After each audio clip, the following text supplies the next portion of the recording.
Before we drift away, don't forget to like the video and subscribe for more calming sleep stories. Sweet dreams await. It had rained every day that week. Not the kind of rain that came and went in polite intervals, but the steady, oppressive kind that never let you forget its presence. It blurred the world into motionless grays and dulled the edges of sound until everything felt farther away than it should. It was the kind of weather that made even well-worn roads look forgotten, and it had followed Elias all the way from the city. He took the final turn off the highway just past mile marker 217, a narrow, cracked road that dipped between two embankments smothered in pine and birch. His GPS gave a final, almost apologetic beat before the screen froze and faded to black. No signal. That was expected. He didn't mind. He hadn't come here to stay connected. The map on the passenger seat, a real one, paper creased and worn at the edges, had a red circle around a patch of forest labeled Holopine Preserve, with a smaller note scribbled beside it in a shaky hand. Last seen near the trailhead. Search halted after week 3. Elias tapped the brakes as he rolled over a rut in the road, the tires sloshing through puddles that flashed the dull sky in each ripple. His backseat was cluttered with gear, a worn tent, a thermal sleeping bag, lanterns, waterproof notebooks, bags of rice and jerky, a small iron camp stove. He hadn't packed lightly. You didn't go looking for someone out here with only optimism. Not that anyone expected him to find her. Not anymore. The rain had slowed to a mist by the time he reached the small gravel turnout at the edge of the woods. There was no sign, no gate, just the remnants of a wooden trail marker barely legible beneath years of moss and rot. The air smelled of wet bark and mud. Everything else had the damp quiet you only found in old woods during a lull in the storm. A lull. That was all it was. The rain would return soon. He sat in the truck for a moment, engine idling, hands gripping the wheel even after the keys were out. Something about the edge of the tree line didn't feel right. The fog had pulled there like a living thing, thick, low, clinging to the forest floor as though reluctant to rise. The pines beyond were swallowed just a few trunks in. He couldn't see 10 feet past the opening, yet the trail pulled at him. He opened the glove compartment, retrieving the photograph. It was faded now, rain-damaged from too much handling, but her face still looked out with that half-smile she always wore when she was trying not to cry. Leah. His sister. She had come here 2 months ago, alone. She had written about a story that needed finding, about the trees remembering more than they let on, and her last message had been a single sentence. I can hear them whispering at night. Then, nothing. Elias stepped out of the truck. The rain immediately returned, heavier this time, as if punishing him for his delay. His boots sank slightly into the mud as he crossed to the edge of the trail, the crunch of gravel disappearing into the wet thud of moss and pine needles. He pulled his hood up and adjusted the pack on his shoulders. The forest swallowed him before he had time to look back. The trail, if it could still be called that, was barely visible beneath the undergrowth and runoff. Mushrooms bloomed like ivory lanterns along the trunks, and everything smelled of mold and soil. Despite the dense fog, the woods were not silent. Rain tapped and plinked and dripped from every surface. Now and then a branch cracked somewhere deeper in. The air was cold and wet enough that each breath felt like sipping from a stream. As he moved deeper, the path sloped downward, the terrain growing uneven and narrow. It didn't feel like hiking, it felt like descending. The trees closed tighter around him, and each one looked like it had grown that way on purpose, tilted slightly inward, as if curious or watching. Then the fog thickened suddenly, not gradually, but as though a veil had been dropped. Elias paused. The air felt heavier now. Still breathable, but weighted. And behind him, something subtle had changed. He turned, expecting to see the trail behind, but it was gone. The fog had erased it entirely, a perfect wall of white. Panic nudged the edge of his mind. He took a slow breath and turned forward again. Keep walking. That's what the ranger had said when he'd asked about Holopine before leaving town. It'll mess with your sense of direction in there. Keep walking forward. The trees'll turn you around if you let 'em. It had sounded like local folklore at the time. A warning dressed up in superstition. But now, he kept walking. The fog began to thin, and the trees parted slightly to reveal a clearing. In its center, soaked through and mostly collapsed, stood an old wooden shelter, a lean-to, maybe a remnant of some past trail crew or survivalist. The roof sagged under the weight of waterlogged branches. Near the base of one wall, blackened stone from an old fire pit was barely visible. Elias approached cautiously, scanning the area. No signs of animals. No footprints. But near the edge of the shelter's wall, he saw it, a thin, vertical smear of dark red. Old blood. Dried and flaked. Rain hadn't washed it away entirely. And above it, carved into the wood, were 3 words. Sloppy. Desperate. They don't sleep. He stood still. Listening. Watching. The wind had died entirely. The fog pulsed faintly, like something breathing. And then, just past the clearing, somewhere deeper into the woods, a whisper. Soft. Inhuman. But unmistakably speaking. Calling his name. Elias didn't move. Not right away. The whisper that had drifted from the woods wasn't something he could mistake for wind. It wasn't the hush of leaves or the rustle of some passing bird. It had form. It had weight. And worst of all, it knew his name. He stared into the tree lean past the half-collapsed shelter, eyes straining against the fog. The trees there were different. Tighter. Darker. Gnarled in a way that looked almost sculpted. And somewhere within that damp tangle of bark and mist, the whisper had come and gone like a breath through a keyhole. He took a step back from the wall, his eyes flicking up again to the words gouged into the wood. They don't sleep. The grooves were deep, jagged, almost frantic. Whoever carved them had done it quickly, violently, as if they had run out of time. It hadn't been there long, the wood still curled outward slightly at the edges of each letter. Maybe days. A week at most. He set his pack down and crouched near the fire pit. The stones were cold, slick with rain.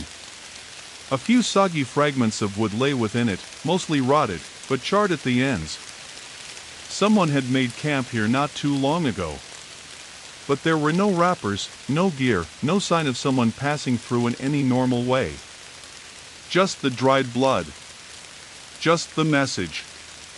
Elias reached into his pack and pulled out his camp knife. The handle was smooth from years of use, its spine still sharp. It wasn't meant for protection, not really, it was more tool than weapon, but in that moment, he felt better having it in hand. Just in case. The whisper came again. Closer. More distinct this time, though the words still bled together like water over ink. Elias, come look. The voice was thin, almost soft enough to be mistaken for female. But it wasn't Leah's. No. He would have known that. It was too cold. Too smooth. Like a recording slowed down, missing all the warmth that made a voice belong to a person. He scanned the edge of the clearing again, backing toward the shelter's low roof. The trees there seemed wrong somehow. The way they leaned. The way their limbs draped. He tried to pin it down, but it slipped through his thoughts like trying to hold smoke. He could feel something just out of reach, something that didn't want to be seen all at once. The moment he turned his head or blinked, the sense of it changed. He remembered what Leah had written in her final notebook entry before she disappeared. I think the forest has rules. But only when you're not looking directly at them. That had sounded poetic once.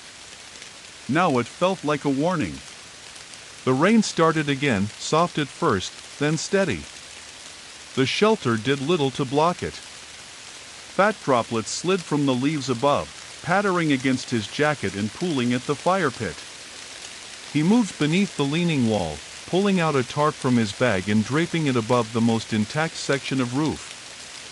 For the moment, he'd wait here. Regroup. Let the fog thin, if it ever would. As the sky darkened, he lit a small fire in the pit using the driest bits of birch bark he could scavenge and a chemical starter from his kit. It hissed and sputtered but eventually caught. The orange glow licked upward against the damp air, casting shadows that danced over the moss and the shelter walls. And that was when he saw them, those shadows. Not his. Not from the trees. Shadows that moved out of sync with the fire. They flickered where there was no flame to throw them. One passed across the clearing, long and thin and low to the ground, like someone crawling. Elias gripped the knife tighter. He scanned the trees. Nothing. Then, to his left, behind the old stump, another whisper. This one was closer than the last. Found you. He stood quickly, the firelight catching the glint of his blade. The air around him had gone very still, as though the rain had stopped midair, suspended in invisible threads. The forest was watching. Listening. And then, in the firelight, something moved. Not in the trees. Not in the fog. In the fire. A shape formed in the heart of the flame. Briefly. Sharply. It looked like a face. Eyes black as pitch. Hollowed.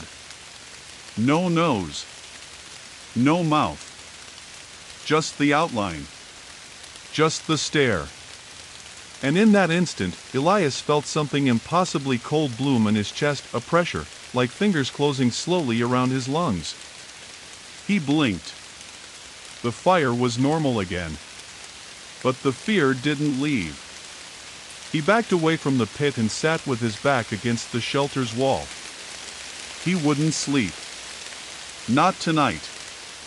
Not here.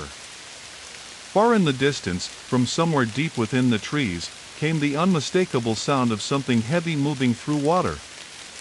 A splash. Then silence. Then closer, the faint, wet squelch of something walking barefoot through the mud. Elias didn't move. He barely breathed. In his mind, a single thought pulsed again and again, echoing the words carved into the shelter wall. They don't sleep. They don't sleep. They don't sleep. And now, neither would he. The rain fell in threads. Not a downpour, not quite drizzle, just enough to create that steady, endless patter on the tarp and the soft, muffled ticking on the leaves around him. Elias had stayed huddled against the shelter wall all night, knife in hand, the low fire crackling faintly until it died down to smoldering embers. The wet had crept into his bones. His legs ached. His hands were stiff. He hadn't slept. He couldn't. The thing, whatever it was, had circled the clearing once during the night. He'd heard it. Not through the underbrush, not breaking twigs or snapping branches, but something softer, wetter. The sound of flesh moving through soaked moss. Slapping steps, hesitant. Breathing. It had passed just beyond the firelight, just beyond where his eyes could follow. And at one point, he was sure of it, it had crouched just a few feet away from the shelter, watching. Elias had kept his breath shallow. His eyes locked forward. He never saw it. And somehow, that was worse than if he had. Now it was morning. Or something close to it. The forest was no brighter than it had been at dusk, just washed in gray instead of black. Mist clung low, nestling in dips and hollows, and the fog above it was no less dense than before. A pale, dismal light filtered through, enough to see by, but not enough to comfort. The trees loomed like silent witnesses, their trunks slick and dark, bending slightly inward as though leaning to listen. He stood slowly, stretched his legs, and checked his supplies. The fire-starting kit was damp but intact. His compass spun uselessly. The map was still in the side pocket of his pack, sealed in plastic, but now it seemed laughably optimistic. Leah had followed a trail. She had left notes. Her journals had been found weeks later by the volunteer search team, scattered, water-damaged, partially buried under leaves about 2 miles east. The rangers had said it looked like she had stayed in the forest for a while. Camped. Moved. Then, nothing. Elias wasn't going to wait here like bait. He scanned the shelter one last time and noticed something he hadn't before, a strip of fabric, pale and tattered, clinging to a low branch behind the lean-to, just on the edge of the clearing. He walked to it, knelt, and pulled it free. It was white canvas. Torn. And beneath the wet, grime-slick surface, there was a faint pattern. Letters. Letters he recognized. Part of the same jacket Leah had worn in the photo. He stood quickly, heart hammering. She had been here. That wasn't some hiker's blood on the wall, it could have been hers. His mind whirred between hope and horror. If she was still alive after all this time, how? And if she wasn't? He turned in a slow circle, trying to orient himself. From the shelter, the woods stretched in 4 vague directions, none of them marked. But near the canvas scrap, the underbrush looked slightly flattened. A path. Faint, but real. Not the same one he'd taken in. Not even close. And for the first time since arriving, he felt something other than dread. Direction. He set off. The trail wasn't natural. It wasn't carved by animal hooves or shaped by water runoff. It looked like something had dragged itself through here, maybe more than once. The ferns were crushed, the moss scraped away in long streaks. The footprints, when they did appear, were strange, barefoot and small, like a child's, but with elongated toes, some bent or malformed. He walked slowly, eyes scanning ahead and behind. Every sound seemed louder now. The caw of a distant crow, distorted by fog. The whisper of trees swaying far above. Once, he heard a low moan, so faint he might have imagined it, except it followed him for several minutes, keeping just out of reach. About half a mile in, he found something new. A set of stone markers, low, moss-covered, placed carefully along the sides of the trail like crude grave markers. They were roughly carved, not by erosion but by hands that hadn't cared about precision. Shapes were etched into their surfaces, some resembling eyes, others jagged spirals or branching roots. One had a face, crude, childlike, the features twisted in a grimace. He counted them as he passed. 7 on the left. 7 on the right. At the end of the line, a small wooden sign hung crookedly from a tree branch, nailed in long ago. The words were faded, but he could still make them out. Leave the path and be forgotten. He felt a chill run down his spine. Elias kept walking. The path deepened, turning muddier with each step, until he came upon a shallow pool that blocked the way forward. Not large, maybe 15 feet across, but dark and still, framed by leaning trees that dripped water into it one drop at a time. The air here was colder. His breath came out in faint clouds. Something about the pool stopped him. It wasn't the water. It was what lay beneath it. At first, it looked like a tangle of roots.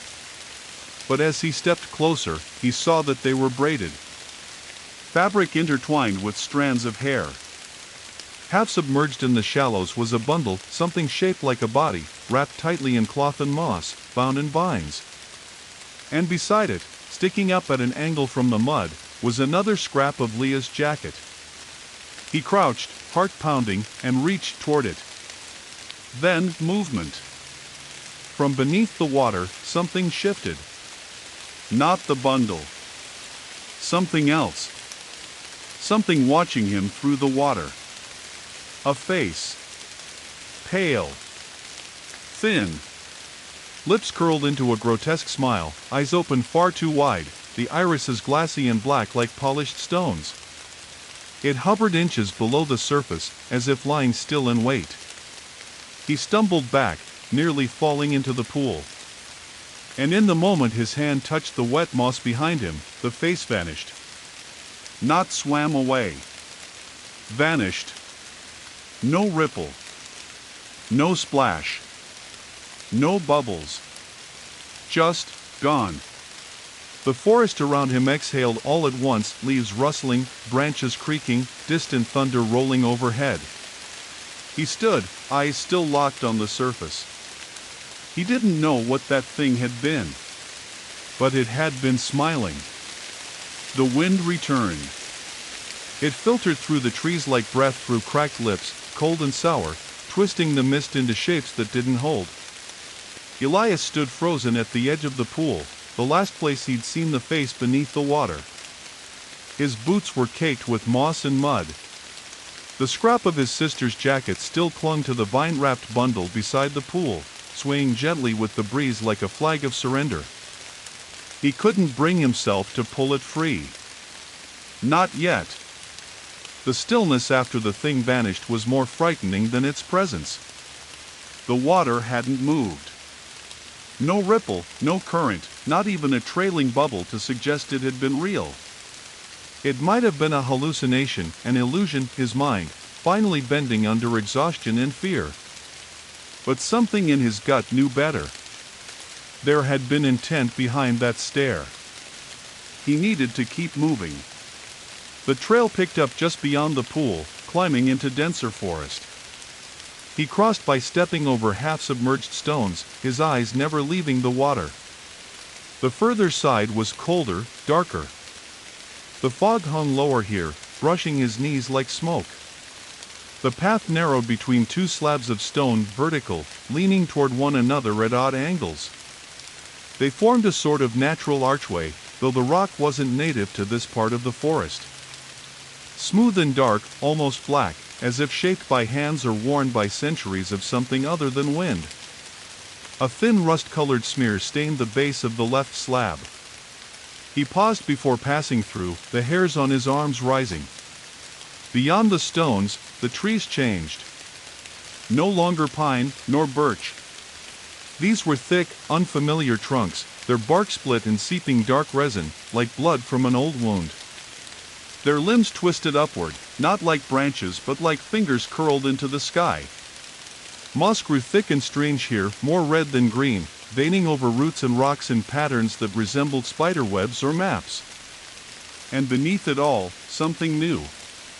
Music. Faint at first. So faint he almost mistook it for wind through distant reeds. But it grew louder with every step he took. Not music, exactly, but the suggestion of it. Tones rising and falling in slow, impossible harmony. Dissonant. Off-key. Like the echo of a choir too far to understand, but close enough to feel in his chest. It didn't sound right. It sounded hungry. He walked for nearly an hour. Or maybe longer, time didn't pass normally here. His watch had fogged over from the inside, and the sky above was a uniform sheet of dim gray, offering no sun to orient by. Still, he followed the trail. It guided him not with markers, but with absence. A strip of forest where moss no longer grew. Where bark was stripped clean. Where no birds called. Eventually, the music led him to the mouth of a small hollow. A sinkhole, maybe. Or something older. The ground dipped sharply, a gentle spiral winding downward through rings of fungus and moss. At the center stood a stone altar, half swallowed by roots. Around it, bones. Dozens of them. Skulls arranged in careful lines. Rib cages propped against rocks. Femurs stacked like firewood. Some were clearly animal deer, foxes, raccoons, but others were not. Some were too long. Some had teeth that weren't shaped right. And a few were unmistakably human. The choir grew louder. Not in sound, but in presence. Elias stepped into the hollow, his breath visible in short bursts. Every footstep crunched soft rot and brittle bone. The air smelled of copper and wet limestone. The altar was covered in carvings, none in any language he knew. Spirals. Eyes. A tree with no branches. Circles nested inside other circles, some etched so deep the stone cracked. Then he saw it. Beneath the altar, almost hidden in the undergrowth, was a torn journal. Waterlogged. Molded. Pages fused at the corners. But it was hers. Leah's. He dropped to his knees and carefully slid it out, wiping the mud from the cover. Her name was faint, nearly gone, but he recognized the handwriting inside. Most of the writing was smeared, but one page near the back had been preserved, tucked between two leaves, pressed tightly enough to avoid the worst of the rain. He opened it. And read. There's something beneath the forest. Not just roots. Not just rock. It hums when you're quiet. You feel it before you hear it. I think it's always been here. And I think we were never meant to walk this deep. Below that, another line. The choir isn't music. It's memory. The forest is remembering through them. And finally, a warning scrawled across the bottom margin in jagged, frantic script. Don't let them sing your name. Elias stared at that line, feeling it settle into his chest like a second heartbeat. Too late. The music shifted. A new note joined the sound, clearer than the rest. Fuller. Like a single voice rising out of a crowd. And it said, Elias. He dropped the journal and turned. The bones around the altar were moving. No twitch. No dramatic reanimation. Just slow, subtle turns.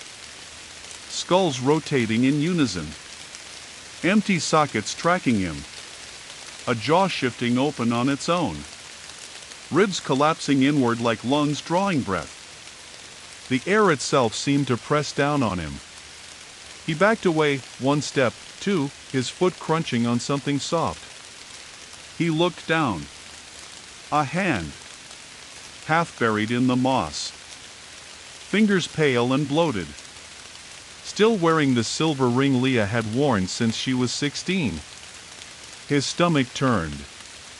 He knelt, scraping away mud, heart thundering. But the hand didn't move. It wasn't warm. It wasn't hers anymore. And yet, when he touched it, the forest shuddered. All around him, the trees groaned like old timbers under strain. The choir screamed, not with volume but with frequency. It buzzed in his teeth. It pulsed behind his eyes. He grabbed the journal and ran. Back up the spiral path, past the altar, past the circling bones. The trees leaned in. Branches grasped. Moss clung to his ankles. The forest didn't want him to leave. But he did. He didn't stop running until the choir faded again into that impossible distance, and the mist swallowed the hollow behind him. When he finally collapsed beside an uprooted tree, lungs burning and legs trembling, he opened the journal one more time. And on the next page, Leah had written something else. If you hear them sing your name 3 times, you become part of the song. The fog had thickened. It lay heavy in the glade where Elias now sat slumped against the roots of a collapsed pine, the damp bark pressed to his spine. He clutched Leah's ruined journal like a lifeline, its waterlogged pages trembling faintly in his hand. The writing on the last entry, "You become part of the song," repeated itself silently in his head, again and again, louder than the breath wheezing from his lungs. The choir was quiet now. But the silence was worse. It wasn't natural. The forest had no wind. No insects. No birdsong. Even the rain had faded into a dull mist that clung to the air but made no sound when it landed. It was as if the forest was holding its breath. Elias slowly wiped the sweat and rain from his face. His fingertips shook. Not just from exhaustion. It was fear, a kind that nested deep in the marrow, quiet and parasitic. The kind that didn't scream or panic, but sat very still and whispered, "This is how people vanish." And yet, somewhere ahead, beyond the choir and the bones and the altar, Leah had gone further. He had to go deeper. He stood, forced his legs beneath him, and adjusted his pack. The journal went into the inner pocket, close to his chest. He took one last look back toward the place he'd run from. The trees there stood too still. He could almost feel them lean the longer he stared. He turned and chose a direction. The new path was not marked. No footprints. No trails. No notches on the trees. But the forest here had a strange kind of symmetry. The trunks spaced themselves in even rhythms, as if planted by invisible hands. The fog rolled in waves, parting just enough to see a few yards ahead. It almost guided him. And soon, he began to notice things beneath his feet. Not stones. Not roots. Structures. Half-rotted boards, black with mold. Nails driven into the earth. A rusted saw blade half buried in lichen. A wheel wooden, broken at one edge. Then more, fence posts, woven wire, the remains of a long-decayed wooden cart. The forest had grown over something. A town. Or what was left of one. Elias moved slower now, listening. His boots squelched softly through moss-covered pathways that had once been roads. Beneath every step was the suggestion of history. Forgotten homes where trees now grew through living rooms. Foundations sunken under vines. Brick chimneys standing alone in the fog, like grave markers. He approached one of the buildings still vaguely intact. It slouched against the earth, warped and caved in, the wooden slats split from decades of rain and rot. A faded sign dangled from rusted hooks near the door. The letters were almost gone, but he could make out the words. Linden Hollow, General Goods. A town that didn't exist on any map. Not anymore. He pushed the door inward. It gave way with a long, wet creak. Inside, the walls were streaked with mildew. Shelves still clung to the back wall, their contents turned to mush or bone. Jars filled with black sludge. A scale. An open ledger, its pages fused together. One window was intact, though smeared with grime. Rain trickled down it in slow, reluctant trails. In the corner, something was piled beneath an old sheet. He stared at it. Didn't want to look. But he pulled it back anyway. Underneath lay 3 mannequins. At least, they started as mannequins. Their arms were wood. Their torsos canvas, rotted and patched with mold. But faces had been drawn on them. Not painted, carved, by hand, into the surface. Uneven, sharp lines. Smiling. Always smiling. And over their eyes, thick strips of moss had grown. Not draped. Grown. As if the forest itself wanted them blind. He stepped back, heart thudding. And then, in the silence, a soft creak above him. The ceiling. He turned. There was a second floor. A stairwell to the right, half-rotted, its steps covered in dead leaves and bits of fur. He crept toward it, knife in hand, testing each step before he put his weight down. The second floor was darker, with only a small window letting in light through its grime-stained pane. The room at the top was bare. A bed frame. A chair. And on the far wall, covering nearly every surface, were pages. Pasted, nailed, wedged into cracks. Drawings. Dozens. Maybe hundreds. All the same thing. A tree. The same one, over and over, a towering figure with no leaves, its branches reaching downward instead of up, its trunk filled with hollow mouths. Each drawing was different, but it was always the same thing. Sometimes it stood alone. Sometimes it loomed behind towns, over fields, beside sleeping people. Sometimes it bled from the roots. Other times it had faces embedded in its bark. But in every drawing, written in the corner in small, careful script. They called it the remembering tree. Elias felt his breath catch. That was the symbol Leah had drawn in her notes. The tree with the open mouths. She'd found this place. She'd seen it too. Then he noticed something else. In the center of the wall, surrounded by the drawings, was a mirror. Cracked. Smudged. He stepped toward it and looked at himself, gaunt, damp, wild-eyed. Then something moved behind him. He turned instantly. The room was empty. But the mirror still showed it, a figure, standing behind him, too tall to be human, its limbs long and bent wrong, its face hidden in shadow. It stood there. Watching. Breathing. Elias backed toward the door, never turning away from the mirror. But just before he reached the stairs, the figure in the reflection began to lean forward and smile. Not just with its mouth, with its whole body. The room blurred. And for just a moment, he heard it.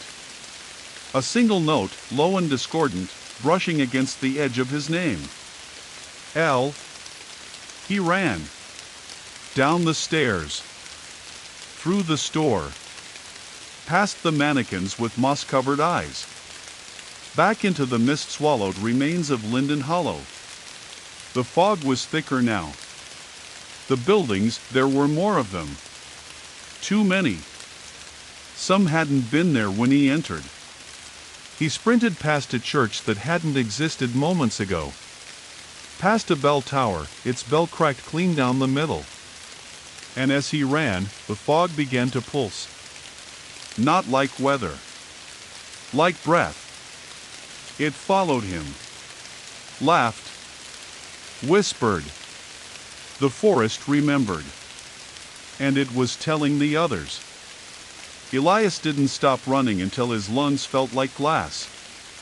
He staggered out of the ruins of Linden Hollow, the last of the crooked buildings swallowed whole by fog behind him. The path he followed, or believed he followed, no longer held form. Roots arched over like ribs. Stones underfoot bore symbols he didn't recognize, and some of them were warm to the touch. The ground sloped downward, subtly at first, then more aggressively, and soon he found himself descending into something deeper. Something colder. The fog thickened into smoke. It crawled between the trees in sinuous coils, clinging to his clothes and nestling into the folds of his jacket like fingers. His flashlight beam, the backup one, after his first failed 2 miles back, did almost nothing against the gloom now. It bounced weakly off tree bark and moss and the occasional flash of slick stone, but nothing ahead held shape for long. He didn't know where he was. He no longer believed he'd find his way back. But Leah had been here. Of that, he was certain. Her drawings. Her words. That ring on the hand near the altar. She had gone farther than anyone else, deeper into whatever this place was turning into. And somehow, impossibly, he still believed he could reach her. He just didn't know what would be left when he did. The terrain changed again. The trees gave way to something older. Stone. Massive black formations jutted from the ground in sharp angles, like the ribs of a buried cathedral. Wet vines slithered down their faces. The mist pooled at their bases, swirling in slow patterns that didn't match the wind. The forest floor here was soft, spongy even, and he began to notice depressions beneath the moss. Shallow pits. Perfect circles. At first he thought they were sinkholes. Then he realized they were sockets. Skulls. Hundreds of them, buried just beneath the surface. Human. Animal.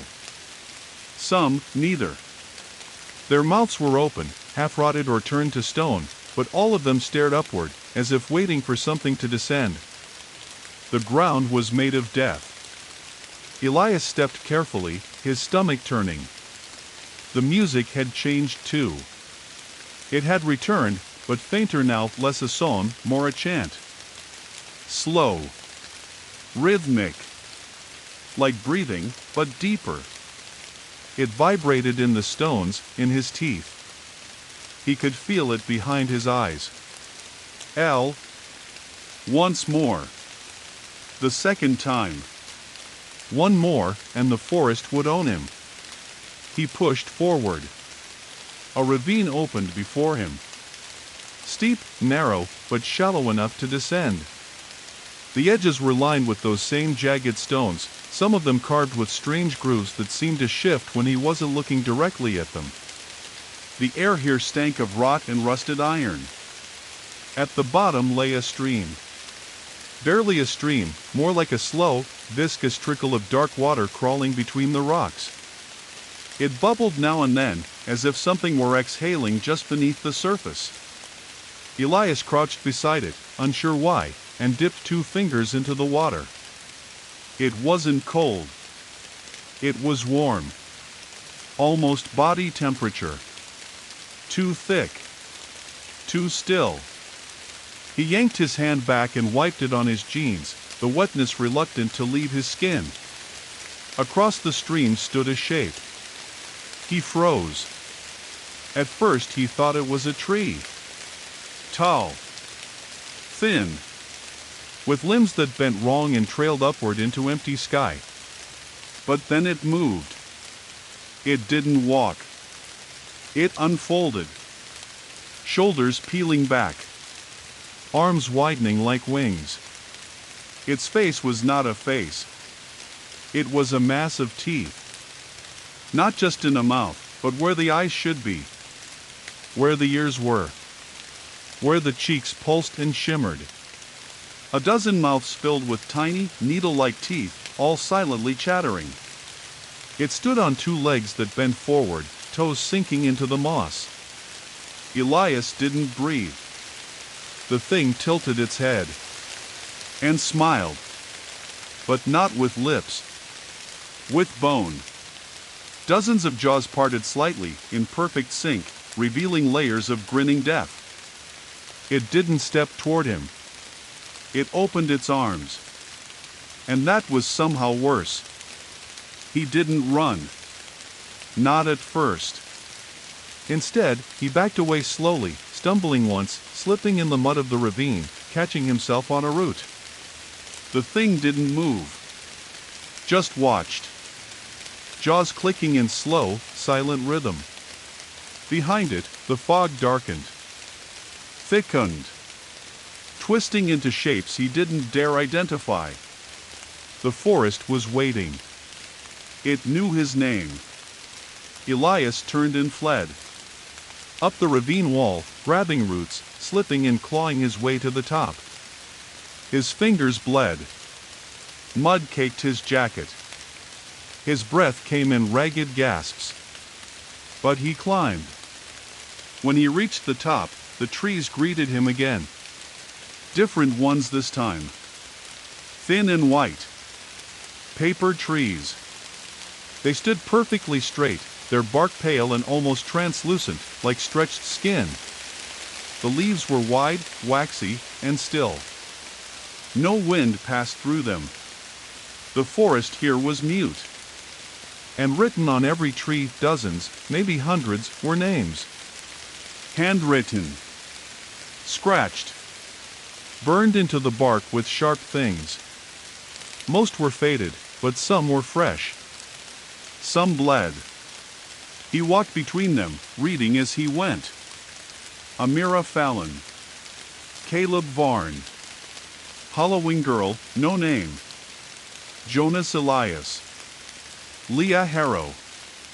He stopped. Her name was there. Fresh. Bold. Scratched into a tree just ahead.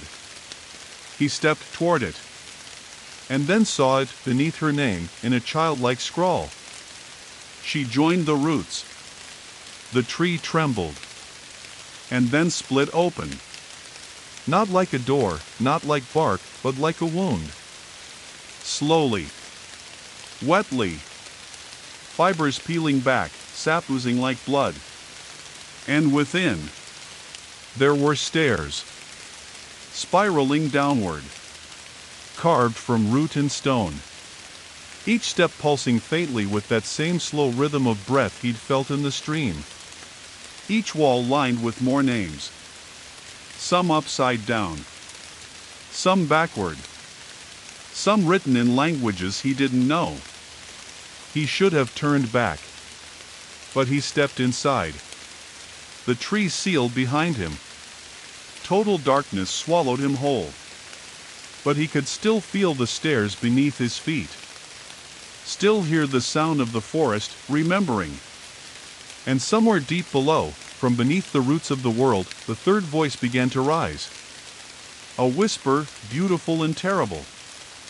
Elias.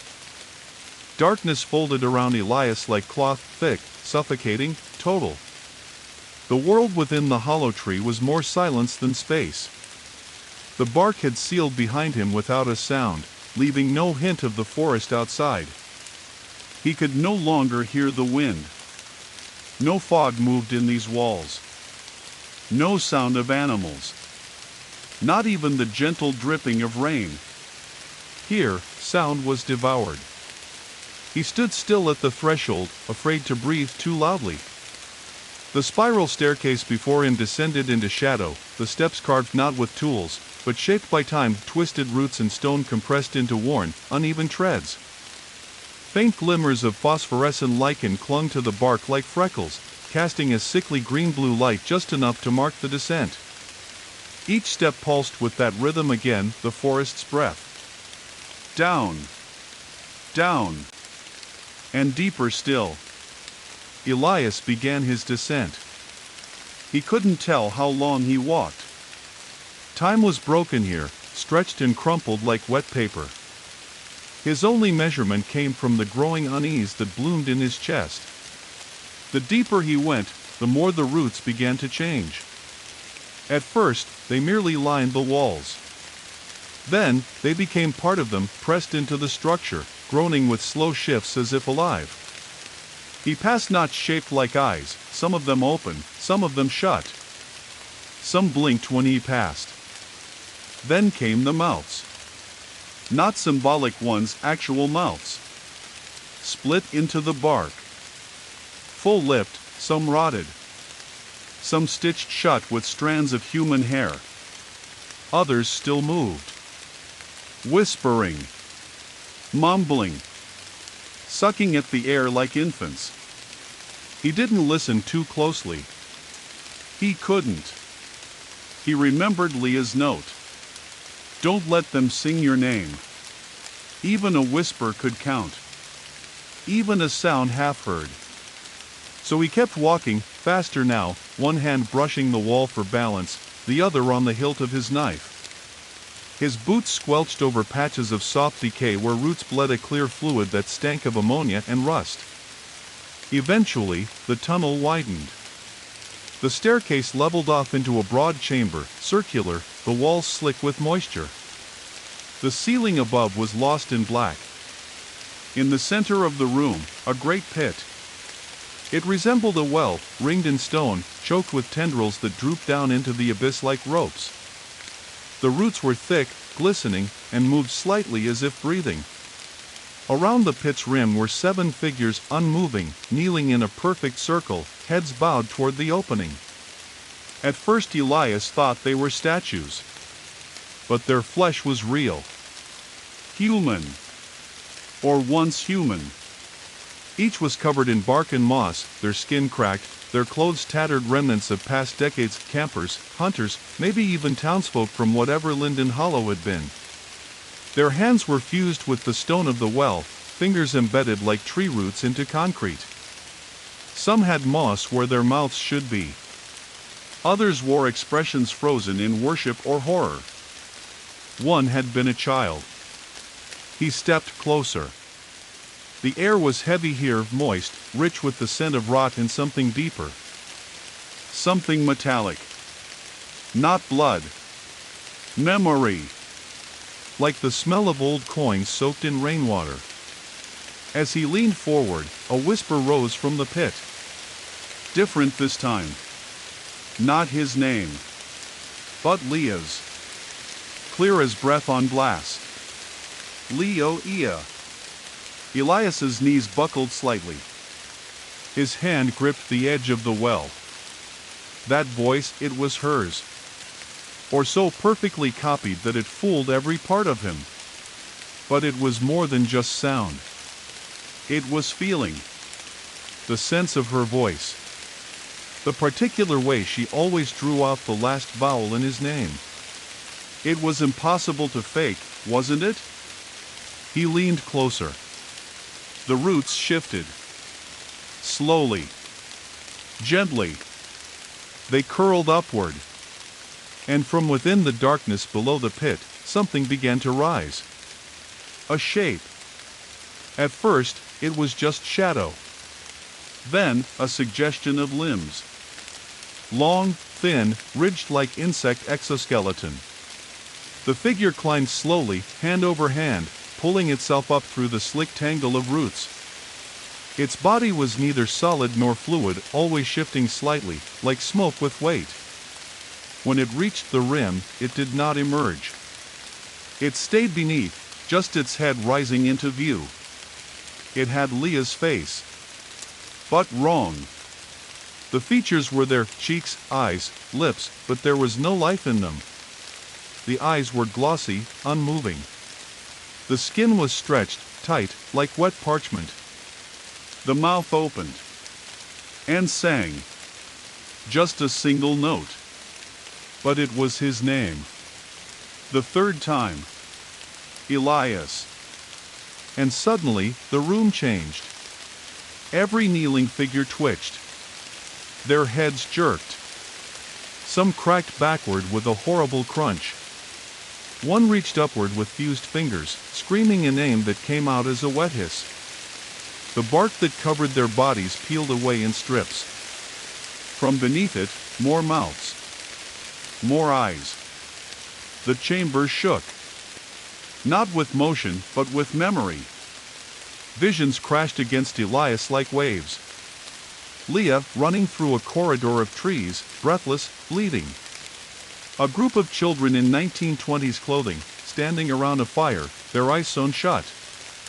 The town of Linden Hollow, thriving once, its people singing beneath a red moon.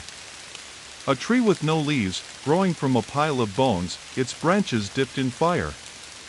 Leah again, screaming, trapped in roots that grew from her own skin, whispering, "Don't look back, don't ever look back." Elias staggered back from the edge of the pit, his mind fracturing at the edges. The creature in the well reached up. And from beneath its Leah mask, more mouths bloomed. Dozens. All singing his name. Elias. Elias. Elias. He screamed. Not in terror, but in refusal. He pulled the knife from his belt and sliced across the palm of his left hand.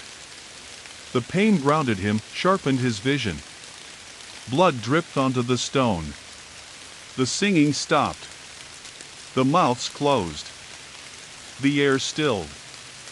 And the creature in the pit recoiled slightly.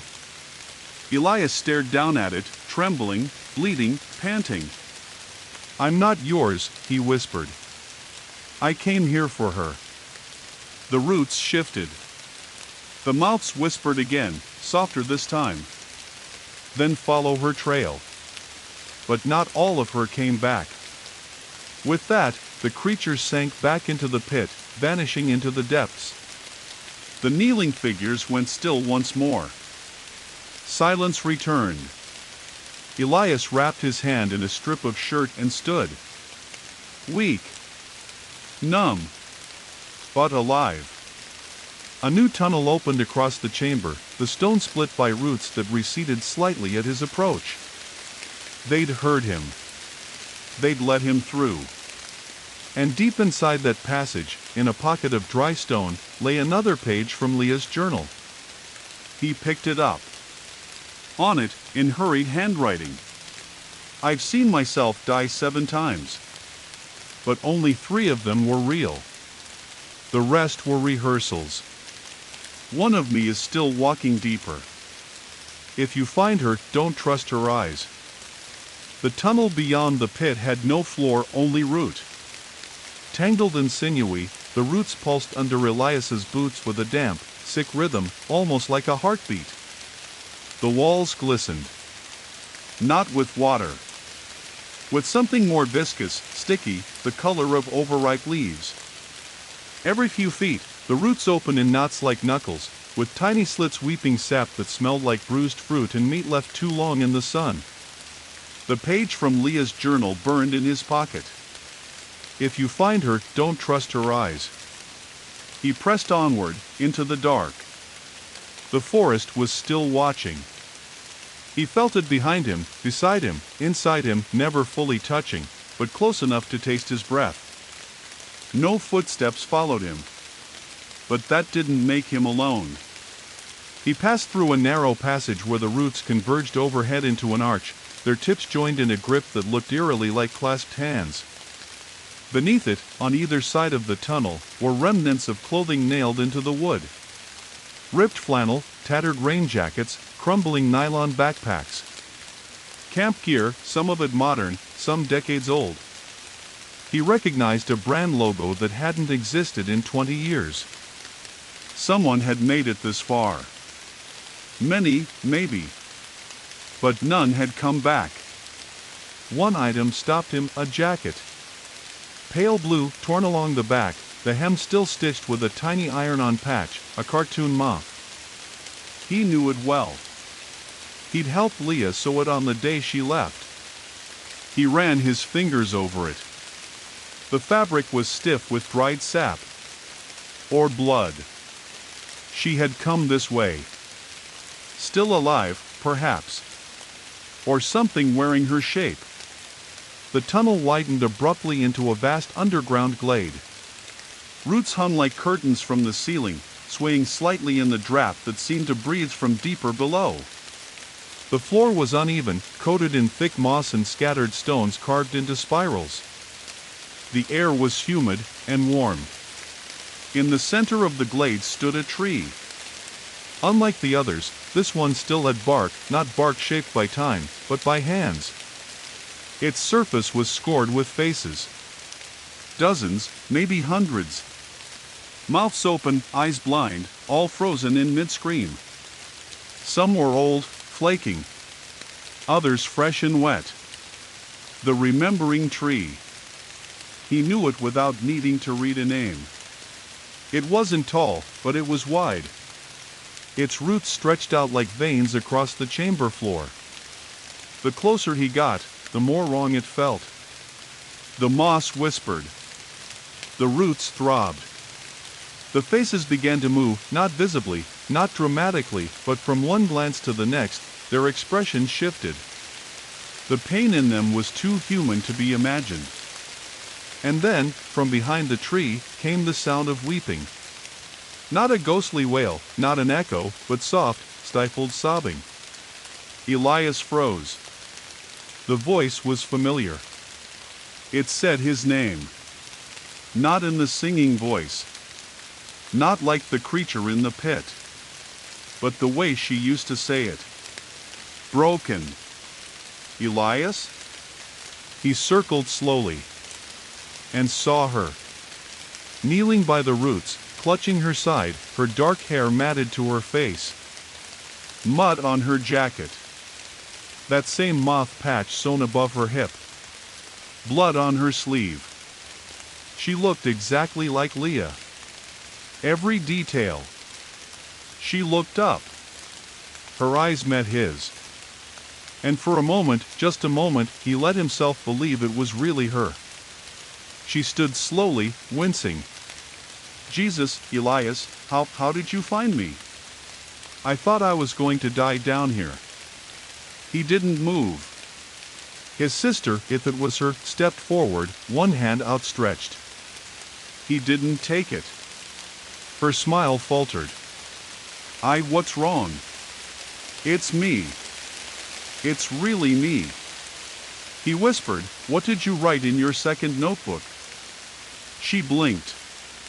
What? Your journal. Second one. What did you write on the back page? Her eyes shifted. Just slightly. Then she smiled again. Too wide. I missed you. That wasn't the answer. She rushed him. Not like a person. Like a tide. Her arms flailed, her mouth stretched open, and from it came the sound, not of screaming, but of dozens of voices all speaking at once. Some begged. Some sobbed. Some said his name in wet, burbling tones. He shoved her back, but she didn't stumble. She didn't even blink. Her hands wrapped around his shoulders, cold and boneless, like wet rope. Her skin peeled where he touched it, revealing bark beneath. Her face distorted. The mask of Leah peeled back like tissue, exposing rows of jagged teeth, not in her mouth, but in her neck, her cheeks, her forehead. And they were all smiling. He brought the knife up. But it sank into the ground. Just dropped. Like the moss had swallowed her. Like she'd never been there. A second later, her voice came again, from behind the tree. Then again, from the ceiling. Then from everywhere. Dozens of Leahs. Crying. Laughing. Repeating the words. It's me. It's really me.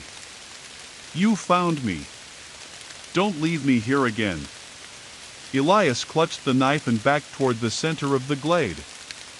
His foot struck something hard. A body. He turned.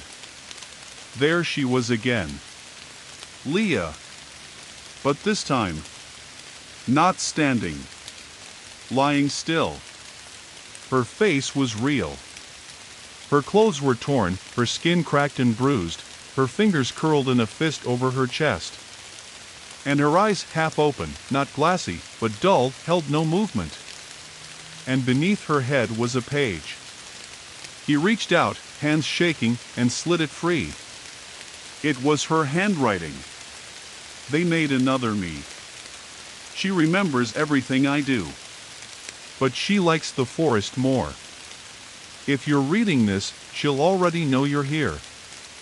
I don't think you can kill her. But maybe you can bury her deeper. He looked up. The tree. The roots. The soil. A plan began to form. He grabbed her body gently, whispering apologies. The weight of it broke something in him. The hope he hadn't admitted until now, that she might still be alive, died quietly in that moment. He carried her toward the tree. The mouths on the bark hissed. The roots recoiled. But he pressed on. At the base of the remembering tree was a hollow. A wound. He laid her inside. And then he opened the bottle of accelerant from his pack. A stupid thing to carry on a long hike, but Leah had insisted. "In case I need a fire fast," she'd said. Now it was going to do something else. He poured it over the roots, over the moth-ridden bark, over the hollow, and lit the match. The scream that erupted from the tree was not a sound. It was a thought. A feeling that pierced through him like a nail through his skull. The fire clung to the bark like oil, sliding upward as the faces twisted and writhed. Above him, something shrieked. The false Leah, whatever she truly was, burst from the ceiling like falling wax, her form melting, collapsing, howling. She was on fire. And she didn't die quietly. She screamed with every voice she had stolen. Elias didn't wait. He ran. Out of the glade. Up the root path. Through tunnels slick with heat and ash and rot. The tree groaned behind him, tearing itself apart from within. Faces fell like fruit. Roots curled like fists. The forest screamed its memory into the dark, and something inside Elias broke as it remembered him and returned. He didn't stop. Not even when he saw sunlight leaking through a crack far ahead. He ran until the mist burned out of his lungs. Until the fog thinned. Until, at last, he stepped into pale, gray daylight and the silence of a waking world. The forest above ground had changed. Elias didn't realize it at first. The relief of escape numbed his senses. He gasped at the cold air, collapsed onto his knees in moss not shaped like lungs or mouths, and stared up at trees that didn't whisper. The sunlight, if it could still be called that, filtered through a pale canopy, its rays thin and lifeless, but still brighter than anything beneath the bark or in the hollow glade. He could breathe again. But the air wasn't right. It was too still. Too balanced. No sound. No birds. No insects. Not even the weightless patter of rain he'd grown used to. It was as if something were waiting. Watching. Holding the trees in place like pieces on a board. Elias stood slowly, dizzy, every muscle protesting. He turned to look behind him. There was no tree. No tunnel. No seam in the earth. Only a patch of soil, sunken and black, surrounded by a perfect circle of ash. A few scraps of burned bark still smoldered faintly. The wound had sealed. Buried deeper, just as Leah's final note had said. But something still lingered. Something he couldn't name. He limped forward. The landscape had shifted subtly, cruelly. Where he expected to find familiar trails, he found only new groves. The trees here were taller than before, their trunks smooth and silvery, their branches rising high and far from reach. The fog was thinner, but it moved strangely now, slow, careful, as if obeying something unseen. He passed a broken trail sign halfway sunk into the dirt. The letters had rotted off. Another landmark gone. He wasn't sure if this was the real world anymore, or if the forest had stretched. His thoughts circled endlessly, replaying what he'd seen. Leah, or what had once been her, now burned and buried. But if she was truly gone, why did he still feel her? Not in memory. In the earth. Like she was following him. The next clearing appeared abruptly.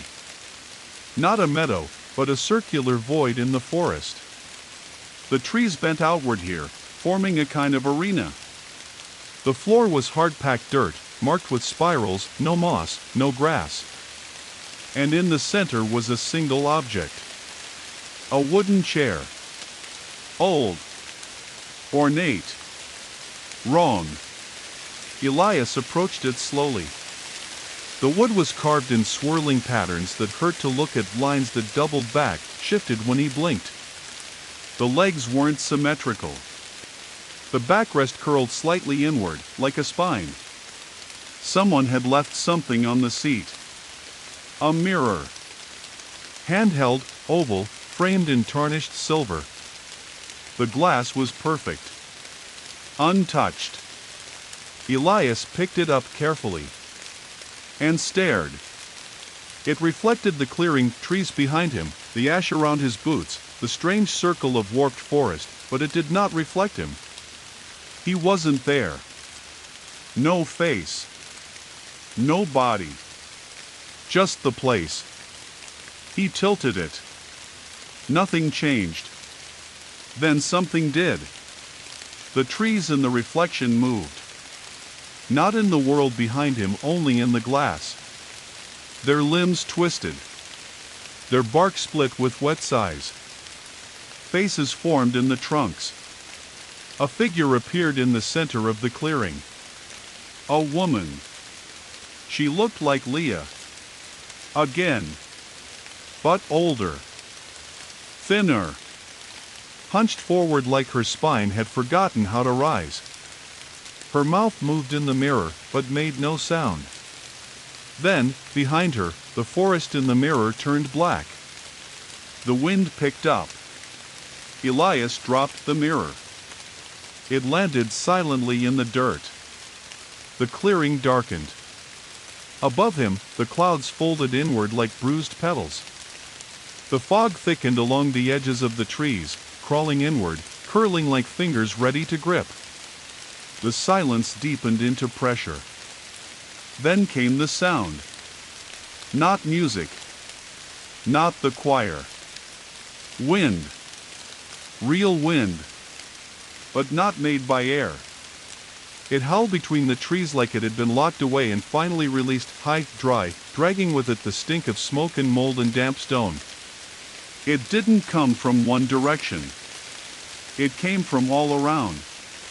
A spiral. Something walked within it. Not running. Not hunting. Following. Always exactly 3 paces behind. Elias turned. Nothing. But the wind followed. He walked forward. The steps followed. He paused.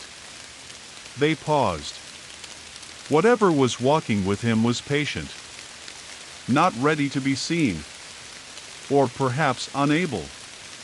Like it lived in the space behind the senses, between the blink and the breath. He spoke aloud, hoarse, "You burned." No answer. He turned again, slower this time. Behind him stood a tree. But not one that had been there before. Its trunk was blackened at the base, charred. Still steaming. Its roots coiled like ropes around a small, shallow hollow. And in that hollow sat something new. A face. Just the face. Leah's. Or a copy. Set in the dirt. Eyelids stitched closed. Mouth sealed with moss. It twitched once. Then the wind whispered, "She remembers you too." Elias stepped back. The face smiled. But it didn't move. It smiled from within. The roots around it pulsed, drawing tighter. The moss along the mouth curled into a second grin. All around the tree, the ground trembled with slow, deep rhythm. The forest was not finished. And the thing that followed him was not done becoming. He turned and ran. Again. Through the new forest, through archways of bone-white branches, over streams that hissed as he passed, past shadows that blinked and vanished. The footsteps behind him never hurried. But they never fell away. Always 3 steps behind. Eventually, he collapsed beneath a ruined hunting platform. The structure hung 10 feet above the ground, its ladder snapped, its floor warped by time. He crouched beneath it, trembling, not from cold but from a pressure he couldn't name. The mirror was still in his bag. He pulled it out. This time, he saw himself. But his eyes were wrong. Too wide. Too many. And behind him, no forest. Only roots. And the faint sound of weeping. The night pressed in thick and silent, draping the forest in its cold, heavy cloak. Elias crouched beneath the broken hunting platform, clutching the tarnished mirror from the clearing. The mirror's glass was cold, unnaturally so, biting into his palm despite the chill of the damp air. He stared into it again and again, searching for anything, an answer, a sign, a trace of Leah, but found only his own gaunt, haunted reflection staring back. Yet something was wrong. His eyes in the glass were too large, too many, flickering just out of focus, like ripples on dark water. Around him, the forest seemed to hold its breath. The familiar smells of wet pine and moss had twisted into something acrid, a metallic tang that made his stomach churn. Somewhere beyond the trees, a faint rustling whispered a breath, or a sigh, or a predator stalking its prey. But Elias knew better. He was the prey. He slid the mirror back into his jacket and pressed his back against the rough bark of the platform's support post, eyes darting nervously among the shadows. He tried to steady his breath, to summon the calm he needed to keep moving, but every heartbeat felt like a hammer blow in his chest. The forest was watching. It was always watching. A sudden movement caught his eye. At the edge of the clearing, a shape shifted. Not quite human. Not quite tree. The dark outline moved with unnatural fluidity, weaving silently through the undergrowth. Its limbs bent at odd angles, joints cracking softly like dry twigs. As it emerged into the dim moonlight filtering through the canopy, Elias's breath caught. It wore Leah's face. Not a mask or a copy, but her very face, eyes bright and wet, hair tangled and wild, but the expression was wrong. Too wide a smile, too still, like a painting frozen mid-grin. The thing's eyes locked on Elias's. And then they multiplied. The single face fractured into dozens, shimmering on the creature's twisted flesh, eyes blinking, mouths whispering, faces merging and peeling away like layers of bark. Elias stood, heart hammering, knife ready. The creature moved forward, limbs stretching and twisting, the moss and bark that coated its body twitching with something like anticipation. "Leah," he whispered. The creature's voice was a rasp, a chorus of breaths and echoes. "We are Leah. And we are many." It reached out. Its fingers split like roots, each tipped with sharp nails that gleamed wetly.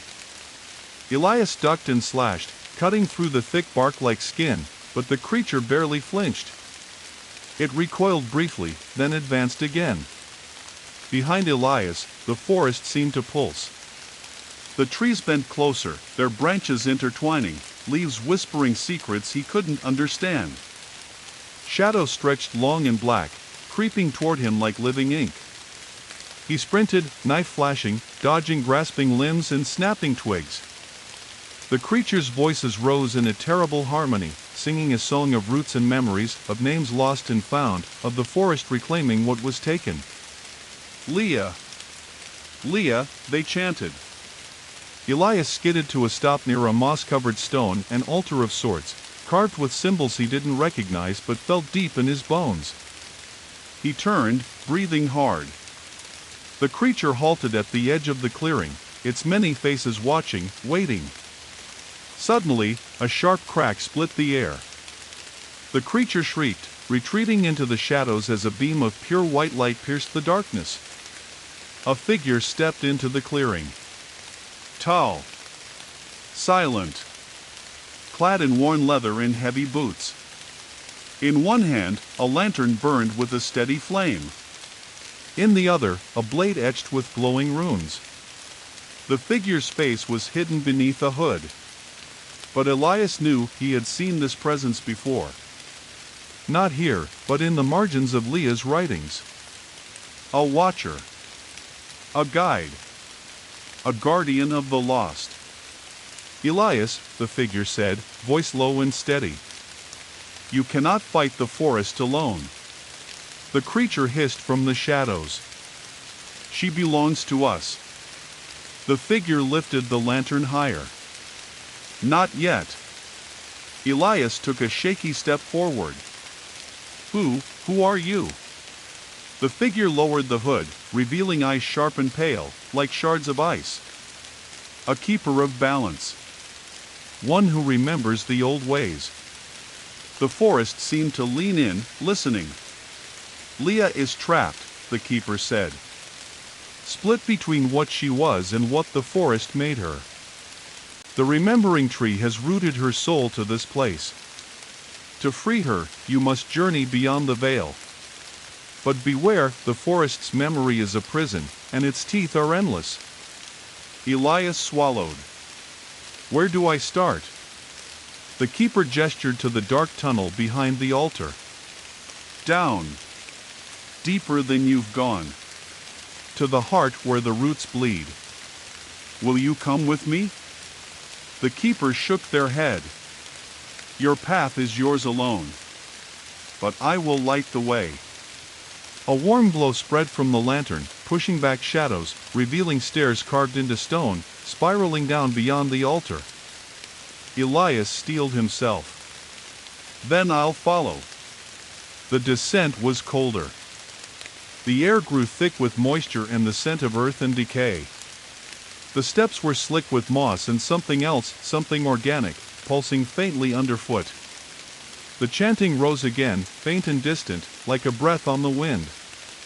At the bottom, a cavern opened. Its walls were alive, covered in writhing roots that pulsed and twisted like veins. The floor was wet with dark liquid that shimmered unnaturally. The echoes of the choir filled the space, their voices mingling with a deeper, growling undertone. Elias's footsteps echoed as he moved forward, the lantern's flame flickering but never dying. And ahead, in the center of the cavern, the heart of the forest awaited. A monstrous root, black as night, twisted around a pool of dark water. From the pool rose faces, pleading, screaming, silent. Leah's among them. Eyes wide, mouth open in an eternal, voiceless scream. Elias clenched his fists. I'm coming, he whispered. Elias stood at the edge of the cavern, the flickering lantern casting long, trembling shadows that danced against walls alive with movement. The pulsing roots groaned softly, like a beast breathing beneath the earth. His heart pounded in rhythm with that slow, steady pulse, one that felt less like life and more like a deep, ancient hunger. The pool before him was no ordinary water.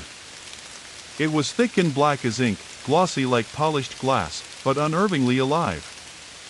Faces emerged and faded beneath its surface, trapped behind the liquid veil like trapped memories longing to speak but unable to break free.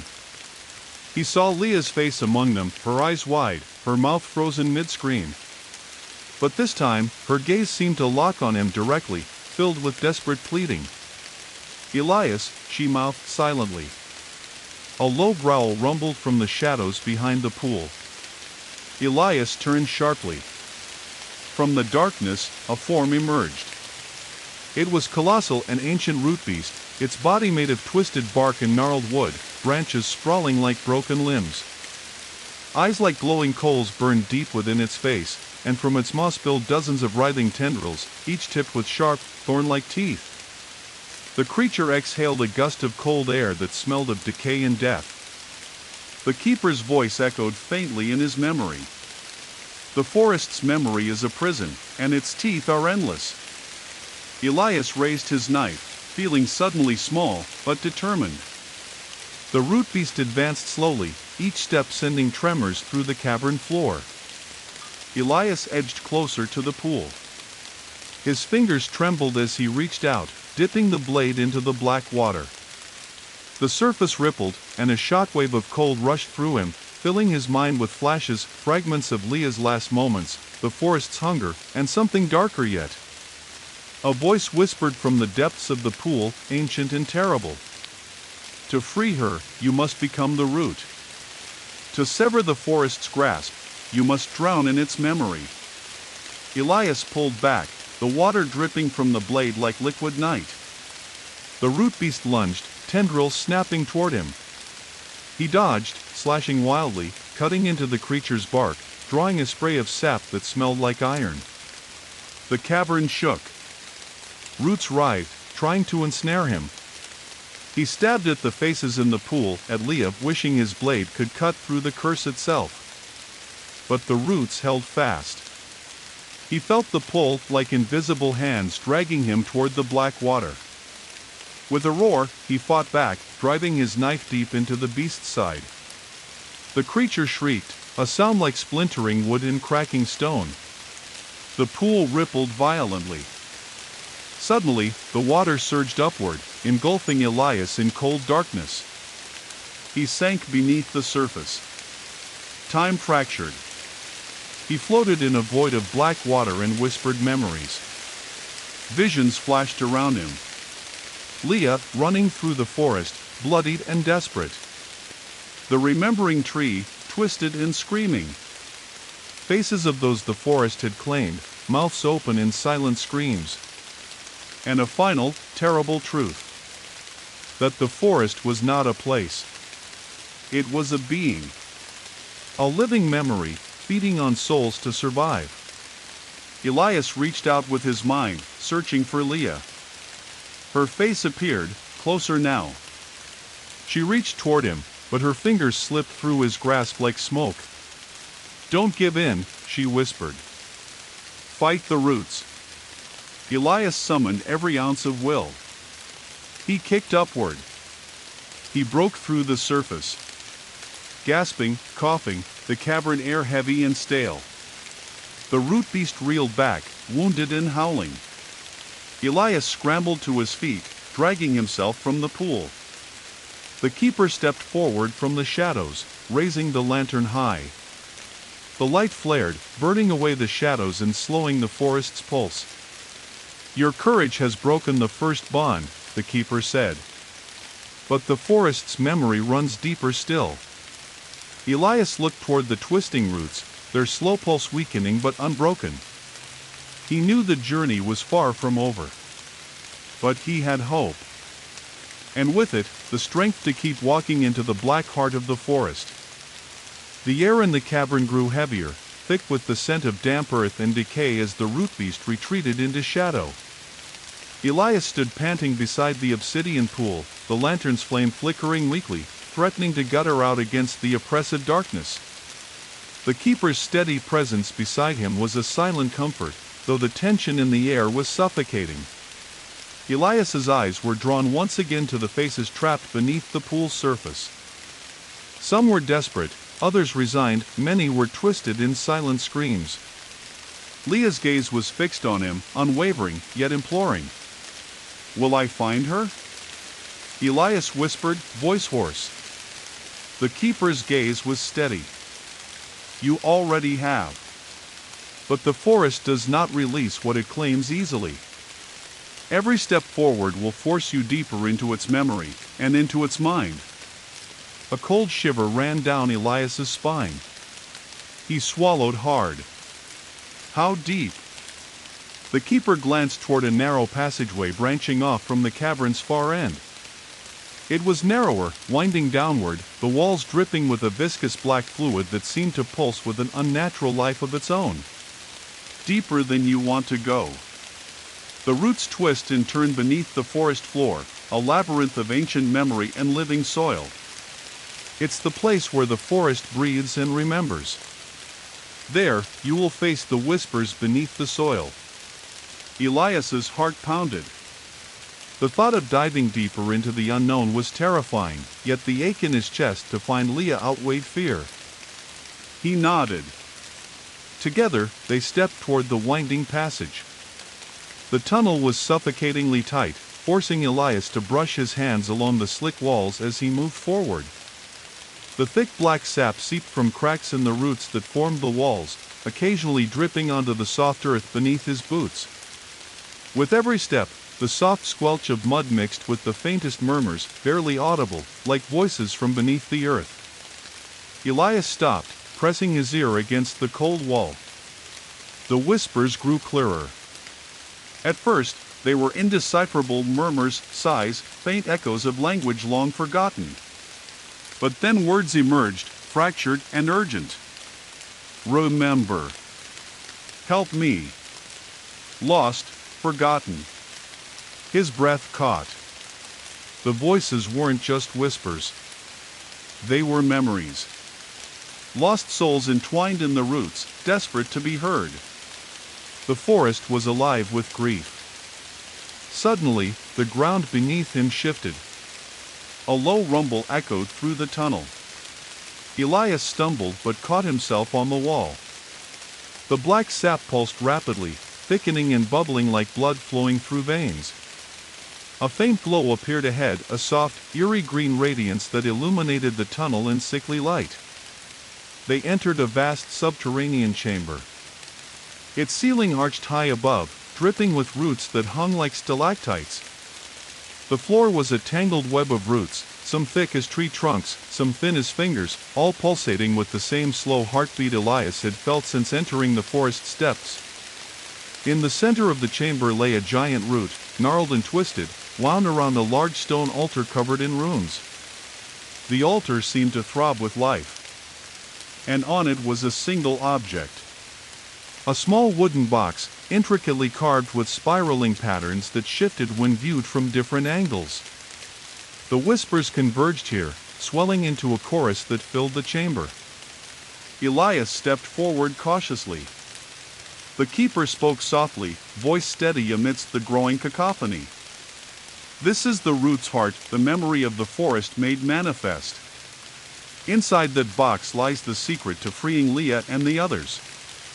But beware, the forest will not give it willingly." Elias reached out, his fingers trembling, and lifted the box from the altar. The whispers turned frantic. Voices layered over one another, pleading, threatening, crying out. The box grew warm in his hands. Suddenly, roots burst from the floor and walls, twisting like serpents, reaching toward him with thorned fingers. He stepped back, raising the lantern, its flame burning bright and strong. The roots recoiled. Elias's breath came fast. He opened the box. Inside lay a small, folded piece of parchment, worn and stained. He unfolded it carefully. Written in Leah's handwriting were the words, "To sever the root, you must bind the soul. To bind the soul, you must sacrifice the self." Elias stared at the words, trying to grasp their meaning. The chamber trembled. The whispers sharpened into screams. The roots writhed angrily, closing in. The forest demanded a price. Elias turned to the keeper. "What does it mean? What sacrifice?" The keeper's eyes were grave. "To save Leah, you may have to give up who you are.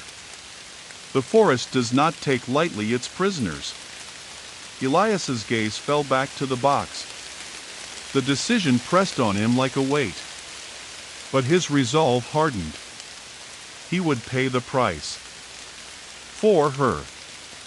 The cavern's oppressive air thickened as Elias clutched the worn parchment, Leah's cryptic words haunting every corner of his mind. To sever the root, you must bind the soul. To bind the soul, you must sacrifice the self. Each phrase twisted like thorned vines, wrapping tightly around his thoughts.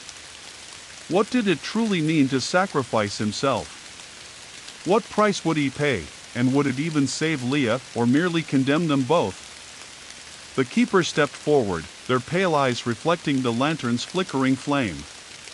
The binding is an ancient ritual, as old as the forest itself. It demands the willing surrender of one's identity to sever the chains of memory that trap souls like Leah's. You must offer a part of your essence, your past, your memories, or your very name, to break the root's hold. Elias swallowed hard. His memories were all he had left, the traces of his life before the forest swallowed Leah whole. Could he give them away? Could he erase the man he was to save the sister he loved? He closed his eyes and breathed deeply, steadying himself against the creeping dread. The chamber darkened as the whispers crescendoed into a maddening chorus, the root's pulsations quickening, responding to his wavering resolve. The air thickened with the scent of damp earth and decay, blending with the bitter tang of fear and hope. The keeper moved to the altar, tracing glowing runes carved deep into the stone, their light humming softly.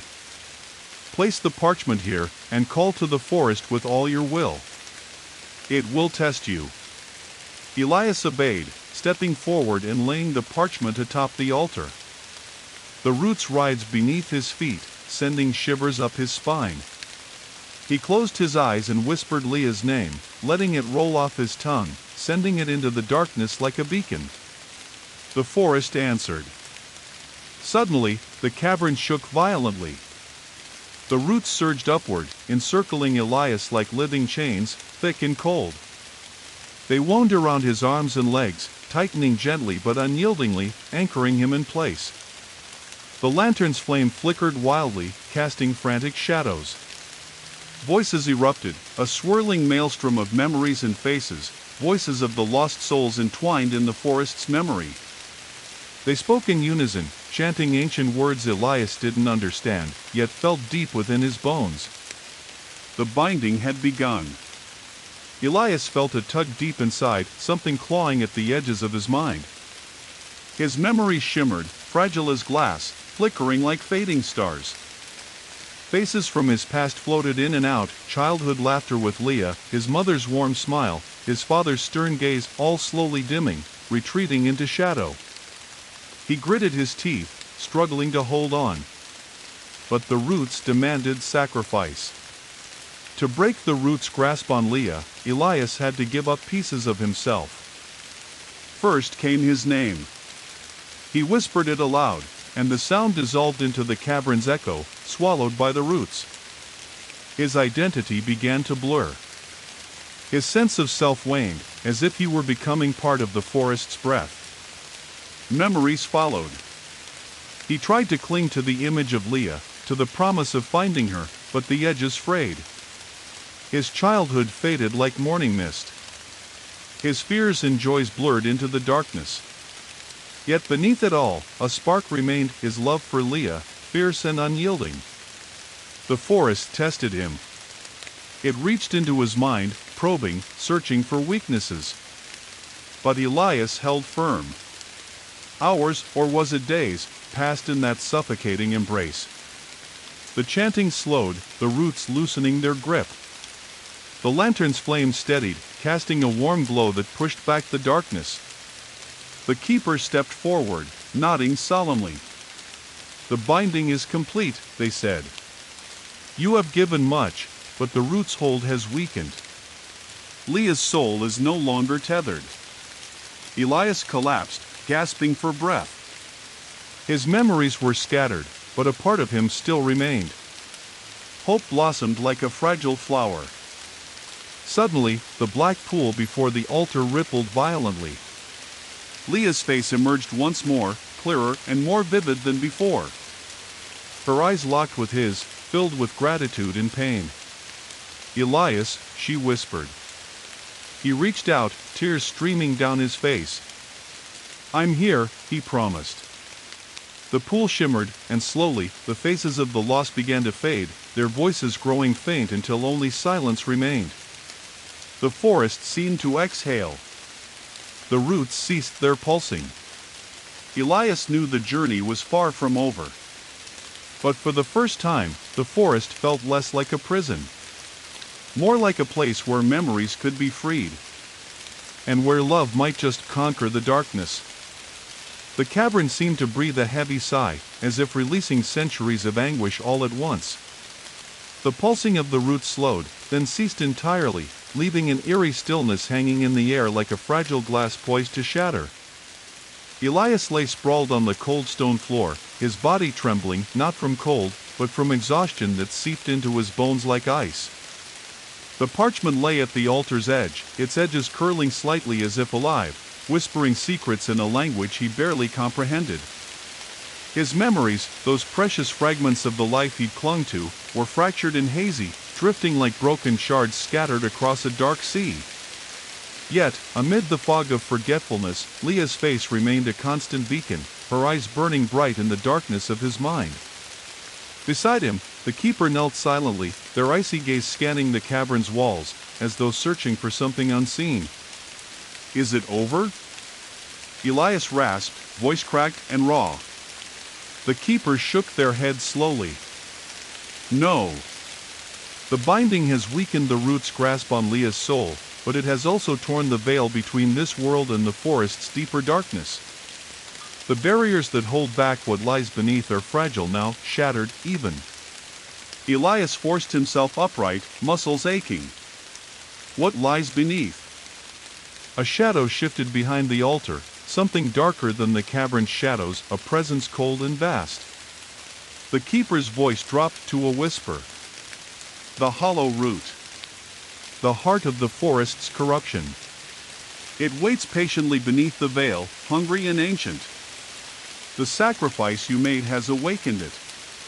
A sudden tremor shook the cavern floor. From the depths, a low rumble rose, growing louder, a sound like stone grinding against stone. Roots writhed angrily, bursting from cracks in the walls, twisting upward like serpents unleashed. The pool churned violently, black water surging over the altar's edge. Elias stumbled back, heart pounding. From the swirling depths, a form began to emerge. A monstrous shape, massive and grotesque. Limbs of twisted bark and dripping sap, eyes like burning coals, and a maw filled with gnashing roots. The hollow root. The forest's ancient heart made flesh and nightmare. It growled, a sound that vibrated through the cavern, rattling bones and shaking souls. Elias gripped his knife, feeling the weight of every sacrifice he'd made. He knew this was no longer just about saving Leah. This was about surviving the forest's hunger. The keeper stepped beside him, lantern held high. Together, we can seal the veil again. But it will demand everything. The hollow root advanced. The roots around it reached out, seeking to entangle, to claim. Elias lunged, slashing through the writhing limbs, sparks flying as steel met bark. The cavern exploded into chaos, light and shadow wrestling for dominance. He felt the forest's pull, the temptation to surrender, to become one with the roots, to forget everything. But he fought. For Leah. For himself. For the fragile hope of escape. The battle stretched on, relentless and unforgiving. The keeper's lantern blazed like a beacon, cutting through the darkness. Together, they carved a path through the ancient horror. Finally, with a desperate roar, Elias drove his blade into the hollow root's core. The creature howled, a sound like the forest dying. The roots convulsed, then began to retreat. The veil shimmered, sealing slowly as the cavern calmed. Elias collapsed, breath ragged, body spent. The keeper placed a hand on his shoulder. The forest remembers. But so do you. Elias looked up, eyes heavy but burning with resolve. The path ahead was still dark, but for the first time, the light seemed within reach. The cavern's oppressive silence pressed down as Elias struggled to catch his breath. The faint glow of the keeper's lantern illuminated the shattered remnants of the hollow root, now collapsing into the churning black pool. The forest's pulse had slowed to a whisper, but the weight of the battle lingered in the air like a heavy fog. Elias rose unsteadily, his body aching but his spirit burning with a fragile hope. He glanced toward the pool, where Leah's face now floated peacefully among the fading memories. Her eyes, though tired, shimmered with gratitude. "We have to leave this place," the keeper said quietly. "The forest's hold is weakening, but the roots still reach far and deep. The journey isn't over." Elias nodded, swallowing down the exhaustion threatening to consume him. He carefully folded the parchment, now blank except for the fading ink of Leah's final message, and tucked it safely away. They ascended the winding tunnel, the walls gradually brightening as they neared the surface. The air grew fresher, less suffocating.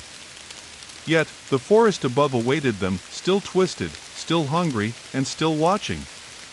As they emerged into the pale, mist-shrouded daylight, Elias felt a shiver ripple through him.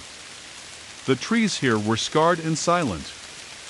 The usual chorus of birds and insects was absent, replaced by an eerie stillness that settled over the land like a heavy shroud.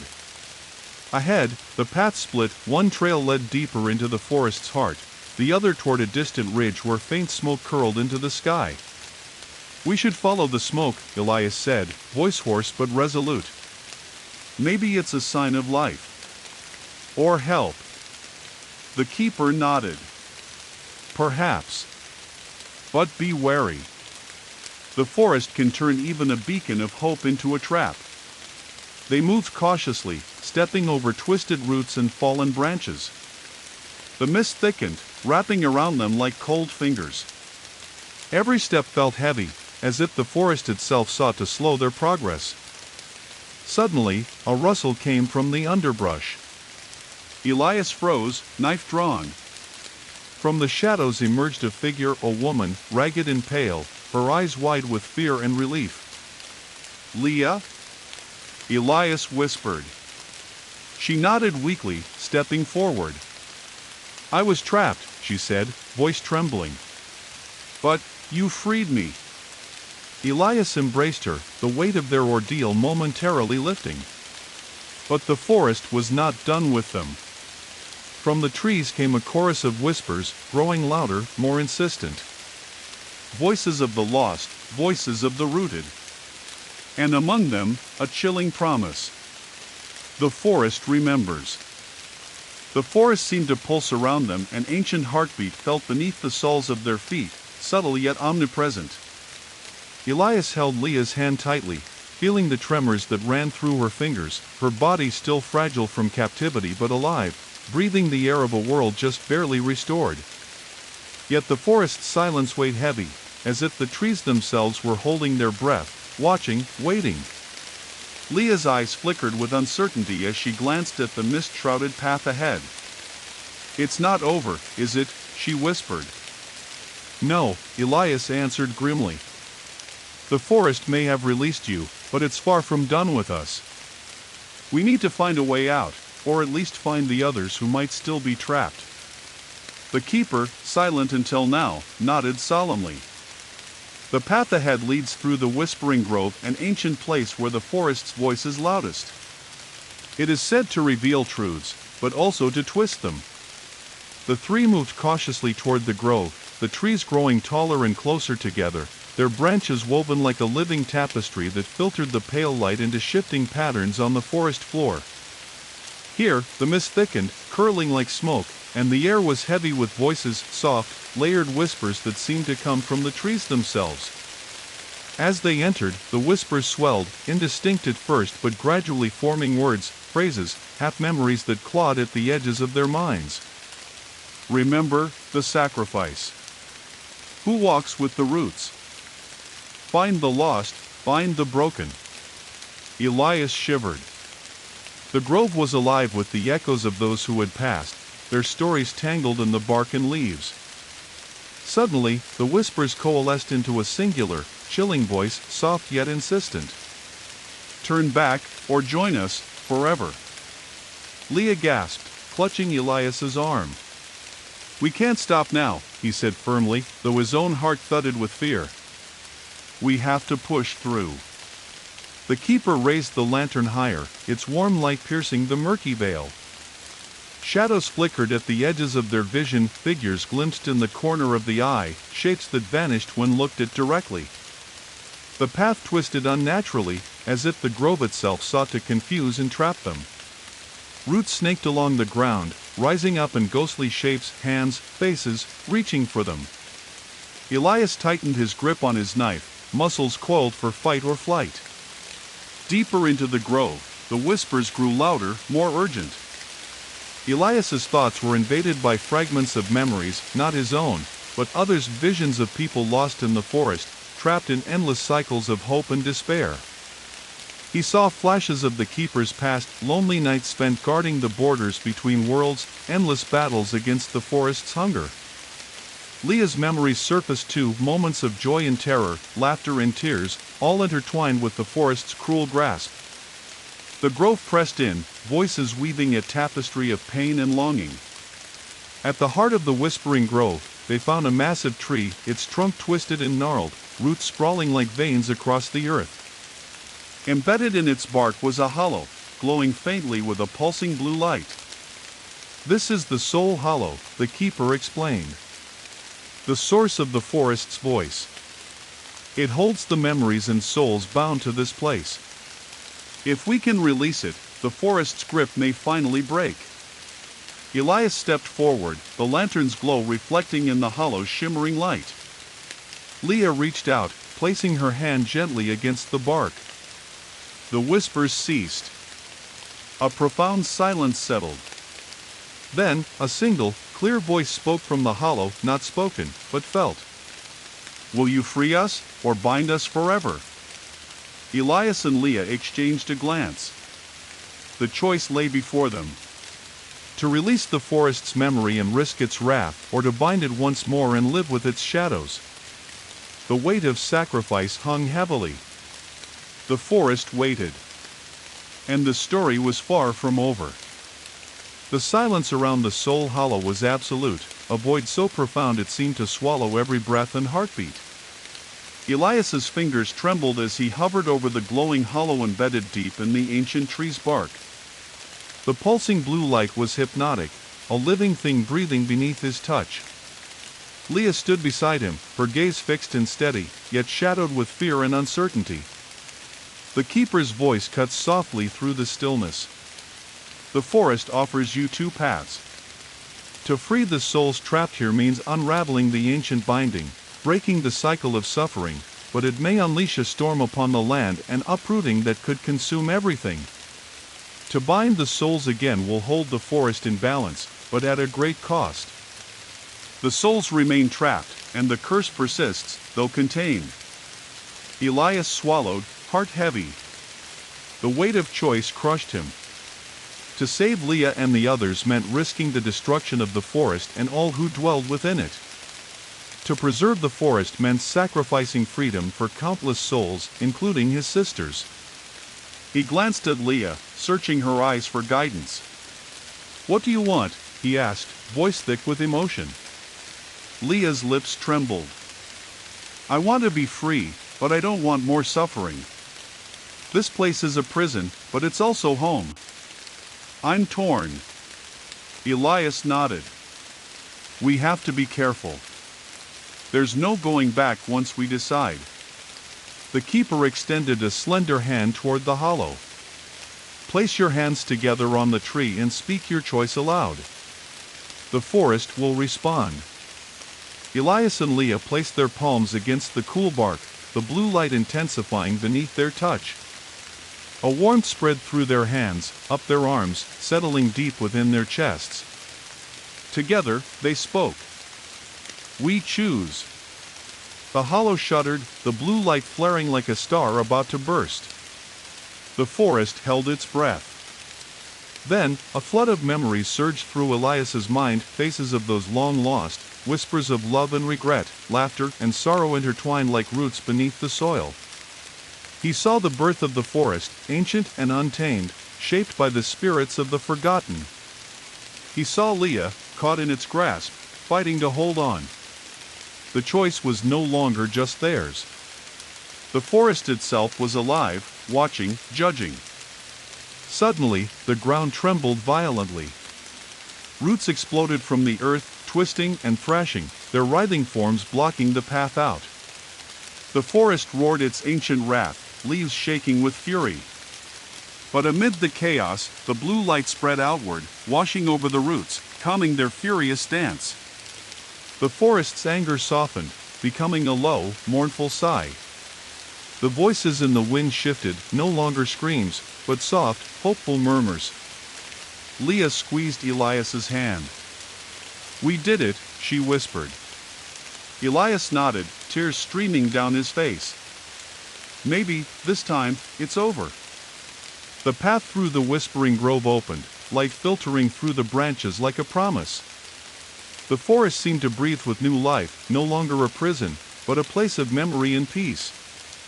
Elias, Leah, and the keeper stepped forward, their steps lighter, their hearts unburdened.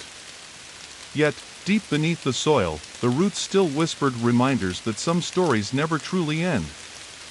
The forest's light shifted, soft and golden now, filtering through the dense canopy in gentle streams that caressed the earth. Elias and Leah stepped carefully along the winding path out of the whispering grove, their breaths visible in the cool morning air. The heavy weight of the past days still clung to them like mist, but something fragile and new had taken root in their hearts: hope. The keeper trailed behind, eyes sharp and ever watchful, silent as the shadows between the trees. Despite the forest's apparent calm, a subtle tension hummed beneath the surface, like a storm gathering far away. As they reached a small clearing bathed in sunlight, Leah paused and looked back into the dark woods they had just left behind. "It feels different," she whispered. "Like the forest is awake." Elias nodded, a chill running down his spine despite the warmth around them. "The roots still whisper," he said quietly. "I'm not sure this is truly over." They pressed on, the path leading uphill to a ridge where the morning fog clung stubbornly to the earth. From here, the forest stretched endlessly, a sea of green, mysterious and alive. Far below, tendrils of smoke curled lazily, hinting at signs of human presence. As they descended toward the smoke, the forest's silence deepened unnervingly. No birdsong, no rustling animals, only the soft crunch of their footsteps and the distant call of something unseen. Suddenly, a tremor rippled through the ground. Elias halted, heart pounding. From the earth beneath, a dark fissure cracked open, splitting the soil like a wound. From the depths, a faint glow pulsed, like the beating of a monstrous heart. The hollow root, the ancient corruption they had thought defeated, was stirring once more. The keeper stepped forward, voice grave. "The binding may have been broken, but the forest's heart still beats, and it hungers." Elias gripped Leah's hand tightly. "What do we do now?" The keeper's eyes flickered with a cold fire. "We must face the hollow directly, descend into its lair and confront whatever waits there. It has awakened, and its hunger will not be sated until it claims us all." Leah swallowed hard but nodded. "We can't run from it anymore." Their journey took them into a twisted underworld beneath the forest floor, an endless network of cavernous tunnels slick with sap and shadow. The air grew thick and heavy, every breath tasting of earth and rot. The walls pulsed with a sickly green light, illuminating grotesque shapes, ancient bones entwined with roots, remnants of those claimed by the forest over centuries. At the cavern's heart, the hollow root pulsed like a living titan, its limbs sprawling like dark rivers of bark and sap. Its eyes burned with a malevolent hunger, and from its mouth spilled whispers of torment and endless night. Elias raised his knife, Leah close beside him, the keeper's lantern illuminating the vast, terrible creature. The final battle had begun. The hollow root surged forward, tendrils striking with devastating speed. Elias dodged, slashing at its bark-covered limbs, each blow sending sprays of dark sap like blood. Leah chanted an ancient prayer she had found scrawled in the margins of Leah's journal, words meant to weaken the forest's grasp. The keeper moved with calculated grace, striking runes into the cavern walls, their lantern flame intensifying, burning through the darkness like a star. The creature howled, a sound that shook the very roots of the earth. Elias plunged his blade into the hollow's core, the runes flaring bright and white. With a final, agonized shriek, the creature convulsed and collapsed, its monstrous form dissolving into tendrils of mist and shadow. Silence returned. The forest seemed to exhale in relief. Leah collapsed into Elias's arms, tears streaming down her face. "We're free," she whispered. Elias nodded, voice choked. "At last." The keeper lowered their lantern, eyes reflecting a bittersweet victory. "The forest remembers," they said softly. "But its hunger is sated, for now."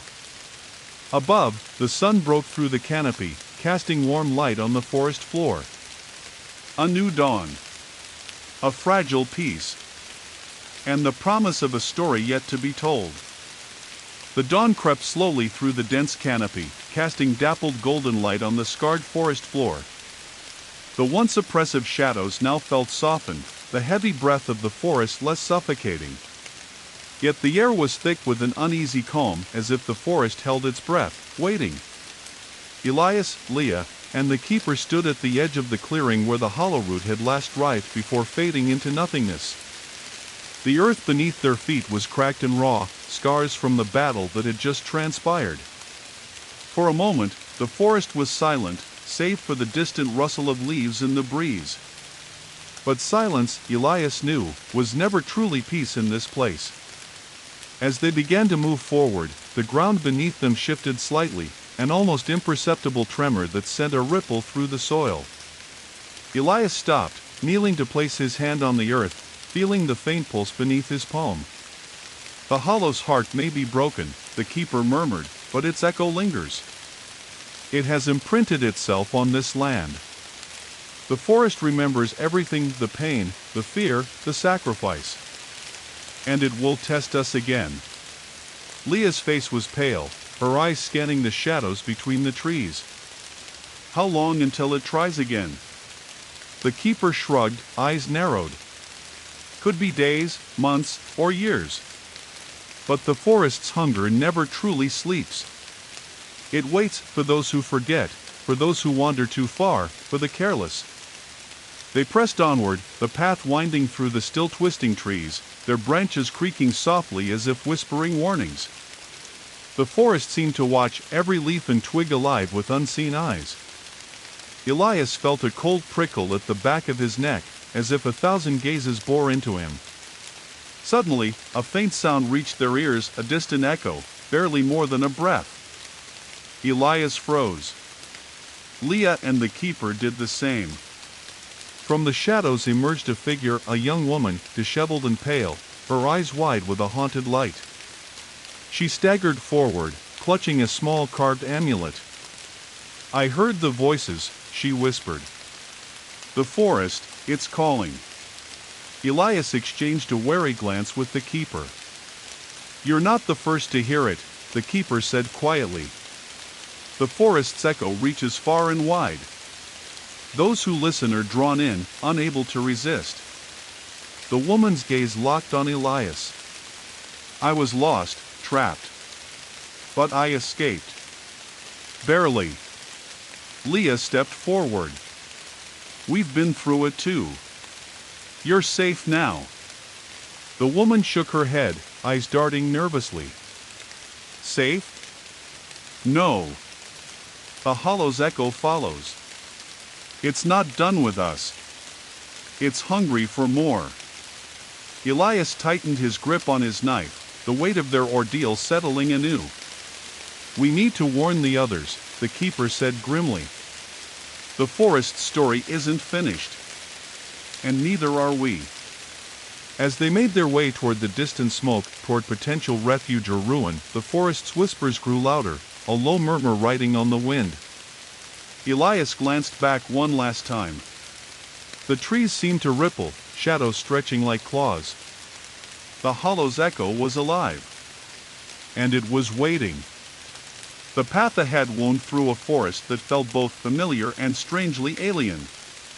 The trees stood like sentinels, their twisted limbs clawing at the heavy mist that clung stubbornly to the earth.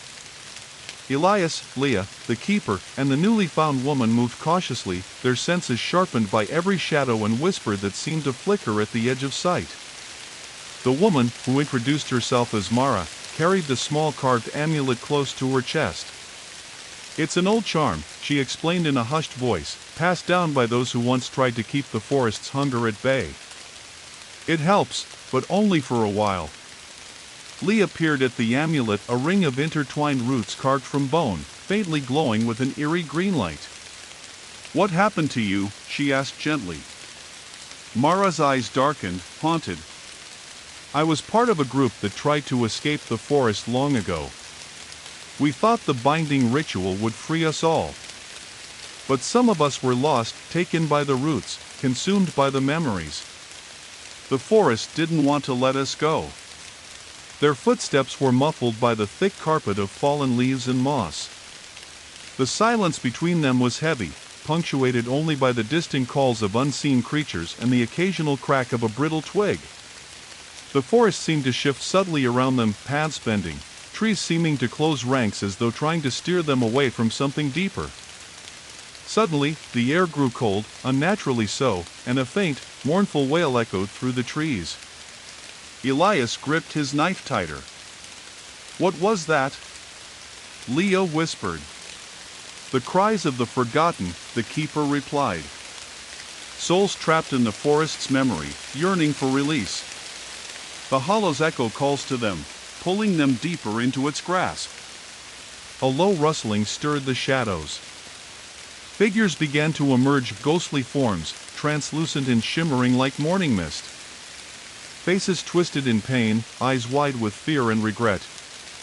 They reached out with spectral hands, voices echoing in mournful chorus. "Help us! Free us!" Leah's breath hitched. "Those are the ones we couldn't save," she said, voice barely audible. Elias felt a chill creep through him as the spirits swirled around their feet, weaving between the trees. The keeper stepped forward, chanting softly in a language older than the forest itself. The ghosts hesitated, their forms flickering. But the hollow's pull was strong. The ground trembled, and roots burst from the earth like grasping hands, threatening to ensnare them. Elias slashed at the thick vines, fighting to keep the spirits and roots at bay. Mara held the amulet high, its green glow flaring, pushing back the darkness. Leah and the keeper joined hands, their voices rising in a desperate song that resonated with the forest's ancient magic. The wailing souls began to fade, drifting upward like leaves on the wind, freed from their torment for now.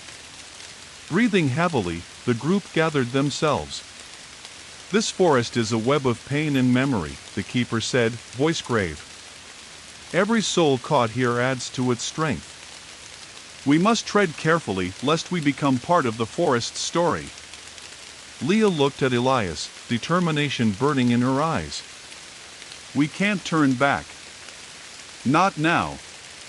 Elias nodded, feeling the weight of every lost soul pressing on his heart. The forest may hunger still, but so did they. The forest around them shifted uneasily as they moved deeper into the tangled woodlands beyond the whispering grove. The canopy thickened overhead, blotting out the already dim light and casting long, twisting shadows that stretched like dark fingers across the mossy ground. The air was thick with the scent of damp earth and decay, mingled with the faint metallic tang of blood. Elias felt the weight of the forest's gaze, ancient, watchful, and unyielding.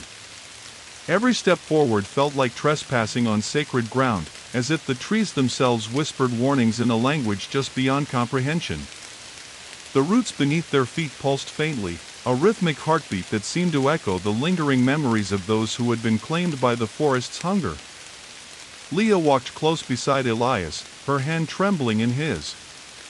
Mara carried the amulet tightly, its eerie green glow a faint but persistent light in the encroaching darkness.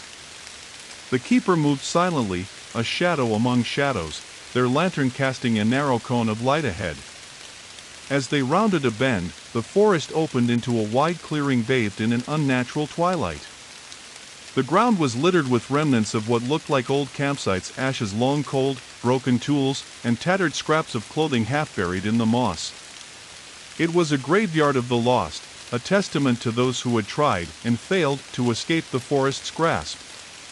Elias's stomach churned as he surveyed the eerie scene. "How many have we lost?" he whispered. The keeper's eyes were somber. "Too many. The forest feeds on their memories, weaving them into its roots and branches. Each soul adds strength to the hollow." Suddenly, a chill wind swept through the clearing, carrying with it a low, guttural growl that seemed to come from all directions at once. The trees groaned as if waking from a long slumber. From the shadows, figures began to emerge, twisted shapes cloaked in bark and leaf, their eyes glowing with an otherworldly light. They moved with unnatural grace, silent and relentless. "Forest guardians," the keeper murmured. "Bound by the hollow, cursed to protect its secrets and prevent escape." Leah tightened her grip on Elias's arm, fear flashing in her eyes. Elias readied his knife, muscles coiled and tense. The guardians closed in, encircling them like wolves stalking prey. The air crackled with an electric charge as the first guardian lunged, a monstrous figure of gnarled wood and thorned vines, its limbs snapping and twisting with unnatural strength. Elias met the attack with a swift slash, the blade biting into bark, sending splinters flying. Mara raised the amulet, its green glow intensifying into a radiant pulse that pushed back the guardians, creating a protective barrier. Leah joined in, chanting the ancient words that had saved them before, her voice steady despite the rising chaos. The battle raged, fierce and unyielding. The guardians were relentless, their attacks like crashing waves against a rocky shore. But Elias, Leah, Mara, and the keeper fought with desperate resolve, their unity a fragile shield against the forest's wrath. Amid the clash, Elias caught sight of a flicker of movement deeper in the woods, a shadow watching, waiting.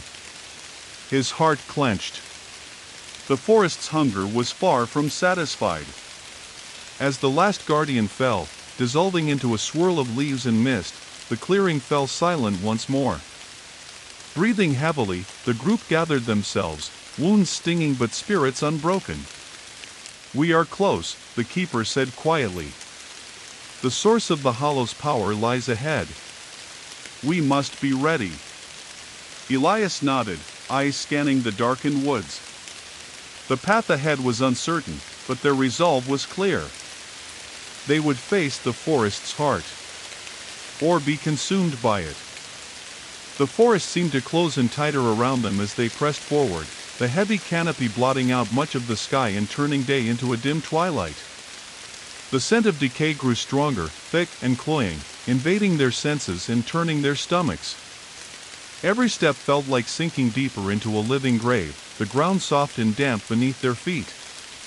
Leah's breaths were shallow but determined, her eyes flickering with a mix of fear and fierce resolve. Mara held the amulet before her like a talisman, its pale green glow the only source of light in the growing gloom. The keeper's lantern cast trembling shadows on the twisted bark and curling vines, each shadow seeming to flicker with secrets untold. Elias led the way, knife in hand, senses alert to every subtle movement or whisper of sound. They reached a place where the trees were twisted grotesquely, their limbs gnarled and blackened as if burned by some ancient fire that never quite went out. The earth here was cracked and barren, littered with shards of bone and fragments of rotted wood. At the center lay a massive stump, hollowed out and pulsating faintly with a sickly green light. "The heart," the keeper said in a low voice. "The source of the hollow's corruption.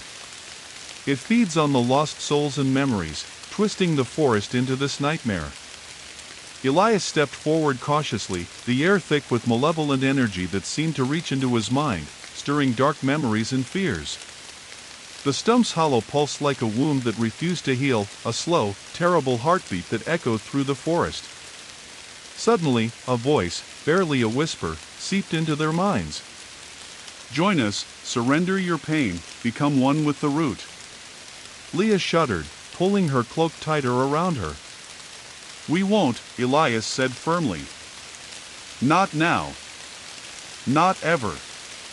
The ground trembled as the forest reacted to their defiance.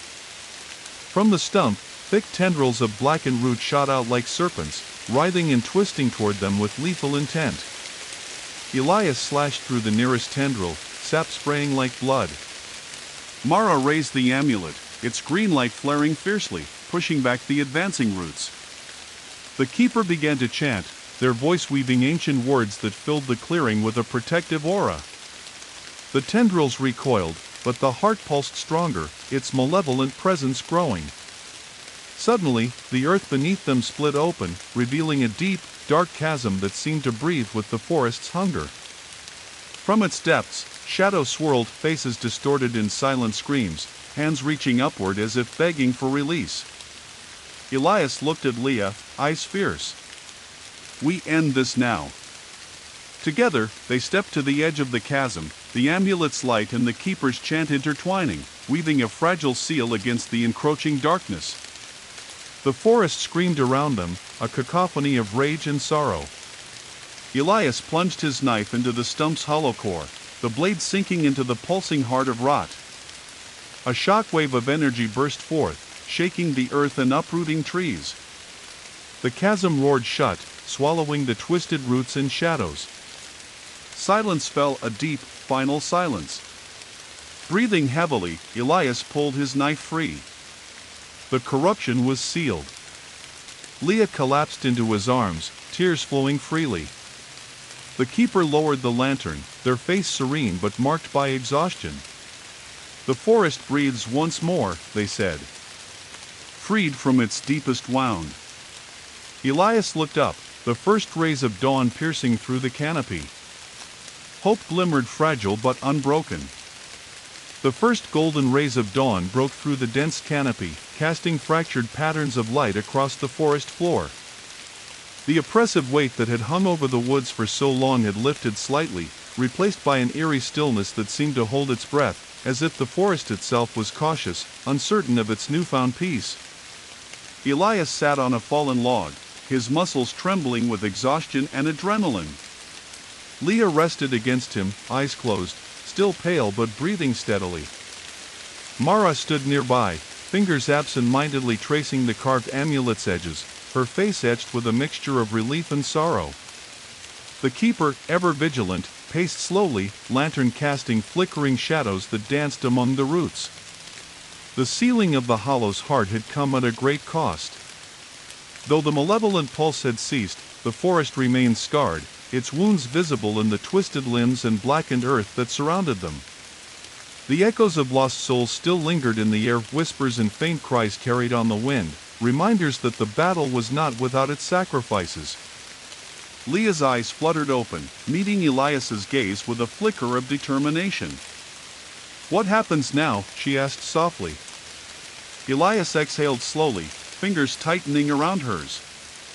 "Now, we heal. We find a way out. And we make sure no one else falls into this nightmare." Mara nodded, stepping forward. "There's a village nearby, one of the last settlements untouched by the forest's corruption.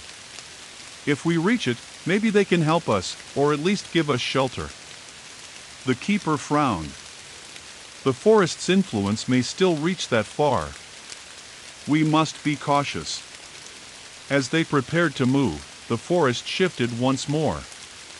A breeze stirred the leaves, carrying a scent both familiar and foreign, earth and rain mixed with the faintest hint of smoke. The path ahead was uncertain, but the flickering light of human presence beckoned, a fragile hope in the heart of the wild. Their journey resumed, each step heavy but resolute.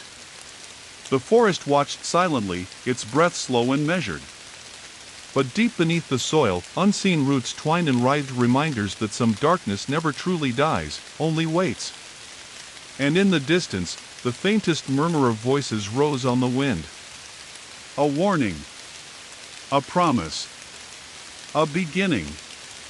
The faint smoke curling above the treetops grew steadily stronger as Elias, Leah, Mara, and the keeper moved through the forest's tangled underbrush. Each step seemed to peel away layers of darkness, but a persistent tension clung to the air, a sense that the forest's reach was longer than the eye could see. The path opened onto a clearing where the village of hollow pines lay nestled in a hollowed basin. Simple wooden cabins dotted the landscape, smoke rising gently from their chimneys, mingling with the morning mist.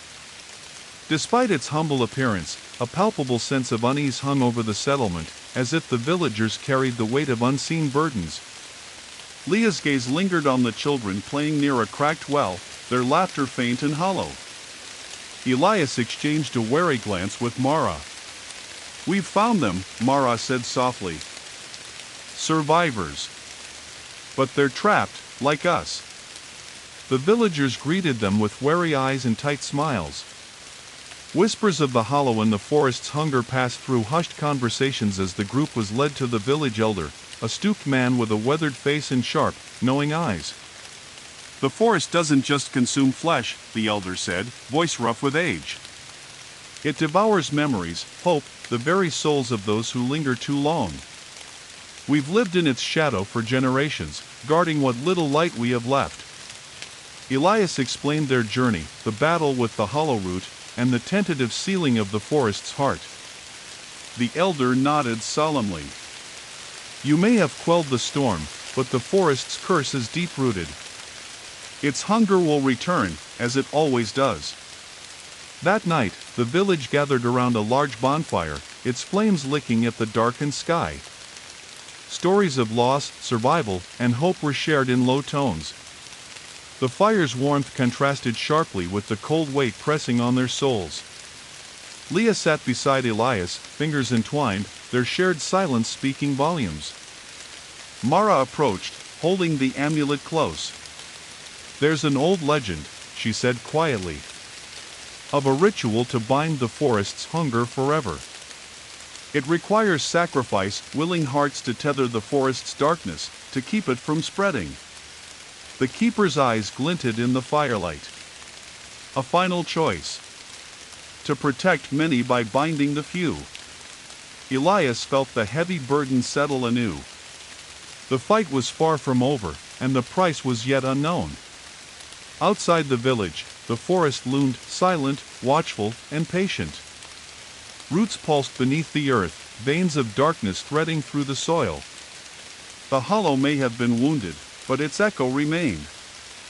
And the forest whispered once more, a soft, haunting lullaby for those lost in its depths. The firelight flickered against the ancient timbers of hollow pines, casting long shadows that danced like restless spirits across the faces gathered around the village square. The air was thick with anticipation, fear, and the heavy weight of a decision that could alter the fate of all who lived in the forest's shadow. Elias sat beside Leah, their hands intertwined tightly, fingers cold but steady. Mara stood nearby, clutching the amulet, her face pale yet resolute. The keeper moved through the crowd, their eyes scanning the faces, young and old alike, all carrying the same haunted look of those who have seen too much darkness. The village elder's voice rang out, cutting through the murmurs. "Tonight, we face the forest's hunger with the courage of those willing to bind its curse once and for all. The ritual demands sacrifice, not just of flesh, but of memory, of identity. Those who offer themselves will become the forest's guardians, anchors to hold back the spreading rot."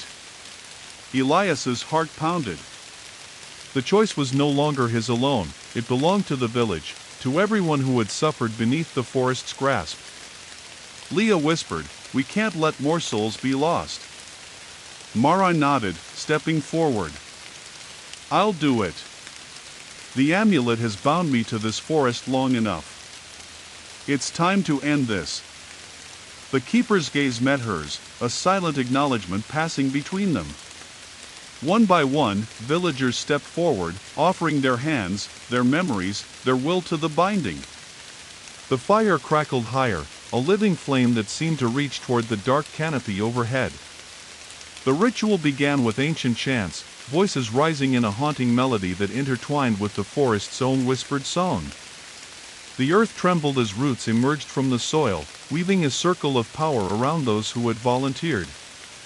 Elias felt a pull deep within his chest, a tug at his very soul, as if the forest itself reached inside him, seeking to claim what it had long desired. Leah's eyes shone with tears but also fierce determination. "We do this for all of us, so no one else gets lost." The chanting grew louder, the circle tightening, the air thick with raw energy. The roots rose higher, embracing the volunteers in a cocoon of living wood and sap, binding their memories and spirits to the forest's heart. As the first light of dawn broke through the trees, the ritual reached its climax. The earth stilled, the roots weaving a delicate, powerful web that pulsed with life and shadow. The hunger had been bound, but at a price. The faces of those bound flickered like fading stars, their memories and identities woven into the very fabric of the forest. Leah rested her head on Elias's shoulder, exhaustion and relief washing over her. The keeper knelt beside the newly formed guardians, whispering a final blessing. The forest breathed differently now, quiet, watchful, tethered but alive. The villagers returned to their homes, their hearts heavy but hopeful. Elias and Leah stood together, looking out over hollow pines. "The story isn't over," Elias said softly. "But maybe, this time, we've bought some time." Leah nodded, eyes reflecting the dawn's first light. Time enough to heal. To remember. The forest whispered its ancient song, a lullaby woven with shadows and light.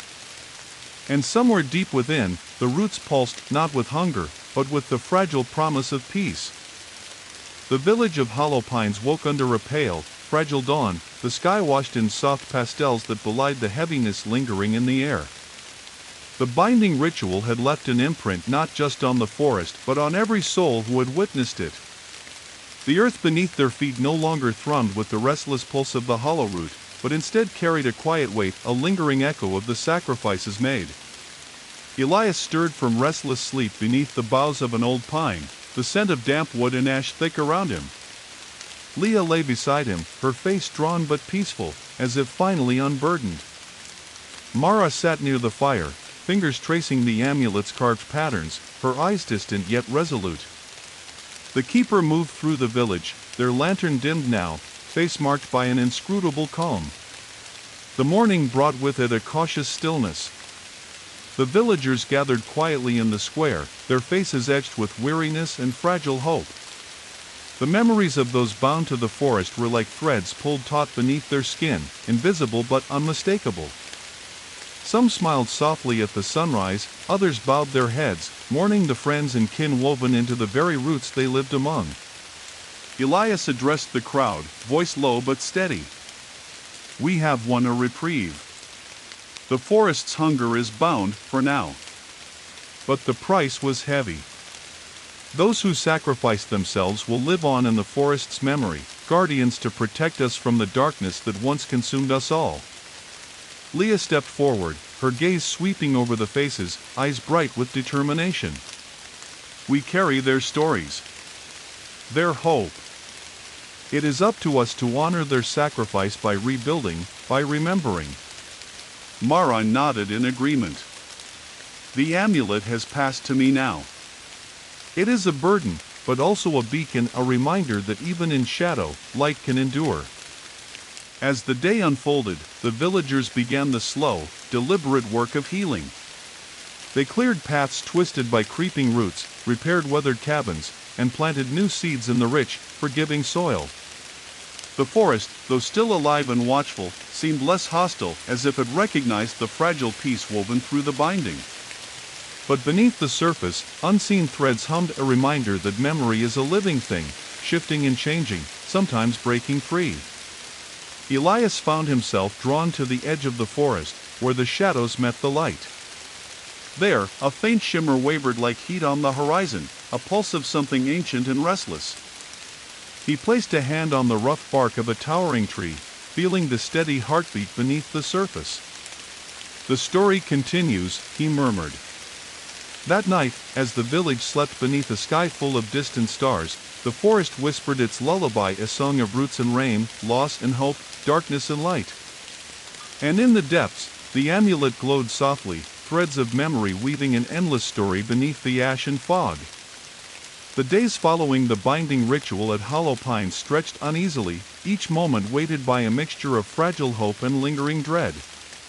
The villagers went about their work with quiet determination, but the forest remained a looming presence, its branches whispering secrets just beyond comprehension, its shadows shifting with subtle malice. Elias found himself restless, drawn again and again to the boundary where village met forest. He walked beneath the heavy boughs, feeling the soft carpet of moss beneath his boots and the occasional brush of unseen movement in the undergrowth. The amulet hung around Mara's neck now, its pale green light flickering faintly in the dark. One evening, as the sun sank behind the trees and the forest's breath grew colder, Elias heard a distant murmur, soft, like voices carried on the wind. He paused, straining to listen. The sound seemed to seep from the earth itself, a chorus of whispers tangled in root and stone. Curiosity and unease tugged at him, and he ventured deeper than before, following the eerie hum into a thicket where the soil was soft and dark. There, beneath a gnarled oak, he discovered a hollow, a small cavern entwined with roots and glowing faintly with an otherworldly light. From within came flickers of shadow and glimpses of faces, ghostly echoes of the souls bound in the ritual, their memories lingering like faded photographs. Leah joined him silently, eyes wide with a mixture of awe and sorrow. "They're still here," she whispered. "Living beneath the roots, caught between worlds." The keeper appeared at their side, lantern raised high. The binding tethered their spirits, but it did not sever their connection to this world, the keeper explained. "They are watchers now, guardians and prisoners intertwined. Their echoes ripple through the forest, warning us of dangers yet unseen." As they spoke, a sudden tremor shook the earth, and the hollow's glow intensified. Shadows coalesced, shifting into shapes both familiar and strange, faces of those long lost, reaching out in silent plea. Elias stepped forward, voice steady despite the chill creeping down his spine. "We hear you. We remember." Leah laid her hand on his shoulder, strength passing between them. The keeper began a low chant, weaving words older than the forest itself, their voice a bridge between realms. Slowly, the shadows softened, faces relaxing into peaceful expressions as the hollow's light pulsed gently, a heartbeat of remembrance. But the forest's depths held more secrets still.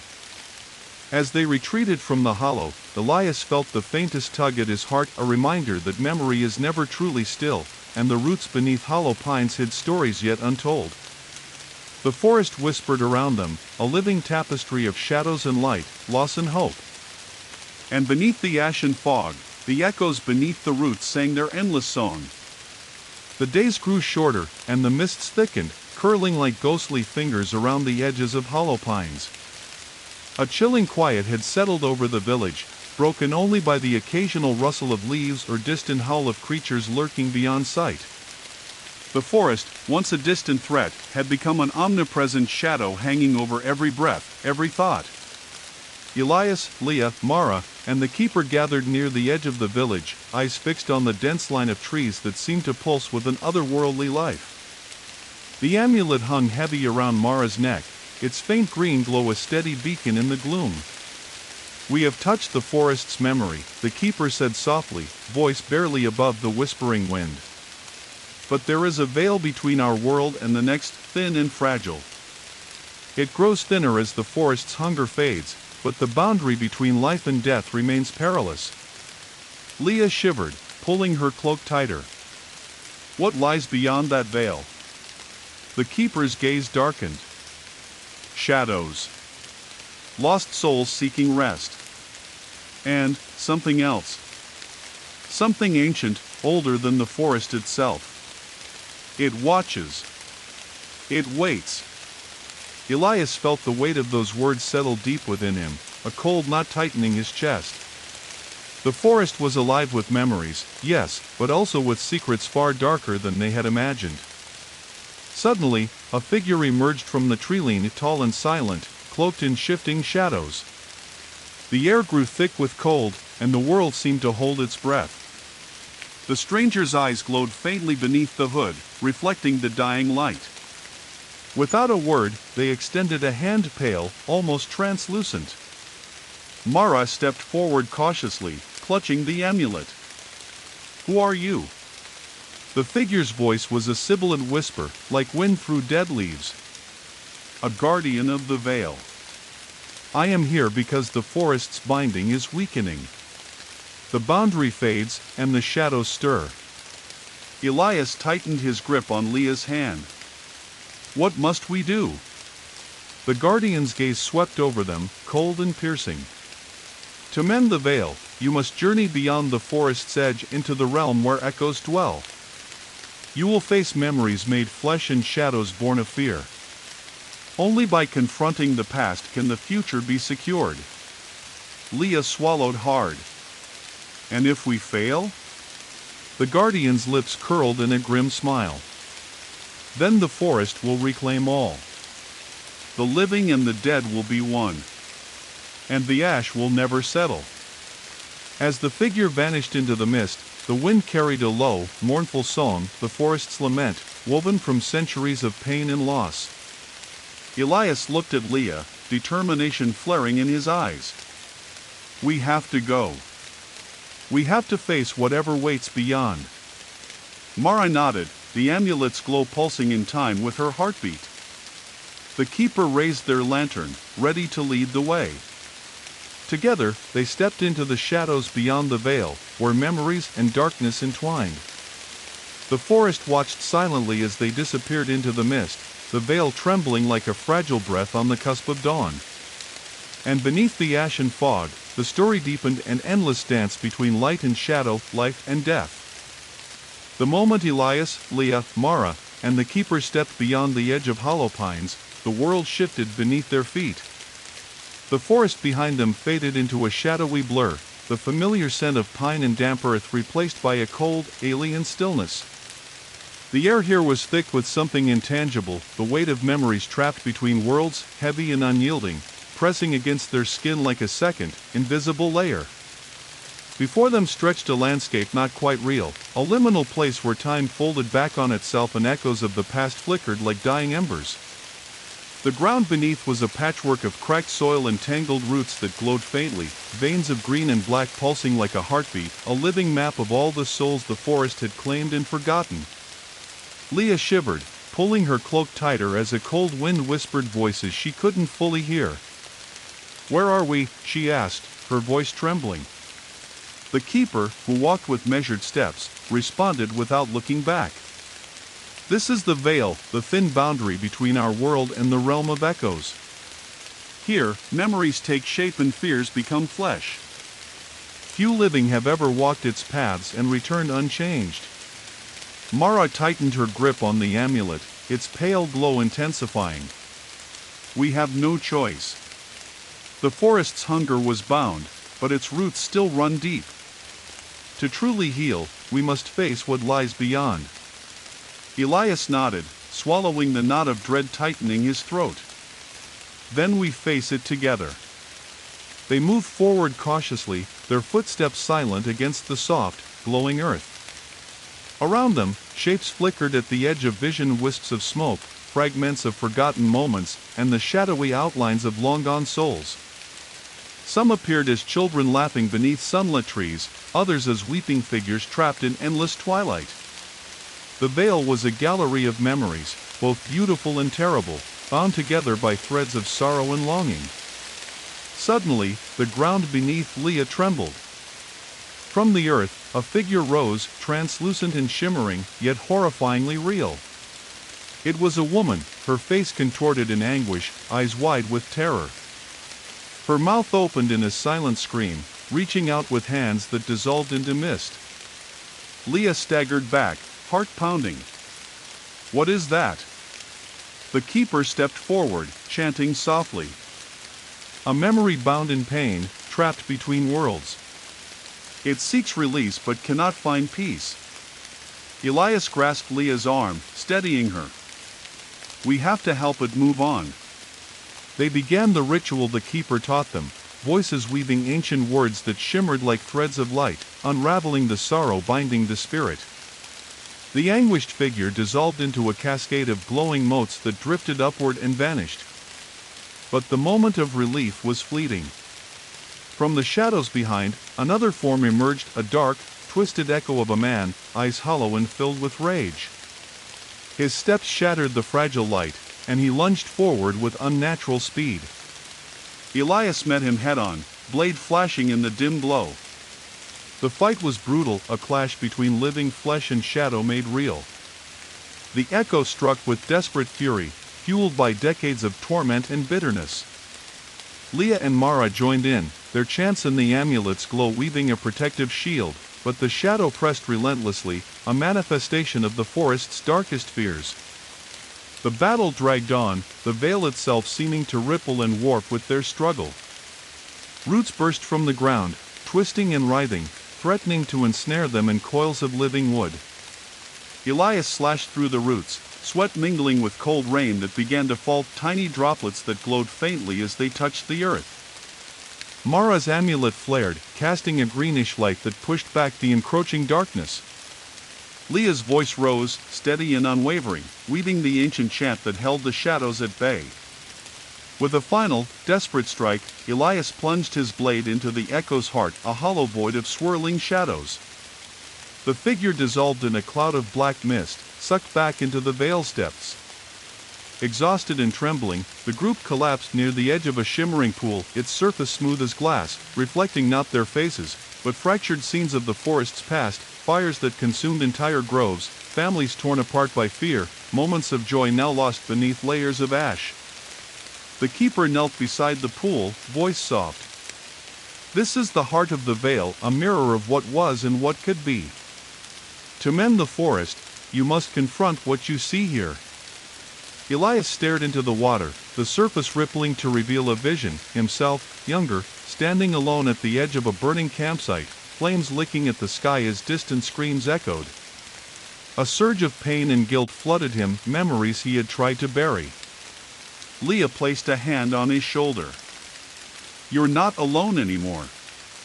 One by one, they faced the reflections, their deepest fears, regrets, and hopes. The forest story was as much theirs as it was of the land itself. Hours passed, or perhaps days, time was meaningless here until the first rays of dawn pierced the vale's gloom. The echoes began to fade, the memories settling like dust. The forest's roots pulsed once more, steady and strong, no longer ravenous but healing. Elias stood, breathing deeply, the weight of the past still heavy but no longer crushing.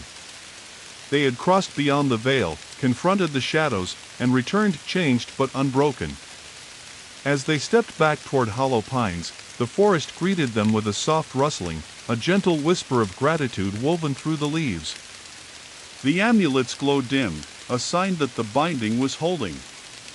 But Elias knew the story was far from over. The forest was alive, ancient, restless, and eternal. And beneath the ashen fog, the dance of light and shadow would continue. They returned to Hollow Pines at dusk. The sun filtered weakly through the thinning mist, painting the village in hues of rust and bronze. The forest, though still immense and darkened at the edges, no longer loomed with the same oppressive weight. Its whispering had quieted, not silent, not gone, but subdued, as if it were catching its breath after centuries of screaming. The people of Hollow Pines gathered at the edge of the village as Elias, Leah, Mara, and the keeper stepped from the trees. No fanfare greeted them. No shouts of triumph. Just silence. Reverent, shaken silence. Because the forest had taken too much from these people: family, time, sanity, and even now, the cost of survival hung thick in the air. Yet even without words, something was different. Something was lighter. Leah noticed it first. The trees that lined the edge of the village, twisted pines and gnarled birches, had straightened. The branches no longer reached like claws but bent gently toward the wind. The ground, once cracked and choked with roots, had softened, and wildflowers were beginning to bloom in patches where the rot had once pulsed. The keeper turned to Elias. The veil has closed. Not completely, but enough. Elias nodded, his shoulders heavy but squared. We saw what it truly was. The forest didn't begin as a monster, it became one. And it was fed by the things we hid: grief, guilt, fear. And forgetting, Mara added softly, running a thumb over the edge of the now dimmed amulet. It fed on forgetting. That evening, they built no fire. Instead, the villagers lit lanterns, small ones, carved with symbols passed down through generations. Dozens of them, glowing amber and warm, hung from the trees and porches, filling the village with a soft constellation of light. It was not for celebration. It was for remembrance.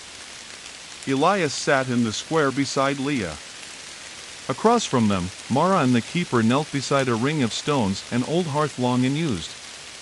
They placed the amulet in its center, its glow dim but steady, and let it rest there, like a heartbeat buried in the earth. Mara spoke first, her voice low but unwavering. We bind this place not to chains or fire, but to memory. We remember those the forest claimed. Those who were lost to fear. And those who gave themselves willingly so we could still walk beneath these trees. She looked around, and the villagers, one by one, stepped forward with small offerings, trinkets, bits of cloth, pieces of bark inscribed with names. they placed them beside the amulet in quiet procession. Later that night, Elias wandered beyond the edge of the square. The forest's edge was gentler now, as though exhaling for the first time in centuries. The ever-present fog had lifted just enough that he could see the moon filtering through the canopy. The silence here was not empty but expectant, like the hush before rain or the moment just before a child's breath. Leah joined him, and for a while, they said nothing. Finally, she broke the stillness. "Do you think it's over?" Elias shook his head. "Not over. But changed. The forest remembers us now, and we remember it. That may be enough." They stood there together, listening to the soft rustle of leaves. But beneath the peace, Elias felt something deeper, like a thread still tugging gently beneath the surface. Not danger, but legacy. At dawn, they prepared to leave Hollow Pines behind. The keeper would remain, choosing to live among the trees that had once threatened to consume them. Mara stayed too, not because she had no home, but because she had become part of the forest story now, its memory keeper, its steward. Elias and Leah packed lightly. They had no destination, only the knowledge that something had changed in them, something that could not be undone. They would walk the borderlands, speak to those who still lived near the old woods, help them remember, before forgetting made them vulnerable once again. As they passed beyond the old stone markers that once warned travelers from entering the cursed forest, Elias turned back one last time. The trees stood silent. Still. And from somewhere far behind, a wind stirred the ashes, scattering them into the light. 2 months had passed since the forest had quieted. Elias and Leah had not wandered far, though they had told the villagers they would move on. Their feet never carried them beyond the hills surrounding Hollow Pines. Something unspoken had held them near. It wasn't obligation, or even fear. It was gravity. The forest, though subdued, was not done with them. And deep down, they had never truly left. They made a modest camp near the old hunter's trail, just within sight of the tallest trees. Each morning, they watched the mist rise through the boughs and curl across the valley.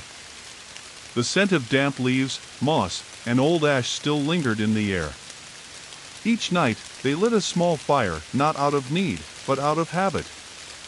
There was comfort in flame. In the quiet crackle that masked the whispers that sometimes still came on the wind. The forest had grown quieter, yes, but not silent. And silence, they'd learned, was not always a mercy. It was on the 63rd morning that the fog refused to lift. The sun rose behind a veil so dense and still that light struggled to pierce it. The air was unusually dry, no dew on the grass, no moisture on the bark. Even the birds had gone quiet. There were no footsteps in the leaves, no snapping twigs, no familiar echo of forest life waking. Elias was already awake when Leah stirred. He sat at the edge of their camp, staring into the woods, his back straight, every muscle tensed as though waiting for a signal. "I had a dream," he said, voice hushed. "But I don't think it was mine." Leah rubbed sleep from her eyes, shivering as the air touched her skin. "What do you mean?" He turned, his eyes shadowed. "I saw the old well. The one at the edge of Hollow Pines. But it wasn't ruined. It was pristine. And someone was standing beside it, but their face was wrong. Blurred. Like water. They spoke to me. Said something about embers beneath the soil. About something buried." Leah paled. That phrase, it was in one of the keeper's journals. "I remember. Buried embers, the forest's last defense." They returned to Hollow Pines by dusk. The village had changed in their absence, not outwardly, but in spirit. The lights still burned in windows, the wood smoke still curled above rooftops, but the people spoke less. Faces were drawn. And the dreams, those who had them no longer spoke of trees or roots, but of flame. Mara met them outside the keeper's cottage. Her skin had grown paler, and her eyes were shadowed with sleepless nights. The amulet no longer hung at her throat. It had gone dormant, she explained, buried now beneath the hearthstones, as tradition demanded. But the forest was stirring again. This time, it wasn't whispering. It was breathing. They gathered the next morning, Elias, Leah, Mara, and the keeper who had emerged from their reclusive vigil, robes faded and streaked with ash. The forest had not grown, no new roots or gnarled trees, but something beneath had awakened. I found something, Mara said, unrolling a brittle scroll from the archives. A record older than this village. Maybe older than the forest itself. It speaks of a second binding. One forgotten, hidden deeper than the hollow root. It was never meant to be touched. The scroll told of a fire that once consumed the land, not a fire of flame, but of thought, of memory. A network of forgotten spirits. It called them the cindered souls not consumed by the forest, but fused into it, buried beneath to fuel its rebirth. And it warned of what would happen should they rise. A forest reborn in flame, the keeper murmured. A hunger not for life, but for forgetting itself. Oblivion. That night, the fog turned black. It poured through the village like smoke without fire, curling under doors, choking lantern flames, whispering in lost tongues. Children wept in their sleep. The wells overflowed with brackish water. The trees bent inward, forming unnatural arches above the old paths. Leah woke choking, eyes burning. The fire had gone out. Elias stood beside the embers, ash in his hands, staring at a glowing line etched across the soil, a sigil, pulsing with faint orange light. Mara ran to them breathless, a smear of soot across her cheek. They're rising. From beneath. The cindered. The binding held them dormant, but the weakening of the hollow, it's allowed them to stir. The keeper nodded grimly. We must go to the place beneath the well. The old cistern. That's where the first embers were buried. If the seal breaks, there will be no forest left to save. No memory left to hold. And so they prepared again to descend into forgotten darkness. Only this time, it was not the forest they feared. It was what the forest had tried to forget. And what might be remembered too late.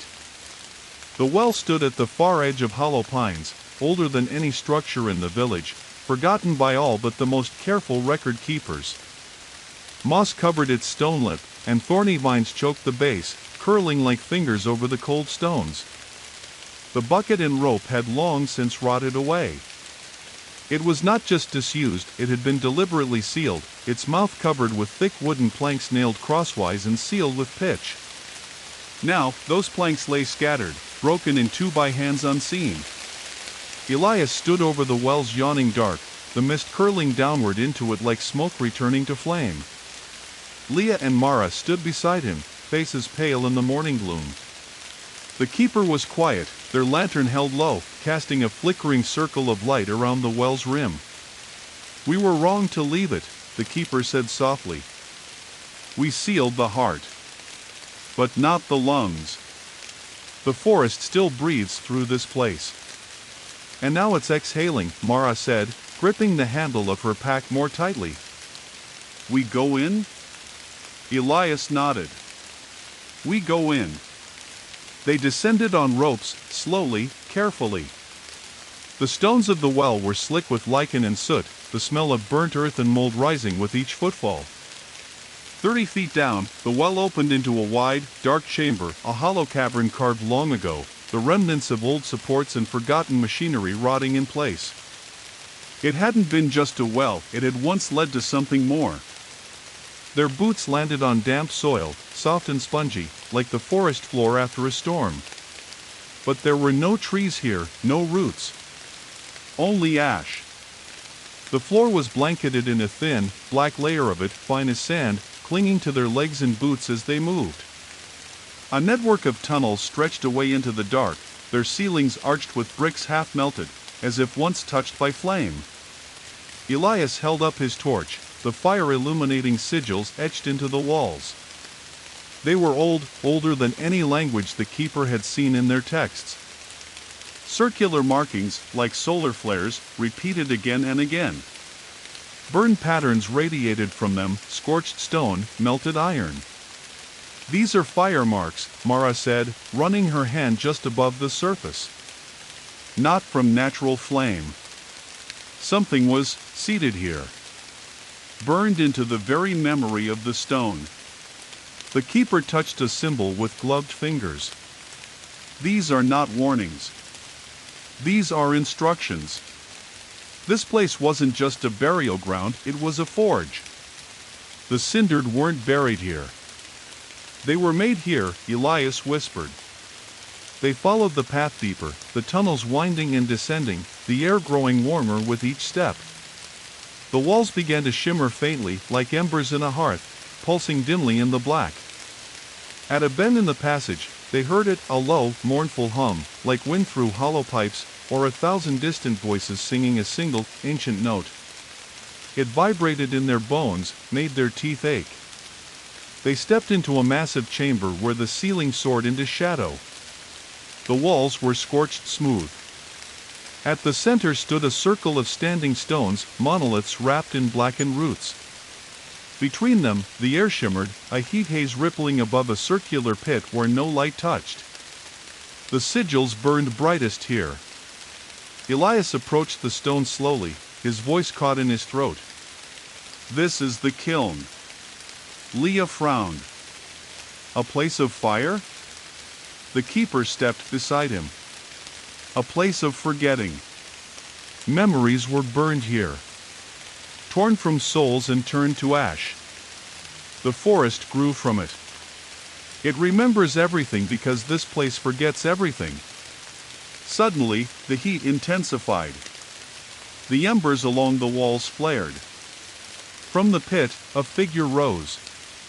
It was made of smoke and coal, its shape ever-shifting, part human, part something else. A voice came not from its mouth, but from everywhere at once. You returned. The figure coalesced into a form that resembled Elias, an older version, eyes hollow, body cracked with ember lines. Its voice was not cruel, but tired. You sealed the forest, but you did not understand. You silenced its pain, but not its fire. Elias stepped forward, heart pounding. What are you? The figure tilted its head. I am what you left behind. All of you. Your grief. Your fear. Your guilt. You didn't kill the hollow root. You fed it. We are its breath. Its heat. We rise when forgetting is too deep. And Hollow Pines has forgotten too much. The chamber shook. From the pit, tendrils of flame emerged, arcing along the roots. The standing stones cracked, the symbols glowing bright orange. One by one, ash-formed figures stepped into the chamber, faceless shapes of old villagers, long dead, now hollowed by fire. Leah drew back, whispering a chant under her breath. Mara reached for the amulet at her neck, but it gave no light. The keeper stood firm, lifting the lantern, and spoke in a tongue older than speech, sounds that were rhythm, not meaning. The figures halted, swaying. Elias felt it then, a memory he had never lived. Running through a burning forest. A child in his arms. Screaming for help that never came. The fire was not from outside, it was from within. It had always been. He understood. The forest didn't just feed on memory, it tried to contain it. To protect itself from what had happened before. And now the kiln wanted to relight what it had once extinguished. Elias stepped into the center of the circle. I remember, he said. I remember what was lost. And I won't forget it again. The figures turned toward him. The heat surged. Leah and Mara joined him, voices rising, chanting together, calling not just the forest, but their own names, their own grief, into the fire. The ash swirled violently. The kiln trembled. And from the pit, the embers began to cool. When the silence fell, it was deafening. The figures faded, the roots uncoiled, and the stones began to crumble, reduced to black sand. The kiln had released its breath. The forest above stirred but did not scream. And the well, long sealed and long forgotten, grew cold. They climbed back into daylight beneath a sky of pure gray, the village still and waiting. Smoke rose no longer. The trees were still. And for the first time since they had entered the forest months ago, the air smelled of rain, not ash. The climb out of the well was quieter than the descent had ever been. They said no words as they ascended. Each handhold, each knot of rope, each foot against slick stone brought them farther from the depths of the kiln and the smoldering memories it had tried to incinerate. When Elias pulled himself over the lip of the well and fell back against the overgrown moss, his breath fogged in the chill air, not with fear, not with relief, but with something heavier and quieter. Grief. Not the sharp kind that strikes when something is taken. The slow kind that lingers after you've given it willingly. Leah and Mara emerged next, followed last by the keeper. All of them had ash clinging to their clothes and faces. None spoke. The wind moved through the trees without resistance, no longer curling unnaturally, no longer hissing through the branches. A breeze, for once, that did not carry voices. The forest was still. Not dead. Not waiting. Just still. That night, Hollow Pines didn't light its lanterns. Not out of fear, but reverence. The villagers knew something had changed. The pressure in the air, the kind that crushed your ribs just by standing in it, was gone. The nightmares, though not entirely absent, had begun to scatter, fragment, and weaken. Even the birds had returned. Just one at first, a red-breasted robin, seen perched atop the broken bell tower. Then more, filling the treetops with uncertain song.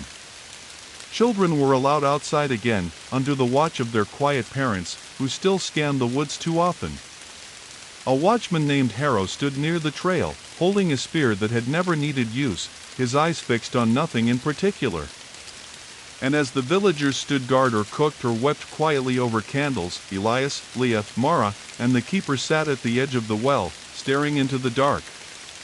What we saw down there, Mara said, after nearly an hour of silence, wasn't just memory. It was punishment. The forest burned things it wanted us to forget.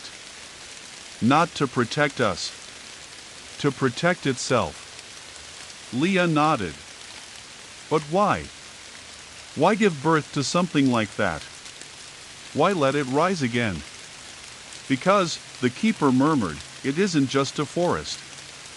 It never was. It was a refuge. A vault. Something ancient, older than the trees. A place where thought and guilt were buried deep to avoid reckoning. That kiln wasn't made to destroy memory, it was made to erase responsibility. Elias frowned. But now. The keeper looked up at the canopy. Now it remembers everything. All the pain. All the cost. Later that night, Elias walked alone beyond the village perimeter. He stood in the open where the trees began, the boundary between wild and tamed. The stars were out tonight, dim, muted behind drifting clouds, but visible. And that was new. The sky, which for months had seemed like a damp cloth held too close to the earth, now stretched again vast, real, distant. The fog, which once pulsed with voices and threatened to wrap around your legs and pull you down, had thinned to a wispy sheen that brushed your skin like mist, not malice. Elias turned slowly, scanning the tree line. "I know you're still watching," he said, voice low. Nothing replied. No birds scattered. No branches creaked. But a root did shift beneath his boot. Just slightly. Like a nod. He looked down and saw it, a tangle of blackened bark, retreating slowly into the soil. Sinking back into dormancy.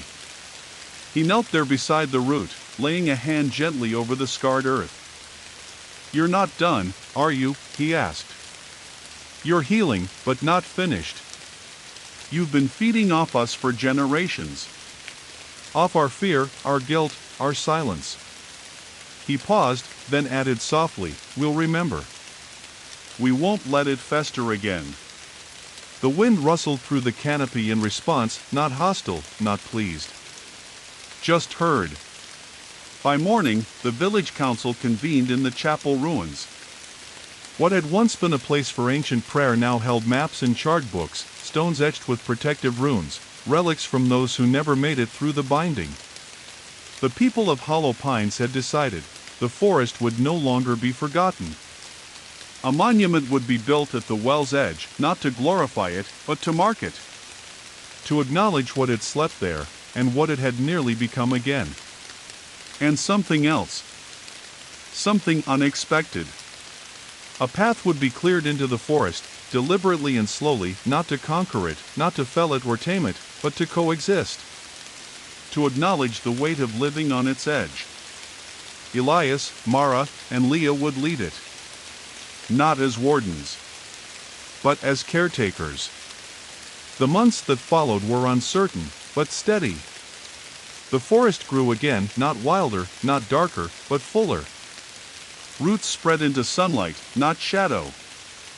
Flowers bloomed between the pines that hadn't grown in years. The mist still came, but gently. The trees still whispered, but not to frighten. To warn. People listened now. Children were taught the songs of the binding. Teenagers were taught the stories, not the watered-down kind, but the real ones. The cruel ones. The ones that included what their grandparents had buried. And on the longest night of the year, the villagers gathered near the well. No longer to fear what rose beneath, but to lay a hand on the stone and whisper the names of the lost. Each one remembered. Each one spoken aloud. And as the stars wheeled overhead, and the ash settled into the soil where it could nourish instead of consume, the forest slept. But not blindly. It slept with one eye open. And the sky above it, finally, no longer blinked. Spring arrived not with warmth, but with movement. The rains came first, soft, cold, persistent. They seeped into the charred earth, sloughing ash into rivers that cut through the forest floor like veins. Patches of moss rose from the soil in unusual shapes, curling into spiral patterns and strange glyphs that no villager recognized. New growth flourished at the forest's edge, faster than expected, as though the land were hungry to reclaim what had been lost. But beneath the vibrant green, something older was stirring. Not angry. Not vengeful. Just restless. Elias stood at the edge of the new trail, shovel in hand, eyes fixed on the saplings that had sprouted seemingly overnight. The trail had once been a deer path, barely wide enough for one person to walk. Now it was cleared and maintained, bordered with stone markers that glowed faintly with protective carvings. He traced a finger along one, pausing at the rune carved into its face, a spiral swallowing a flame. A symbol from the kiln. Leah approached from behind, her boots squelching through the mud.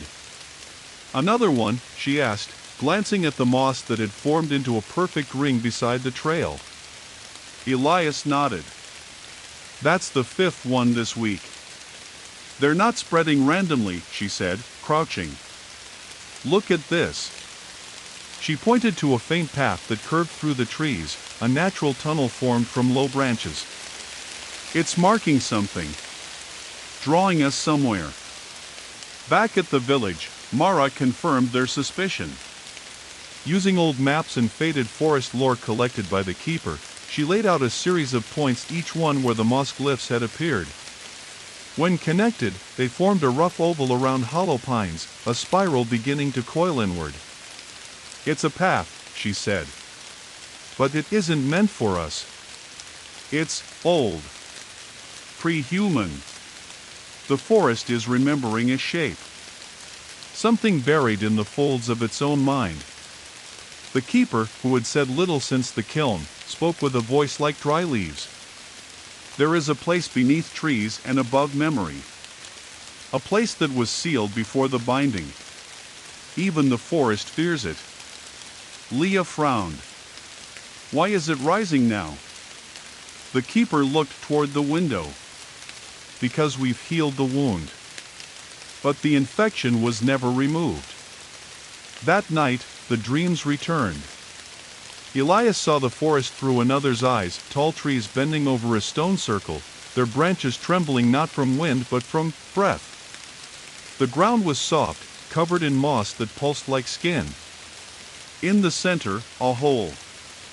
Deep. Circular. Its walls lined with something organic, wet. A voice from below, ancient and childlike all at once, whispered a single word. "Remember." He woke drenched in sweat, the fire burned down to embers. Across the room, Leah stirred, muttering in her sleep. And on the windowsill, a small sprig of green moss had formed a perfect spiral. The next day, they followed the moss path. The spiral wound deeper into the woods than any map accounted for, leading them through sections of forest that should not have existed, groves with trees older than any in the region, leaves that shimmered faintly in the dull light, and birds that watched in silence, eyes unblinking. The deeper they went, the quieter it became. Even their own breaths sounded distant. They moved through a stretch where the fog hung thick and motionless, as if suspended in glass. It clung to their clothes, their hair, even their thoughts. Time bent strangely, hours felt like moments, and moments like whole lifetimes. Elias swore he remembered his own childhood in a flash of sunlight through the leaves, and then it was gone. Mara stopped abruptly. Ahead of them stood a tree unlike any they had seen. Tall and impossibly wide, its bark was silver-gray and marked with the same spiral symbols etched into the moss. Its roots extended outward in patterns that formed natural steps. And at its base, a hollow. A doorway. They stood before it in silence. Elias knelt beside the opening. The air that drifted from within was cold and dry, but not lifeless. It smelled of cedar, wet stone, and something else. Something like memory. Mara reached into her satchel and withdrew a cloth bundle. Inside was the amulet. Dim, its green light barely perceptible, like a dying star. She placed it at the root threshold. The amulet pulsed once. Then again. And from within the tree, something stirred. A sound. Not a growl. Not a moan. A breath. Drawn in, slow and curious. The forest was not reacting. It was waiting. Inside the hollow, the walls shimmered with veins of living wood, light running through them like blood. The corridor narrowed, twisted, then opened into a circular chamber. In the center stood a stone altar, half swallowed by bark, and above it floated a seed. Not made of plant, but of glass and smoke and something ancient. The seed pulsed, and each of them felt something inside themselves unlock. A memory they did not own. A voice they'd never heard. You opened the kiln. You burned away the rot. But the fire has roots. The chamber darkened. The moss at their feet writhed, rising into tendrils. Elias stepped forward. What are you? The voice did not answer with words. Instead, the seed cracked. And from it poured smoke thick and black and alive. It rushed over them, through them, not burning, but feeling. It was not a monster. It was a soul. Broken. Forgotten. Banished. the true hunger of the forest. Not rage, but longing. When the smoke cleared, they stood in the clearing once more. The doorway was gone. The spiral tree now just a tree. The moss glyphs had faded. And the forest? It exhaled. Back in Hollow Pines, the people noticed the change. A stillness deeper than any before. Not deathly, not ominous. Just peace. Something old had been remembered. And had chosen, for now, to sleep. But they knew better than to forget it again. The monument at the well was rededicated, not just to those lost, but to the forest itself. Its grief. Its memory. Its mercy. And beyond the clearing, where no path led, a single spiral continued to bloom on the moss, watched silently by trees that had outlived history. Weeks passed. The forest had gone still again, not with the weight of dread, but with something even more profound. Reverence. The trees no longer moaned beneath unseen winds, and the fog that once bled through Hollow Pines at dusk now rolled gently, more like breath than omen. People moved more freely now, past the edge of the old boundary. Children dared to chase deer through the clearing where the spiral tree had stood, though the tree itself, once marked with veins of light and memory, now appeared just like the rest. Yet no one lingered near it too long. They felt it, even if they didn't speak of it. The path beneath the roots still lingered in the corners of their dreams. And something deeper was stirring, something not born of fear, but of calling. Elias found himself walking further each day. Leah remained in the village, busy helping Mara and the keeper archive old scrolls and translate runes found beneath the chapel ruins. But Elias, he was drawn into the deeper forest, not aimlessly, but pulled. It wasn't a voice. It wasn't even memory. It was pressure, like gravity, but personal, specific. The kind that found you when you were ready.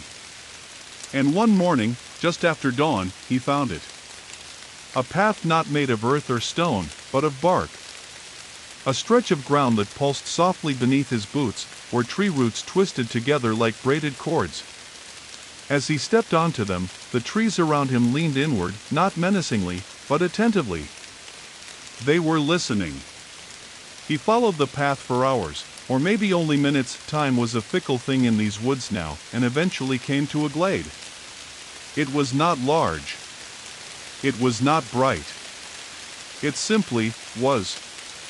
Timeless and unervingly symmetrical, with trees that formed a perfect ring.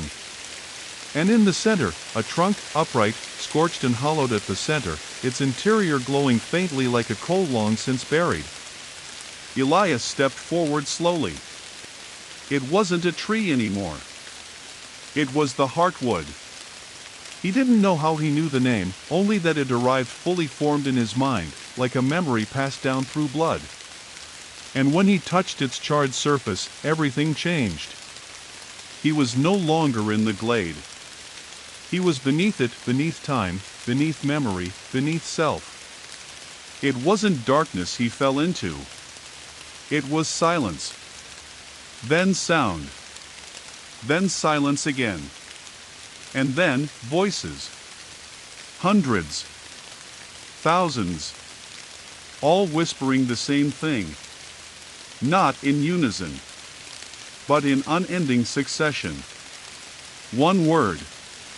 Over and over. From every voice that had ever been buried in ash. Remember. The visions came then.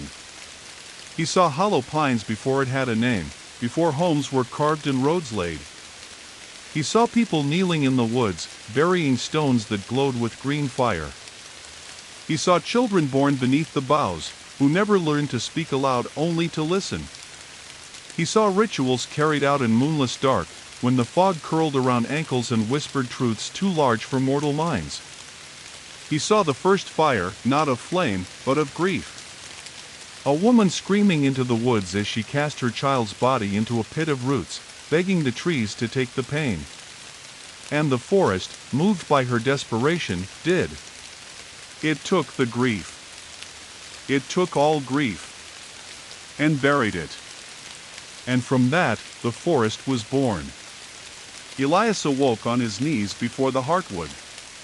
Tears streaked his face. Not from fear. From awe. The forest had been a vault for humanity's deepest wounds. A place where forgetting had once been a mercy. But time had changed mercy into hunger. The vault had become a maw. And now it remembered itself. Back in Hollow Pines, Leah felt it too. She sat upright mid-conversation, heart racing, and looked toward the northern trees. The heartwood, she whispered. Mara blinked. What did you say? It's awake. That evening, as the clouds thickened above the village and the first drops of summer rain began to fall, the ground trembled, not with violence, but with purpose. Roots shifted deep beneath the soil. Ash stirred. Not to rise, but to make way. And from the center of the spiral tree, where the hidden path had once opened, light began to shine, not bright, not blinding. Just enough to see by. Enough to follow. Elias returned by nightfall, soaked in rain, his clothes streaked with mud and ash. He entered the chapel-turned-archive in silence, his face pale and eyes distant. Leah rushed to him. What did you see? He didn't answer. He placed both hands on the altar where the amulet once lay, and whispered. They're not gone. The ones we thought were lost to the ash. They're kept. Mara's breath caught. Where? In the heartwood, Elias said, voice trembling. Not as ghosts. Not as monsters. As memories. The forest, it's not punishing us anymore. It's asking us to join it. To become part of the remembering. The days that followed were filled with strange stillness. More moss spirals appeared in the outer woods. Birds circled in formations that mimicked the kiln's runes. And one morning, at the well's edge, a child was found standing barefoot, holding a green-stained stone that pulsed faintly with warmth. She claimed she had not taken it. She said the forest gave it back. That night, Elias, Leah, Mara, and the keeper gathered again at the Heartwood Glade. They did not chant. They did not light fire. They sat in silence. And as the trees leaned closer, and the rain fell in slow, steady rhythm, they did what the forest had begged of them for centuries. They remembered. And they listened. Because sometimes, healing isn't the silencing of pain. It's giving it roots. So it can become something else. The villagers began to dream in unison. It started with the children. Every morning, the youngest would speak of a figure seen beneath the trees, a woman of white bark and black eyes, her arms covered in green runes that pulsed like breath. She never spoke. She never moved. She only watched from beneath the spiral tree, as if guarding something unspeakably precious. Some called her the memory wife. Others, she who waits. But to Elias, the image struck deeper. He had seen her before, in the flicker of the kiln, in the cracked seed beneath the spiral tree, in the echoing grief of a mother who had offered her sorrow to the earth. The forest, it seemed, had chosen a shape for itself. And now it was walking the space between dream and waking. By the third week, the forest no longer looked the same. The trees hadn't moved. Not literally. But the light was different. The shadows longer. The colors richer. The air felt thicker, charged with the presence of something just behind the veil of visible thought. The moss spirals grew bolder, their ridges higher, the lines straighter, more deliberate. Patterns began to emerge among them, symbols, repeating geometries, mirrored fractals traced through glades and over boulders like veins on skin. Even the sky seemed to shimmer differently above hollow pines, especially at dusk. Not in color. In depth. like something watched from beyond the clouds. Mara walked the village with charcoal-stained fingers, scribbling symbols into her ledger at such speed it made her hand cramp. "It's not just memory," she whispered one night to Leah. "It's language. The forest is speaking back." "To what?" Leah asked. "To us," Mara replied. Finally. One morning, the chapel bell rang. It hadn't rung in nearly a year. The clapper had broken off and rusted in the grass. Yet somehow, it tolled low and slow, echoing across the village in 4 deliberate strikes. The villagers gathered without needing to be told. Old instinct. Deep fear. But no smoke rose from the forest. No ash choked the fields. Only a single figure stood at the northern edge of hollow pines. She wore a cloak of ivy and black feathers. Her face was pale bark, smooth and still, with no mouth, no eyes, only the faint tracing of 2 hollow spirals carved where the cheeks would be. The villagers froze. No one dared approach. Except Elias. He stepped through the crowd slowly, calmly, as though waking into a dream already half remembered. He moved until he stood just beyond the spiral boundary stones, only a few paces from her. She tilted her head. Elias placed one hand over his chest. "You remember me." The bark woman said nothing. But in the stillness between heartbeats, something passed between them, not words, not images, but weight. Like a door opening in the back of the mind. And Elias remembered everything. He dropped to his knees. Not from terror. From understanding.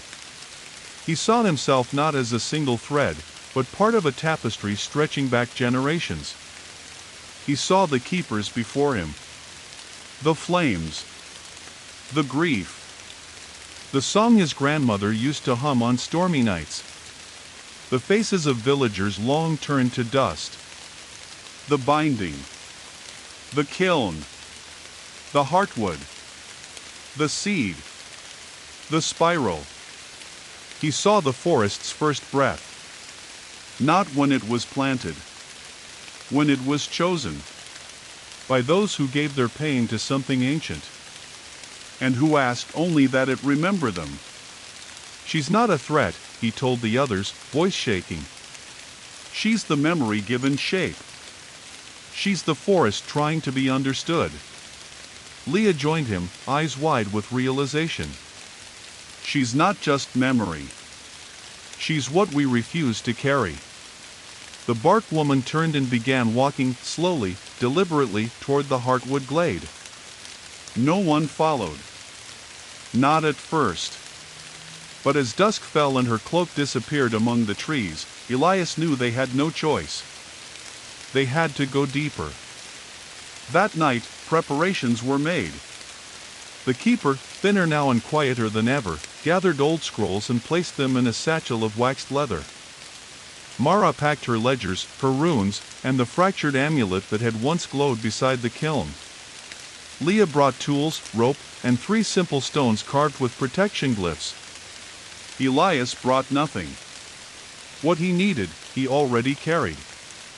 What they were about to face, no object could prepare them for. The forest welcomed them. That was the strangest thing of all. It made no sound of warning. No tricks of shadow. No moaning wind or vanishing paths. It wanted them to find her. To reach the place where memory could be understood. And so they walked the trail between moss spirals, where birds no longer chirped, where even rain dared not fall. Until they reached the heartwood. And found it changed. Where once there was a hollowed stump, now stood a tree so tall its top disappeared into the fog. Its bark was smooth, pale, and covered in spirals that pulsed gently with golden green light. Its base had widened, forming a natural archway. And within that arch stood the bark woman. No longer faceless. Her features had formed, One eye open, the other still a spiral, a mouth like cracked stone, hair of woven roots. She lifted a hand and beckoned them inside. One by one, they entered the tree. Inside was not wood. It was thought. A great library of motion and sound. Memories drifted like motes of dust, suspended in amber. Faces moved within the walls, some familiar, some ancient. Laughter echoed from above, grief from below. The air shimmered with old songs sung around fire. The smell of loss, of wet earth and letters never sent, clung to their clothes. A spiral staircase formed beneath their feet, descending into warm darkness. They walked. And as they walked, they each were seen. Not judged. Not punished. Seen. For who they were. For what they had forgotten. For what they had tried to hide. The chamber at the bottom of the tree was circular. At its center stood a shallow pool of still water. Above it, the bark woman placed a finger to her lips. And the pool rippled.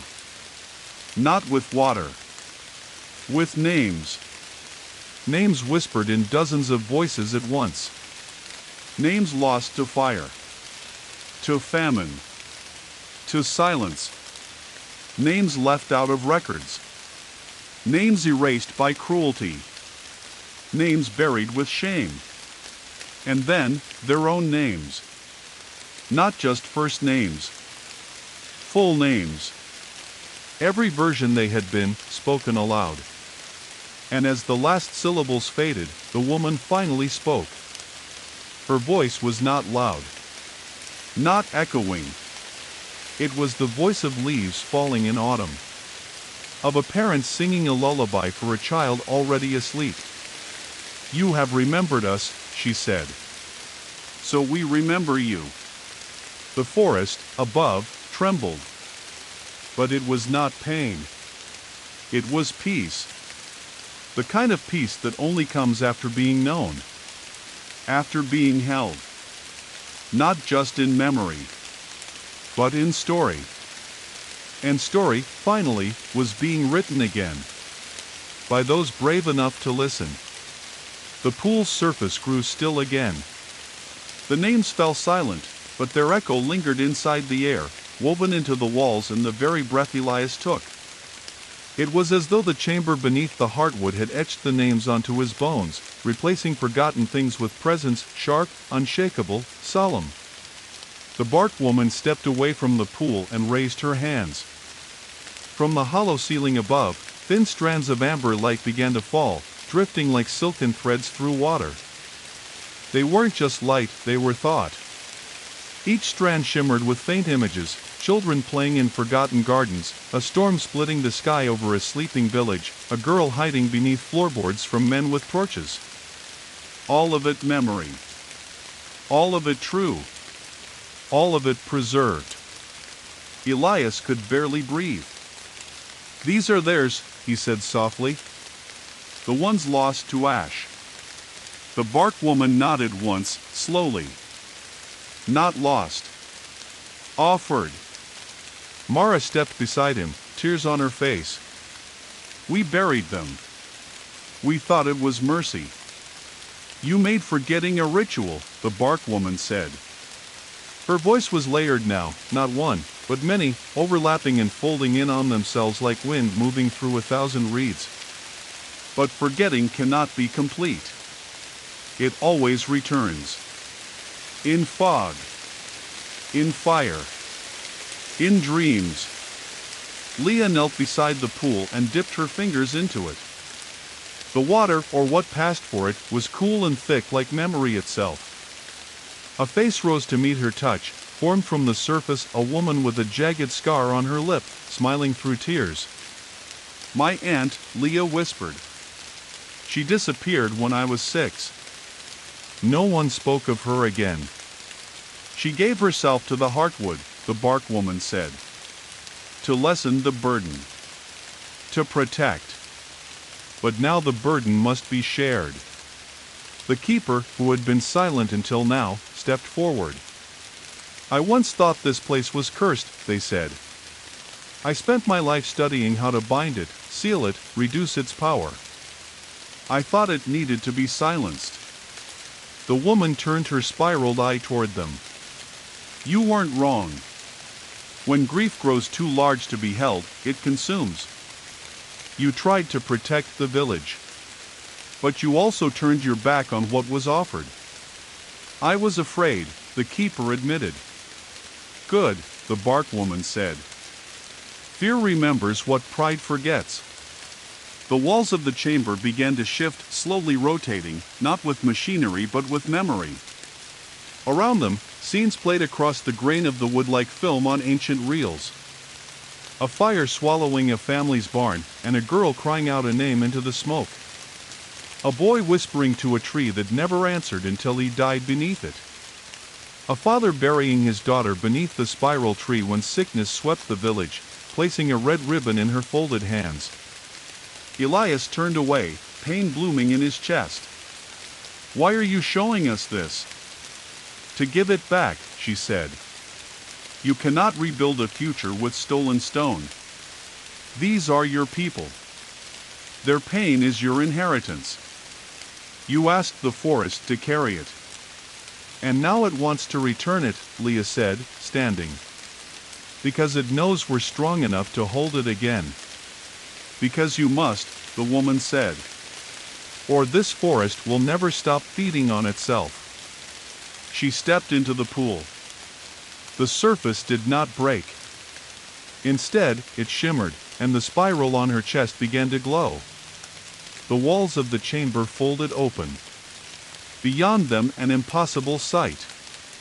A vast network of roots, stretched outward in all directions, infinite as the night sky, each glowing faintly with tiny pulses of green light. At the center of the root web stood a second tree, even older, blackened with fire and rot but still alive, its heart beating slow and deep like the rhythm of the earth itself. The source, Mara whispered. No, the bark woman corrected gently. The first forgetting. They walked into it. The air shimmered like heat over stone. And as they passed beneath the massive root canopy, the scent of ash, loam, and ancient rain filled their lungs. No sound echoed here. No bird call, no wind. Just the deep hum of memory stored so long it had lost its edges. The woman spoke again. This is where the grief first took root. When humans first asked to be freed of remembering. They gave their stories to the forest. The forest accepted. But over time, the grief became too much. It warped the roots. It burned itself into the soil. And the forest forgot why it had agreed in the first place. She turned to Elias. You reminded it. The black tree in the center began to crack. Not destructively, but like a seed hatching. Splits formed in the bark, and from each came streams of light, white, then green, then amber. The roots trembled. And in one great sigh of windless air, the rot lifted. It peeled from the roots like old skin, rose into the chamber above, and dispersed. The tree, once charred, now shone. Its trunk still bore scars, but they gleamed like glass. Its branches no longer dripped with decay, but hummed. The source had remembered what it once was. Not a vessel for forgetting, but a keeper of grief. A witness. They emerged into the surface world the next morning. The villagers, who had waited along the edge of the forest with torches burning low and faces drawn with worry, stared in stunned silence. Behind the returning four, the trees stood tall and unmoving. The fog was gone. Completely. The sky above was cloudless.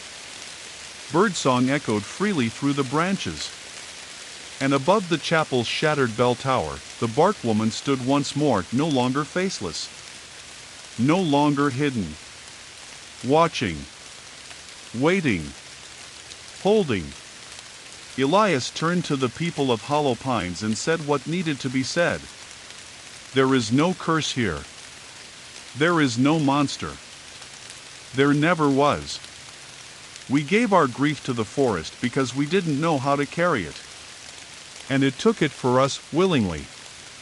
He looked up at the trees. But it's done now. It remembers everything. And now it asks us to do the same. A new monument was built beside the spiral tree. Not made of stone or ash, but of wood. Names were carved into it, not just the lost, but the forgotten, the erased, the hidden. And each season, the villagers gathered at its base to speak aloud a new name, one found in records or remembered by an elder or dreamed by a child. And every time they did, the forest listened. In time, the bark woman faded from view. She was never seen again in the flesh. But she walked in dreams. In the hush before storms. In the scent of moss after rain. She had become not a warning, but a companion. A memory not to be buried, but to be loved. The rains returned in early autumn, not the haunting, ash-thickened downpours that once fell with whispers and dread, but a softer kind. Persistent, cool, and rhythmic. It washed through hollow pines and curtains, steady and calm, pooling beneath the monument by the spiral tree. There, names carved into the wood glistened like veins beneath the surface of water. A week after the return from the Heartwood, the village had changed. Not in layout. Not in size. In weight. You could feel it when you walked the narrow lanes. The silence was no longer fearful. It was reflective.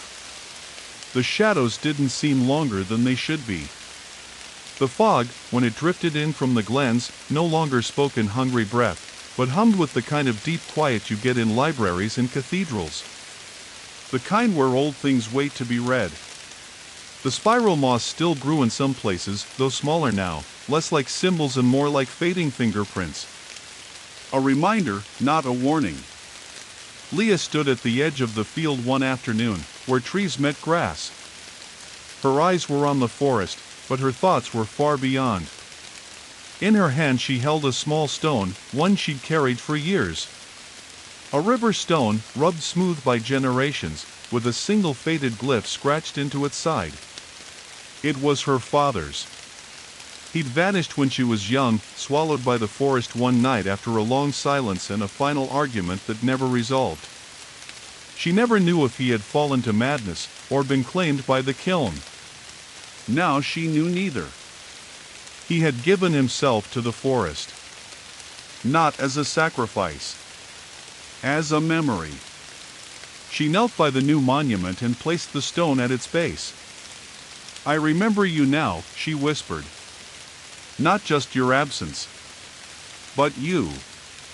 A breeze swept past her, slow and sweet-smelling, and the pine branches above bent with it, not violently. Gently.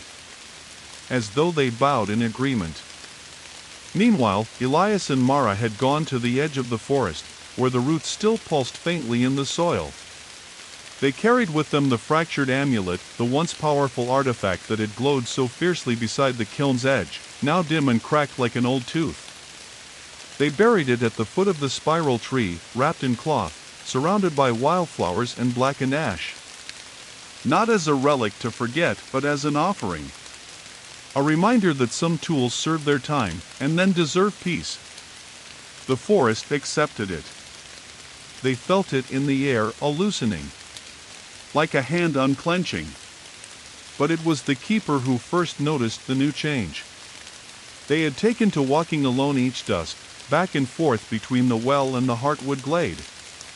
Their steps were measured, ritualistic, a kind of meditative pacing. One night, while walking this path, they noticed something they hadn't seen before. Another spiral. But this one wasn't moss. It was carved into stone. A perfectly etched spiral, not rough or worn, but sharp, new. And beside it, 3 smaller spirals, overlapping, forming a triad. They knelt before it and placed their palm to the stone. The cold rushed up their arm. Not painful, but insistent. they closed their eyes and saw. They were beneath the heartwood again. Only now, it was older. The chamber was cracked and veined with golden roots. Faces stared from the walls, not frightening, not ghostly. Observant. Kind. And the bark woman stood in the pool once more. "You remember more now," she said. "You carry more than you once could." The keeper nodded. "But there's more still, isn't there?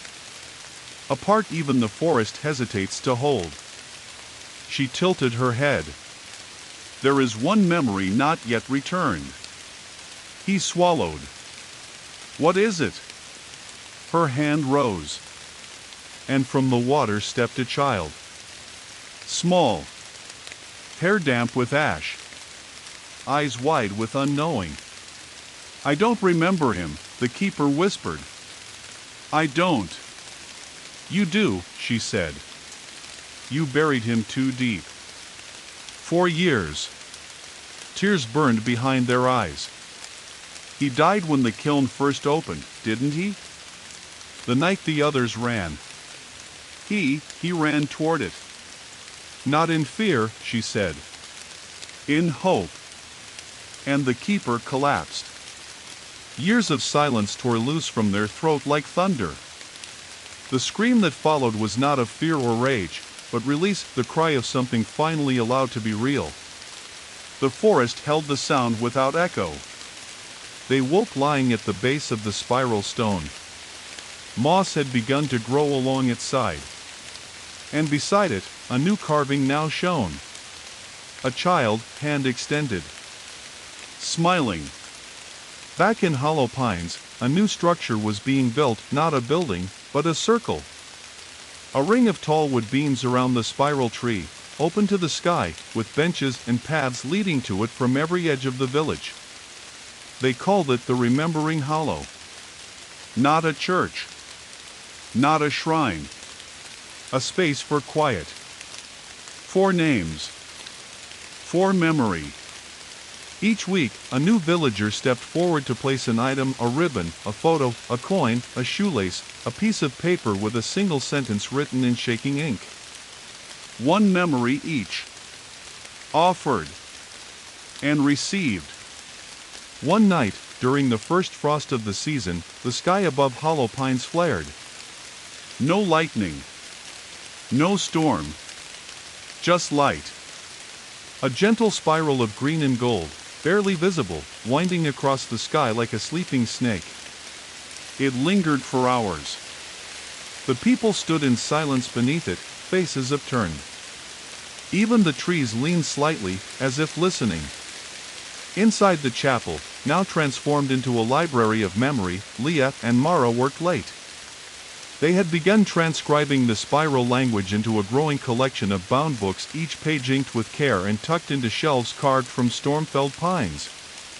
One page read, "Not all that is buried wants to be forgotten." Another, "When memory returns, it asks not for permission, but for witness." And another, written in a child's hand, "I saw her again. The tree lady. She smiled at me. She said I don't need to be scared anymore." The heartwood still stands.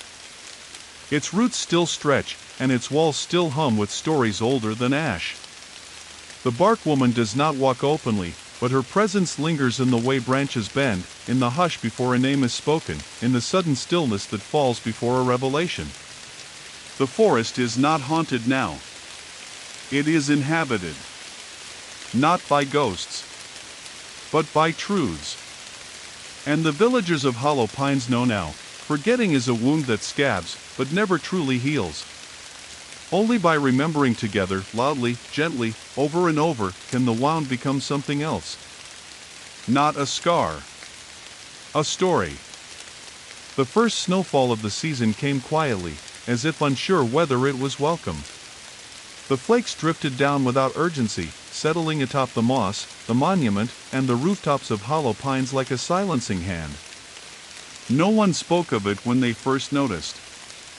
Not because it was strange, snow in autumn wasn't impossible, but because something about the snow felt intentional. Each flake was the perfect shape. No wind disturbed their descent. And beneath the pale blanket, the spiral moss continued to grow, undeterred. It was as though the forest had chosen not to sleep this year. Instead, it had chosen to cover. To preserve. Elias watched the snow fall from the steps of the archive, the fractured amulet now resting inside a glass display, buried in a nest of dried roots and folded cloth. He hadn't touched it since the day they buried it. He didn't need to. It had already given him what it could. But that morning, something gnawed at him. A quiet insistence that pulled at his ribs. Not quite fear.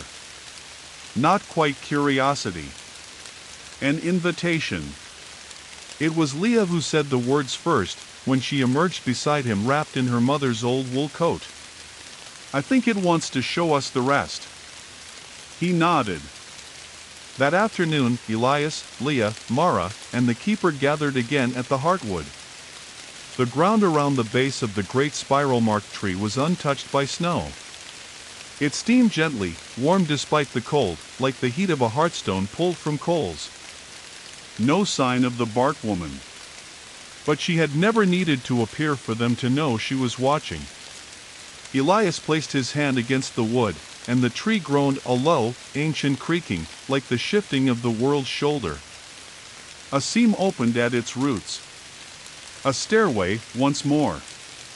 But this time, they did not descend. They rose. The staircase spiraled upward, wrapping around the inner trunk of the heartwood. Its walls shimmered with resin and bark woven together in unnatural patterns, some symmetrical, others warped like old dreams half remembered. The higher they climbed, the lighter the air became. By the time they reached the landing, the air was thin and silver, humming with a frequency they couldn't hear, only feel. At the top, a chamber awaited them. It wasn't large. But it was infinite. They stood in a dome of wood and light, open to the sky above, though no stars shone. Instead, the sky swirled like water, deep green, soft gold, streaks of pale blue. The sky beneath the roots. That's what Mara called it the moment they stepped in. She didn't know why, only that it was right. And in the center of the room stood something impossible. A mirror. But it didn't show reflections. It showed versions. Each of them stood before it, and saw not themselves, but the selves they had forgotten. Moments unchosen. Paths never taken. Each memory made real for a breath. Leah saw herself as a child, sitting at her father's knee, tracing runes into stone. His voice in her ear, "The forest speaks in spirals, little flame." Never in lines. Tears welled and fell. "I forgot this," she whispered. "I let it go." "You didn't let it go," Elias said. "The forest held it until you were ready." The mirror began to shimmer. And from it emerged not an image, but a path. A silver cord, stretching from the mirror's center and spiraling outward through the floor, through the walls, through time itself. The bark woman appeared again, not physically, but in the light. Her spiral eye glowed above the mirror, not as a face but a presence, watching with neither judgment nor joy. Only witness. "This is the thread," the presence said. "The one uncut." "The one we chose?" Mara asked. "The one you wove," came the reply. "Grief does not erase the thread. It only ties knots into it. Your line is whole. And now, you may walk it." The path wasn't literal. It was between things. Between memory and imagination. Between grief and transformation. The four of them took hands. And stepped forward. They walked through moments of the forest's history that no record had held.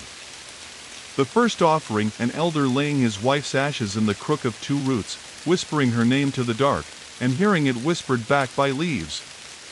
The beginning of the binding, a circle of women carving spirals into their palms, leading into the soil, and asking the earth to carry what they could not.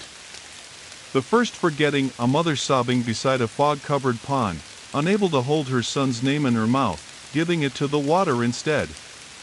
Each step brought new weight. But none of it was crushing. Because each memory, each sorrow, was shared. And for the first time in centuries, it was enough. When they emerged from the path, they were not above the heartwood anymore. They were beneath the village. Far below. In a chamber untouched by time, where the roots of the heartwood curled around something ancient. A stone. Smooth. Black. Cold. Not carved. Not placed. Grown. It pulsed once as they approached. And then. Names. Again, names. But not like before. These were the first names. The names of the founders of Hollow Pines. The names of the original keepers. The names no one living had ever spoken aloud. And in the very center, a spiral carved with fire. Still glowing. Mara stepped forward. "This is the core," she said, stunned. "This is what holds the forest together." The knot at the center of the thread, the presence confirmed. Leah reached out and touched the spiral. A voice, familiar and impossible, whispered in her ear. "You are not the end of the story. You are the hand that holds the quill." They knew, then. The story wasn't about surviving the forest. It never had been. It was about joining it. Not as prey. Not as rulers. As rememberers. When they returned to the surface, the snow had stopped.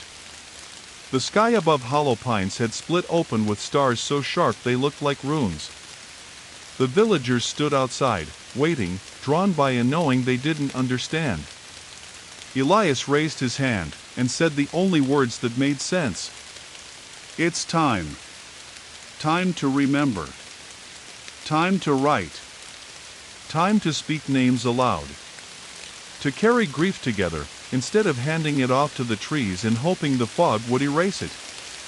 Time to become not haunted, but rooted." And far beyond, at the edge of the forest, something stirred in the dark. Not a monster. Not a ghost. A child. Carrying a bundle of stones in her arms. Looking for the right place to plant them. So the forest could grow again. The chill of early winter wrapped Hollow Pines in a quiet hush.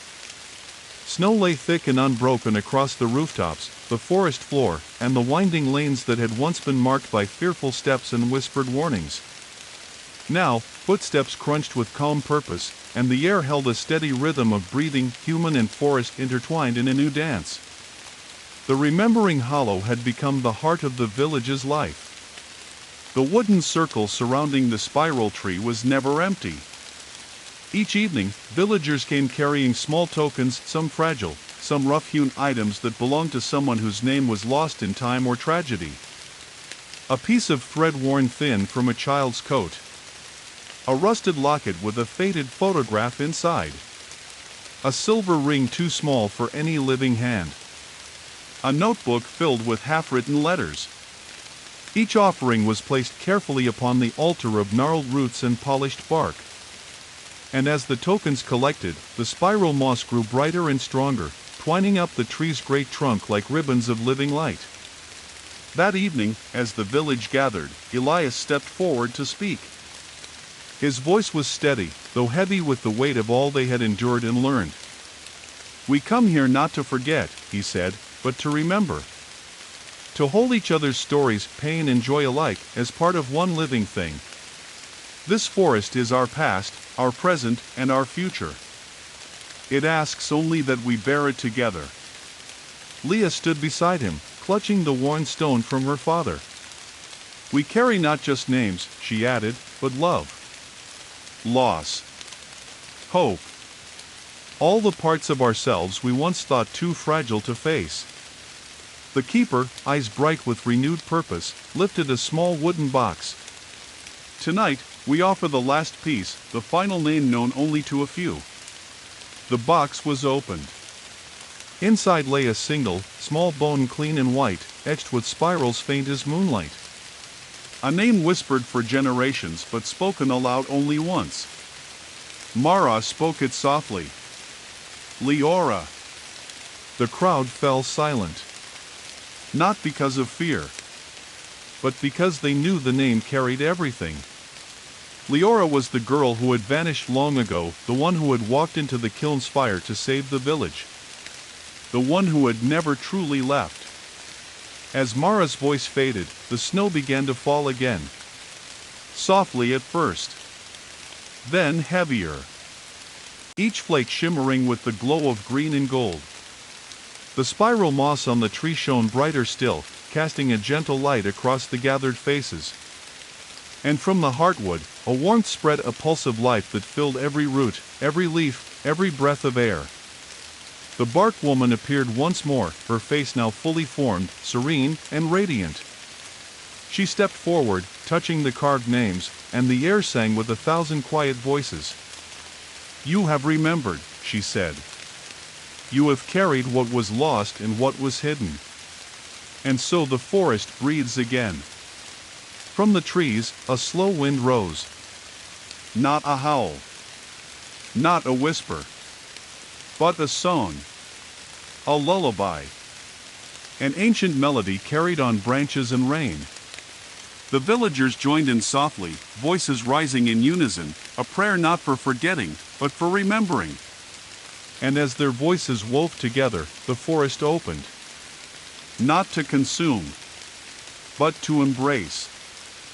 Far beyond hollow pines, the fog lifted. The stars shone clear.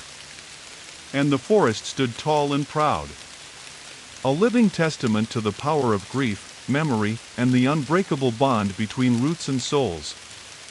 The air in hollow pines was colder now, the frost settled thick on the edges of the wooden beams and curled in delicate patterns on windowpanes like frozen lace. But the cold no longer bit like a warning, it was a balm, a quiet hush that pressed down gently, wrapping the village in a momentary stillness before the slow stir of life continued anew. Inside the remembering hollow, the village's growing sanctuary, firelight flickered in the early evening as villagers gathered once again. The circle of beams, now adorned with ribbons and carvings, hummed softly beneath the thick blankets of snow. On the benches, the tokens of memory lay like treasures, a shattered compass, a fragment of an old diary, a pair of worn boots, all silent but speaking volumes. Elias stood at the center, his breath misting in the cold air.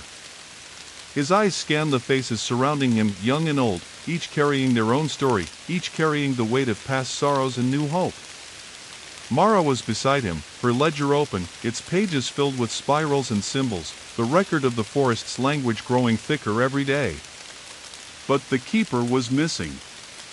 They found the keeper later that night, at the edge of the village, beneath a skeletal tree with bare branches scraping the sky like ancient fingers. There, etched in the frozen earth, was a perfect spiral, carved deeply, glowing faintly with an eerie green light. The keeper's eyes were wide and distant, their breath coming in slow, measured puffs. They whispered as Elias approached, "The forest, it is speaking again. But this time, it calls for something more." "What more?" Mara asked, stepping forward. The keeper's hand trembled as it hovered above the spiral. "It wants a circle of voices. Not just remembered names or offerings, but stories told aloud. The living must speak the past, weave the old grief into new words, new songs, or the forest will close itself forever." Elias nodded slowly, understanding the gravity. The past had been carried quietly, solemnly, but now it demanded presence. Life. The next evening, the villagers gathered inside the chapel, converted into a warm, echoing hall lined with ancient pine. They sat in a great circle, the spiral tree's tokens piled high in the center, a mountain of memory. One by one, they began to speak. Stories of sorrow. Stories of love. Stories of darkness swallowed by light. A grandmother recounted the night her son never came home, swallowed by the kiln's flame but alive forever in her heart. A young boy spoke of a dog that had vanished into the mist, never to return, but whose bark he still heard in his dreams. Leah told of her father's last words, a rune whispered into the cold night, a plea that now sang in the heartwood's roots. Each voice wove into the next, a tapestry of pain and hope, layered thick like the forest's soil. Outside, the spiral moss shimmered in response.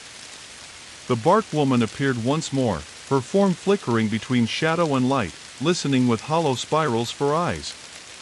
When the last story was told, she raised her hand in the chapel filled with a soft glow, as if the air itself had been set aflame, not with destruction but with renewal. The tokens at the center stirred, glowing faintly, releasing a gentle warmth that spread through every soul present. The forest hears, she said. And it remembers because you speak. The past cannot be buried. It must live with you. In you. Through you. That night, the village dreamed together. Not fragmented nightmares, but a shared vision. A circle of trees, their branches intertwined above, roots below tangled into one great knot. Within the circle, a fire burned warm and bright, fed not by wood or ash, but by stories. Faces appeared in the flames, old friends, lost family, silent ancestors. They spoke, laughed, wept. And the villagers listened. When dawn came, the fog was gone. Replaced by crisp clarity and a sky so bright it almost seemed to pulse with life. From then on, Hollow Pines lived with a new rhythm. A rhythm of telling. Of remembering aloud. Of embracing the shadows to find the light beneath. The Remembering Hollow became not just a place of silent offerings, but a whispering circle, a living heartbeat in the forest's chest. And the bark woman? She no longer needed to appear. Because the forest had become their voice. Winter deepened over Hollow Pines, wrapping the village in long nights and quiet mornings gilded with frost. The forest seemed to hold its breath beneath the heavy snow, its limbs heavy but unbroken, waiting for the slow pulse of spring to coax it back to life. Within the village, a transformation was underway. The old ways, the silence, the hiding, the weight of grief swallowed whole, had begun to unravel, replaced by something fragile and bright, the willingness to remember, to speak, to carry together. Elias stood by the spiral tree one icy morning, watching the first faint hints of green moss poke through the snow at its base. His breath clouded the crisp air, and in his palm, he held a small wooden box, the one the keeper had entrusted to him weeks before. It was worn and rough, carved with delicate spirals and leaf motifs, but sealed tight with a simple knot. Inside was something the village had never seen before, a seed. Not any seed, but one blackened and shriveled, pulsing faintly with the same deep glow as the heartwood itself. This, Mara said, approaching him quietly, is the seed beneath the ash. She explained that it had been found buried deep in the roots beneath the kiln ruins, an ancient remnant of the forest's earliest promise, a symbol of rebirth waiting patiently beneath the scars of fire. The villagers gathered again in the Remembering Hollow, their breath steaming in the cold air as Elias presented the seed atop a bed of moss and fallen leaves. "We have carried grief for too long," Elias said. "But grief is not an end. It is the soil in which new life takes root. This seed is our hope, a promise that even beneath ashes, beneath loss, something can grow." Leah stepped forward with a small knife carved from bone and gently sliced open the seed's dark shell. From within, a faint light spilled out, soft and steady, like a heartbeat. As the light spread, the spiral tree shimmered, its bark pulsing in rhythm. That night, a storm swept over Hollow Pines, fierce and wild, shaking the forest with thunder and wind that rattled every windowpane. But the village remained calm, huddled around fires and stories, the seeds light glowing softly in the center of the remembering hollow. Amid the storm, a single sapling burst from the earth beside the spiral tree. It was small and fragile, its slender limbs coated with glistening frost, but its bark held the same spiraled patterns, glowing faintly in the darkness. The bark woman appeared, her form delicate and shimmering, as if woven from mist and moonlight. She knelt beside the sapling, her hands tracing the spirals. "This is the seed beneath the ash," she whispered, "the forest's gift to those who choose to carry memory not as burden, but as life." In the weeks that followed, the sapling grew quickly, feeding from the shared stories, the tokens of memory, and the community's renewed courage. It became a symbol of the village's healing, a beacon that promised the forest and its people could thrive together. The fog that once choked the forest's edges began to lift more each day, replaced by the sharp scent of pine and earth. But not all was calm. Beneath the roots, deeper than even the heartwood, something stirred. A tremor of ancient power, neither wholly good nor evil. A part of the forest that had resisted the change. A shadow wrapped in spirals, old as the first grief, cold as forgotten dreams. The keeper felt it stirring during their nightly walks, sensing a slow shift in the forest's pulse. "We have awakened something," they said one evening, voice low. "Not all the forest welcomes memory." Elias and Mara listened with growing unease. The forest was alive, yes, but alive meant change, growth, and sometimes resistance. The seed beneath the ash was a beginning. But beginnings are fragile. One night, as the village slept, the sapling's light flickered. Branches trembled. And from the shadows emerged a figure.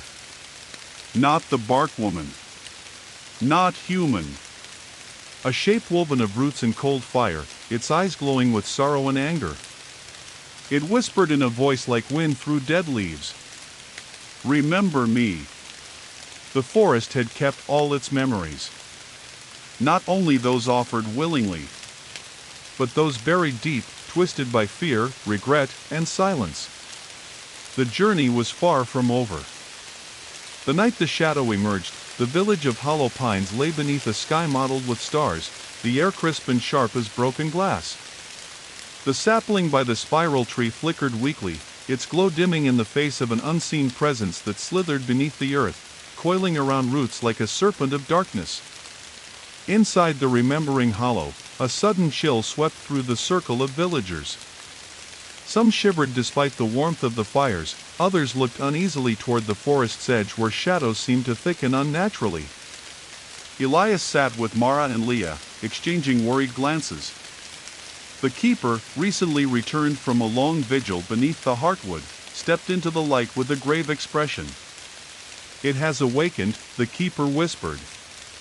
Not just a memory, but the forest's own fear, the grief it could not bear to hold, twisted into something else. "It calls itself the rootshade." The rootshade was unlike anything they had known. A living shadow, half root, half flame, wrapped in spirals of blackened ash and glimmering with cold fire. Its eyes were deep pits of hollow sorrow, reflecting the countless forgotten pain buried beneath the forest floor. The rootshade was born when the first ashes fell, the keeper explained. It is the forest's grief made flesh, a reminder of what happens when pain is denied, ignored, or hidden. Leah swallowed hard. "How do we face something like that?" Elias shook his head. "Not with weapons or fire. With remembering, but deeper. With acceptance." That night, the village gathered beneath the spiral tree again, but this time the circle was broken by fear. The rootshade crept just beyond the edge of the clearing, its presence a chilling whisper in the wind. The bark woman appeared, her form both radiant and shadowed. "You must face what you have buried," she said softly. "Not to banish it, but to embrace it." Mara stepped forward, carrying an ancient tome filled with spiral scripts and stories long forgotten. "We will speak its name," Mara declared, "and tell its story." One by one, the villagers began to speak aloud the deepest, darkest griefs they had hidden, not just their own, but those of their ancestors. Stories of loss unspoken, fears never named, regrets swallowed by silence. With every word, the root shade drew closer, its form growing less solid, more flickering, until it hovered just beyond the light, watching. Elias's voice rang out clear, steady. We do not reject you, root shade. We see you. We remember you. You are part of us. The bark woman's spiral eye shone bright. The root shade's flames flickered, then slowed. Slowly, the shadow began to change. Not vanish. Not fade. But transform. Its blackened ash cracked, revealing beneath it roots of shining silver and veins of warm amber light. It stretched out limbs like branches reaching toward the sky. And with a voice like rustling leaves, it whispered, I am grief. I am memory. I am the part you forgot to carry. The root shade knelt beside the sapling, touching its glowing bark with hands that were no longer shadow but root and light. A pulse ran through the forest, deep, steady, and strong. The villagers felt it in their chests, in their bones. The forest was healing. But it would always hold darkness and light together. From that night, the Remembering Hollow became a place not just of remembrance, but of reconciliation. The root shade was welcomed as a guardian, a reminder that grief, even when shadowed and heavy, was never truly separate from life. Leah, Elias, Mara, and the keeper took their place as the village's new keepers of memory, watching, listening, telling the stories that wove together the living forest and its people. And far beyond the village, the forest breathed deep and slow. The spiral tree's light pulsed in time with the earth itself. A promise made not to forget, but to remember, always. Winter's grip slowly loosened as the village of hollow pines moved through the slow turning of the year. Snow melted, revealing a quilt of frost-hardened earth and patches of green early shoots brave enough to break through the cold. The forest breathed again, deep and slow, as if recovering from a long-held breath beneath the ashen fog. The Remembering Hollow stood at the village's heart, alive with the hum of shared stories and fresh offerings. Its beams, once bare, now bore carved spirals and names, a living testament to the bond between people and forest, past and present. Yet the shadow of the root shade lingered still, not as a threat, but as a presence woven into the fabric of life, a reminder of the depths beneath surface light. One dawn, Leah woke to a strange silence. No birdsong. No rustling wind. Only the heavy stillness of something waiting. Pulling her coat tight, she stepped outside. The village was wrapped in mist thicker than ever before, blanketing everything in a muted gray veil. It pressed close, clinging like a breath held too long. She followed the spiral tree's glowing light, which pulsed faintly through the fog like a heartbeat guiding her steps. At the edge of the forest, the mist thickened into a wall, translucent yet impenetrable. Beyond it, the trees stood motionless, their branches silhouetted like ancient spires. Leah felt the pull of the forest's breath, the space between moments, the quiet pause before something new unfolds. Back in the village, Elias and Mara gathered the others. The forest is calling us, Elias said, voice steady but heavy with meaning. There is something beyond the fog. Something it wants us to see. The keeper nodded. The breath between the leaves. It's the space where memory and future meet. Where the old stories wait to be told anew. They prepared for the journey. Wrapped in cloaks, carrying tokens of remembrance and the fragile hope of the seed beneath the ash, the four stepped into the mist. Inside, the fog was thicker than any they had known, it soft, cold, and shifting like smoke. Time stretched thin. Sounds became echoes, voices distant yet clear.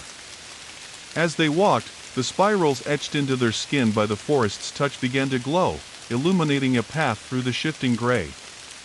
Suddenly, the ground beneath them changed.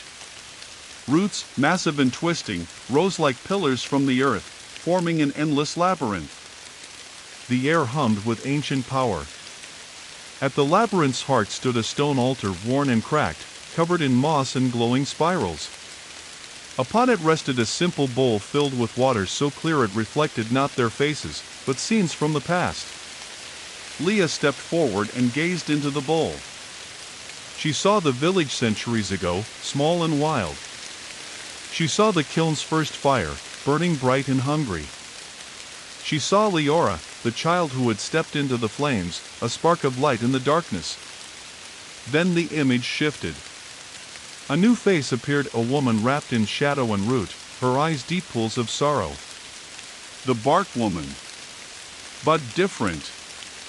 More human. The woman's voice filled the chamber, soft and echoing. I am the breath between the leaves, she said.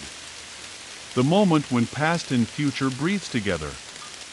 You have carried memory well, but now it is time to carry hope. Elias placed his hand on the altar.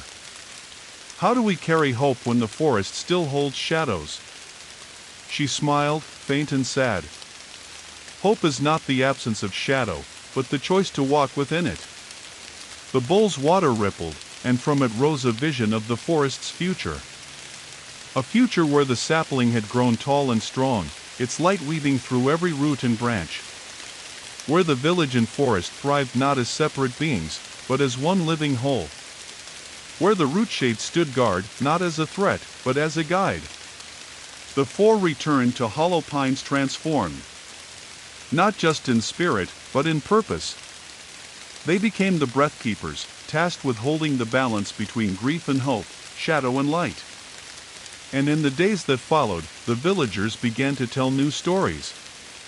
Stories not just of loss, but of growth. Not just of fear, but of courage.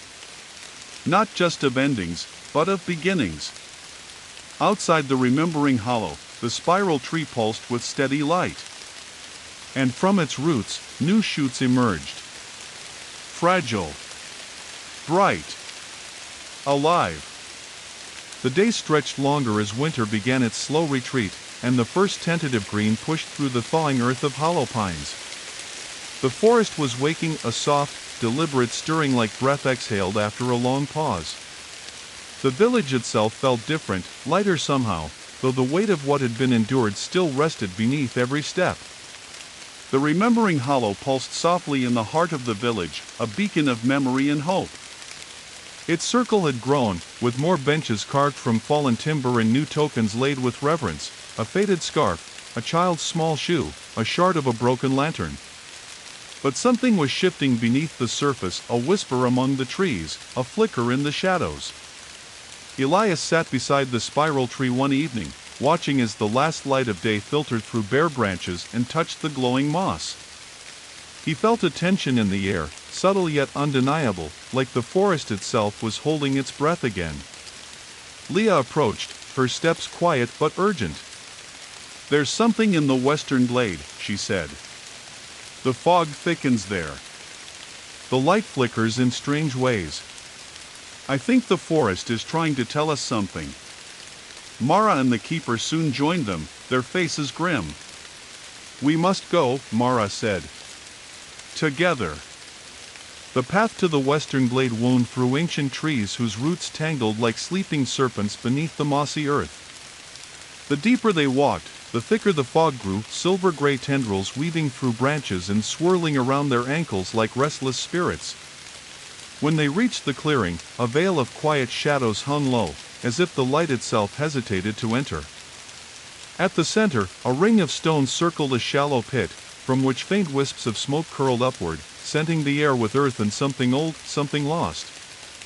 Leah knelt beside the pit and brushed away dead leaves, revealing symbols carved into the stones, spirals within spirals, knots unbroken by time.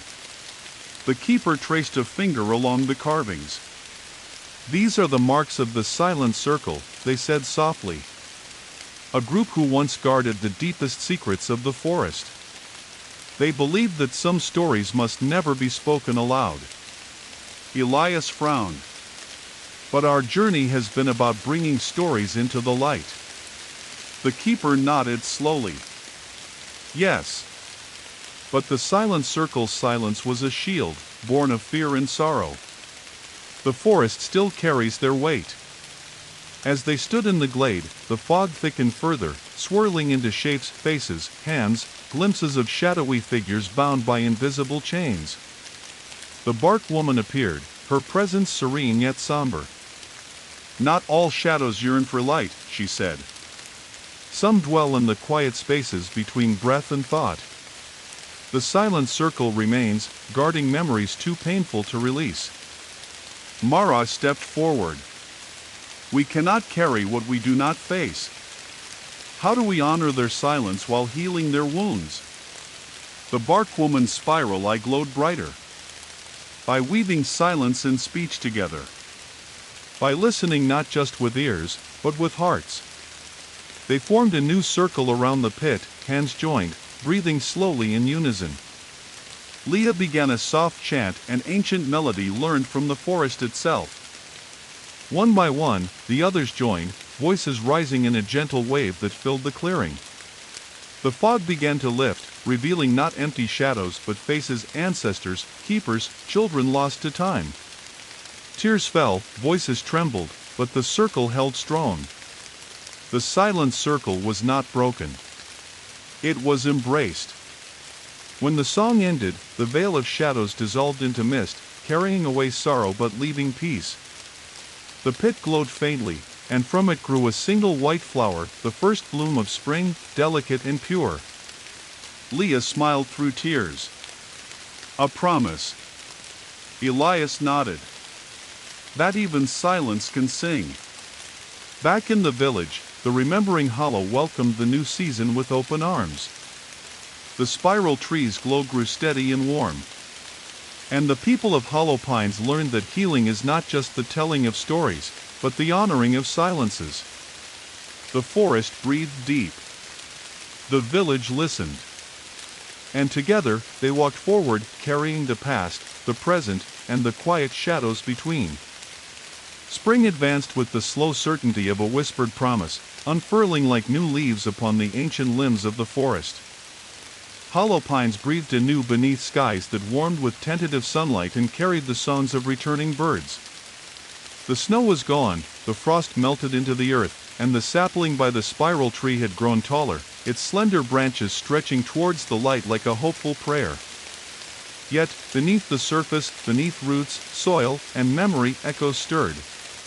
Old whispers, once quiet, began to ripple through the stones and shadows. A pulse that carried the weight of forgotten voices, waiting to be heard. One morning, Mara woke to a strange sensation, a vibration, low and rhythmic, humming beneath the floorboards of her home. It was subtle but insistent, like a heartbeat echoing through stone. She gathered Elias, Leah, and the keeper without delay.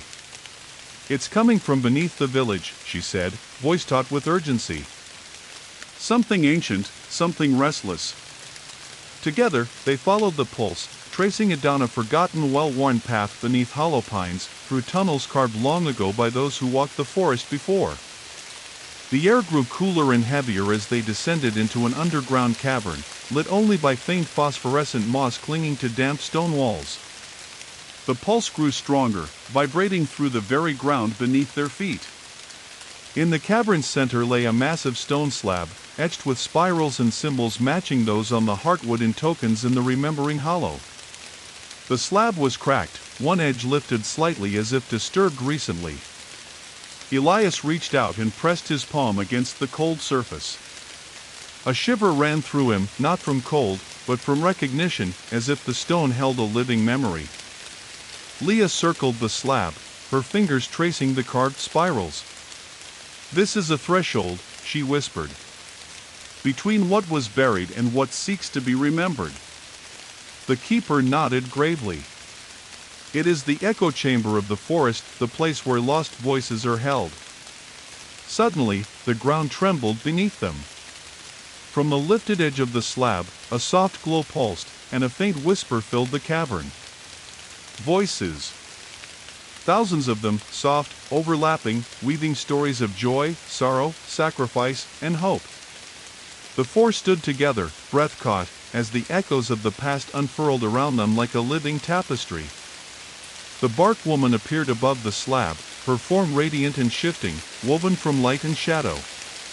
"Each voice is a seed," she said, carrying a story. "The forest has held them in silence, but they long to grow, to live again in memory and in song." Mara stepped forward. "How do we help them grow without losing ourselves?" The bark woman's eyes spiraled brighter. "By listening deeply, with your whole being. By becoming the soil in which their stories can take root." Over the coming days, the village worked to build a new sanctuary above the cavern, a place where voices could be shared freely. Walls were carved with spirals and symbols of protection and growth, benches arranged in a great circle around the place where the slab had once rested. At night, villagers gathered to share stories, whispered, sung, shouted, and wept over each tale, a thread weaving the community closer to the forest and to each other. Leah found herself telling the story of the bark woman's first appearance, the spiral eye that had watched them all, and the promise carried in the seed beneath the ash. Elias spoke of the root shade, not as a monster, but as a guardian born of grief's deepest shadows. One evening, as the fire crackled low, a child stepped forward. She held a small stone, a smooth, black pebble etched with a single spiral. "I found this by the heartwood," she said shyly. "Is it a seed?" The keeper smiled, gently taking the stone. "Not just a seed," they said. "A promise. That stories are never truly lost. That even the smallest voice can grow into something mighty." As the night deepened, the echoes beneath the stone pulsed softly, a living heartbeat beneath the village.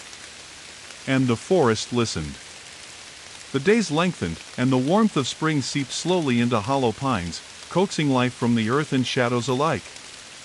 The forest shimmered with renewed energy, its ancient limbs stretching toward the sky as if eager to greet the sun once more.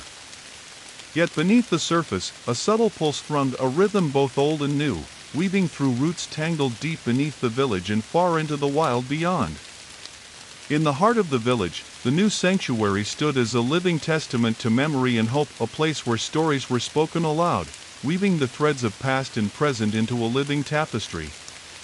The walls, carved with spirals and symbols that glowed faintly in the dusk, whispered the secrets of the forest itself. Elias, Leah, Mara, and the keeper gathered in the sanctuary's great circle, the flickering light of a fire casting dancing shadows on their faces. The air was heavy with expectation, the silence deep and charged. "The forest's pulse grows stronger," Mara said, tracing her finger along the spiraled carvings. "The echoes beneath the stone are calling us to something greater, a gathering." Leah's eyes narrowed thoughtfully. "A gathering of what?" The keeper's gaze was steady. "Not just of people, but of roots, of lives intertwined. The forest remembers everything, and now it seeks to weave us closer, to bind us together beyond the boundaries of flesh and soil." Elias nodded slowly. "Then we must prepare to answer the forest's call." Over the following days, word spread through hollow pines. Villagers came with offerings, seeds, stones, tokens of memory and love. They brought songs and stories, old and new, weaving them into the sanctuary's walls and fire. The root shade, once a shadow of sorrow, stood vigil at the forest's edge, a guardian born of grief and light, its flickering limbs a bridge between past and future. On the eve of the gathering, a mist rose from the earth, thick and shimmering with green and gold. It wrapped the village in a veil of quiet magic, as if the forest itself held its breath in anticipation. The gathering began beneath the spiral tree, where roots and branches intertwined to form a natural cathedral. Villagers old and young stood shoulder to shoulder, their hands joined in a great circle that pulsed with the life of the forest. The bark woman appeared, her eyes spiraling with light, a presence both gentle and fierce. She spoke in a voice like rustling leaves. "Tonight, the forest invites you to remember not just your own stories, but those of the earth itself, the roots that bind us all. You are the keepers of this bond, the living thread between what has been and what will be. One by one, villagers stepped forward to share their stories aloud, tales of love and loss, of hope and fear, of fire and renewal. Their voices rose in a chorus that echoed through the trees, weaving a tapestry of sound and memory that shimmered with ancient power. Leah told of her father's final runes, a plea that had guided them through shadow. Mara sang the melody of the breath between the leaves, a song learned from the forest's own whispers. Elias spoke the names of the lost, a litany of remembrance that wrapped the circle in light. As the stories flowed, the ground beneath the spiral tree began to tremble gently, and from the earth rose new roots, thick, strong, and radiant with light. They wove through the circle, binding the villagers together in a living embrace. The root shade stepped forward, its flame shifting to warm amber as it merged with the new growth, becoming part of the forest's breath. The bark woman raised her hands, and the spiral tree's glow intensified, bathing the clearing in golden light. In that moment, the bond was sealed. The forest and the village were no longer separate. They were one living thing, bound by roots and stories, by grief and hope, by shadow and light. The gathering became a new beginning, a promise that no story would be forgotten, no grief left to fester in silence. As dawn broke over hollow pines, the villagers returned to their homes, their hearts heavy and light all at once. The forest pulsed with life beneath their feet, a rhythm that promised growth, healing, and the eternal breath between the leaves. And in the quiet moments before sleep, the spiral tree's light shimmered softly, watching, remembering, and waiting. The days stretched toward summer, the sun lingering longer in the sky as hollow pines blossomed into a vibrant tapestry of greens, golds, and wildflowers. The forest had awakened fully from its slumber, alive with the hum of insects, the chorus of birdsong, and the quiet rustle of leaves stirred by a gentle breeze. The village, too, thrived beneath the canopy, its people woven tightly into the breath of the woods, their lives threaded through roots and stories that spiraled like the carvings on the great tree. Yet, beneath the vibrant surface, a new pulse thrummed, a subtle vibration that wound through the earth like veins of light and shadow intertwined. Leah sat quietly by the spiral tree, her hands resting gently on the rough bark that had become a constant presence in her life. The tree's glow pulsed in rhythm with her heartbeat, a soft thrum that echoed deep within the forest's core. She closed her eyes and listened, letting the whispers of the wind and the distant calls of unseen creatures wash over her. A sudden shiver ran through the air, and Leah opened her eyes to see a faint shimmer tracing along the roots, a delicate network of glowing lines weaving beneath the soil. It was as if the forest's veins had come alive, carrying not sap, but memory and life itself. Elias approached, drawn by the faint glow. "The veins," he murmured, kneeling beside Leah. "They carry the forest's breath, the pulse of all living things beneath the soil." Mara arrived with the keeper, their faces lit by wonder and a hint of unease. "This is new," Mara said softly. "The forest is opening itself to us more than ever before. But such openness brings vulnerability." The keeper nodded. "The veins are the lifeblood of the forest's memory and power. To touch them is to touch the soul of the land." Determined to understand, the four set out on a journey deep into the heartwood, following the glowing veins as they twisted and turned beneath the forest floor. The air grew thick with the scent of earth and growing things, the silence around them deepening into a sacred stillness. They arrived at an ancient clearing, where the roots of the spiral tree spread wide and deep, intertwining with other colossal trees whose ages stretched beyond memory. Here, the veins pulsed brightest, casting a gentle, otherworldly light on the moss-covered stones and fallen leaves. As they stood in the clearing, the bark woman appeared, her form woven from shimmering light and shadow, her spiral eye glowing with an intensity that matched the veins below. "Here lies the heart of the forest's memory," she said, her voice like a breeze through leaves. "The veins carry every story, every sorrow, every joy ever whispered beneath these boughs. But the forest's veins are fragile, and must be protected." Leah looked at the bark woman, her gaze steady. "How do we protect something so vast, so ancient?" The bark woman smiled, a mixture of warmth and sorrow. "By becoming part of it. by binding your own life to the forest's breath. One by one, the four knelt and placed their hands upon the glowing veins. A warm energy coursed through them, weaving into their skin, seeping into their bones. They felt the memories of the forest, the laughter of children long gone, the crackling of fires beneath starry skies, the silent tears shed in hidden groves. Visions flickered before their eyes, the kiln's first blaze, Leora stepping into the flames, the rootshade's sorrow transforming into light, the silent circle's song rising above the fog. Their hearts beat in time with the veins, their spirits entwined with the forest's own. When they withdrew their hands, the glow remained embedded now within their very beings. They were no longer merely villagers or keepers, they were the living veins of the forest, guardians of its memory and breath. Returning to Hollow Pines, they shared their gift with the others, teaching them to listen, to feel the forest's pulse beneath their feet, within their hearts.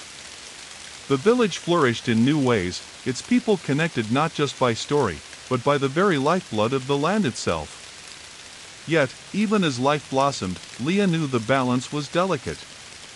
The veins that brought light could also carry darkness. Shadows lurked in hidden corners, waiting for moments of weakness. The forest was alive, not just with growth, but with endless cycles of death and rebirth, light and shadow woven together in an eternal spiral. And as the sun dipped below the horizon, casting long shadows through the trees, the spiral tree's glow shone steady, a beacon in the twilight, a promise of life, memory, and the breath between the leaves. Even as Hollow Pines thrived in the quiet radiance of late spring, the spiral tree standing tall and rooted in memory, something ancient stirred in the farthest edge of the forest, beyond the known paths, beyond the glades where even fog dared not linger long. In that forgotten place, where the moss grew so thick it silenced all footsteps and the trees leaned in too closely, a memory awoke. Not a vision or whisper, but something that walked. The villagers felt it first in their dreams. Children cried out in their sleep, speaking names they never learned. Elders tossed restlessly, haunted by images of lanterns flickering beneath water, of footsteps vanishing into fire, of eyes in the trees. Leah awoke one night clutching her chest, the spiral mark on her palm hot, glowing faintly beneath her skin. The forest remembers, she whispered to herself in the darkness, and now it moves. Elias, too, was dreaming not of things past, but of things unfinished. He stood in his dream beneath the kiln ruins, watching Leora as she turned to him, eyes burning not with pain, but with warning. She opened her mouth, but no words came, only a low, throbbing hum that pulsed like the veins of the forest. Then came the footsteps. Slow. Deliberate. Not hers. He awoke with a start, sweat chilling his spine. That morning, the mist did not lift from the village. And by midday, the animals were gone. Not a crow in the sky. Not a squirrel in the trees. At the council fire, the villagers gathered with anxious hearts. The forest had never felt so silent. It's not the root shade, the keeper said. Not grief. This is older. Older than the kiln? Mara asked. The keeper nodded. Older than any story we've remembered. Leah stood slowly. There's something walking the forest now. A memory the earth buried so deep we never knew to name it. Mara's eyes darkened. If we never named it, then it's never been told. They followed the glow of the forest veins into the deep wood, where even the bark woman's presence thinned. The light grew dimmer.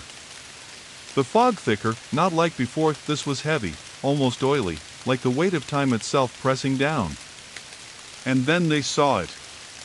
Standing in a ring of trees so tightly woven they touched at the canopy was a figure. No taller than a person. Wrapped in rotted cloth. Eyes like wet coal buried in moss. It did not breathe. Did not move. Yet the earth pulsed around it. A memory, yes. But one that had refused to fade. The spiral marks on their skin burned. "It's not a spirit," Elias whispered. "It's a story never ended." The figure tilted its head, as if hearing something. The cloth over its mouth shifted, revealing no mouth beneath, only bark, worn smooth, hollowed by centuries of wind and rain. The keeper stepped forward and raised a hand. "We are not here to bury you." The figure tilted its head again. "We are here to finish you." In that moment, the air split, not with sound, but with story. The ground beneath them cracked open like an old wound, revealing a staircase of stone spiraling downward into a forgotten chamber. They descended together. Each step brought visions of ancient fires lit not to burn, but to seal. Of chants whispered in haste. Of a body laid beneath stone not with reverence, but with fear. At the chamber's center lay a coffin made of woven roots, pulsing faintly with green light. They realized then, the figure was not the memory. It was the guardian of the memory. The story itself was buried below. Mara stepped forward, eyes wide. "This is the forest's original scar." The coffin's vines slowly retracted as if recognizing them, revealing a withered form inside, neither man nor woman. Its limbs were twisted, its bones fused with bark and vine. In its chest glowed a spiral made of pure light. Leah gasped. "It's the first rememberer." The keeper's voice trembled. "The one who tried to hold all the forest's memories alone. Who was consumed by them." And then the form breathed. Not air, but memory. 1,000 voices spilled out in one breath, rising through the chamber like a wind made of whispers. Stories half told, names half remembered, lives lost in silence. Elias dropped to his knees. They didn't want to be forgotten. They wanted someone to carry them. Mara looked at the others. "Not just 4 of us. All of us." They joined hands. Spoke aloud the names they knew. Sang the songs they had learned. Called out to the people waiting above, across hollow pines. The villagers came. One by one, they descended into the deep chamber. They sang. They cried. They remembered. And the first rememberer smiled. The spiral light in their chest pulsed once, then faded. Their body crumbled into dust and roots, feeding the earth. The figure in the forest bowed its head, and vanished into mist. The old wound was closed. But the memory remained. Now, it walked in them. The fog lifted from hollow pines that evening. For the first time in generations, the stars glowed fully through the forest canopy, and the spiral tree stood in full bloom, its branches heavy with glowing leaves that hummed like lullabies. A wind passed through the trees, not cold, not fearful. Just the forest breathing. Alive. Awake. At peace. The forest no longer whispered. It spoke. Softly, yes, through the rustling of leaves, the hush of wind over moss, the creak of bark stretching toward the stars, but with clarity, and with purpose. The fog that had once hung thick over hollow pines, stifling and lost, had now become something gentle, something sacred. It swirled not to conceal, but to cradle. Like breath. Like memory. The villagers moved more slowly now, not from fear or age, but with reverence. Each footstep was a note in a song, each gesture an echo of story. The forest had given them more than safety or life, it had entrusted them with its soul. And they had accepted. On the first morning of the new moon, the spiral tree bloomed. It had never done that before. Leaves, once etched with quiet veins of glowing silver, now shimmered with gentle amber light, soft as candle flame. From its branches hung strands of golden moss, curling in spirals, swaying to a wind that seemed to breathe from the earth itself. At its base, the sapling that had grown from the seed beneath the ash stood tall, its bark woven with silver and black, a balance, not a battle, of light and shadow. Leah stood before the tree in silence, her hand resting on the trunk, feeling the warm thrum within. The spiral on her palm glowed brighter.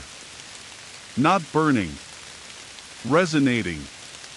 She turned to the others, who had gathered quietly, Elias with the roots of the forest still glowing faintly under his skin, Mara with runes newly etched around her wrist by dreams she no longer feared, the keeper with eyes that reflected moonlight even in darkness. "This is not an ending," Leah said softly. "It's a doorway.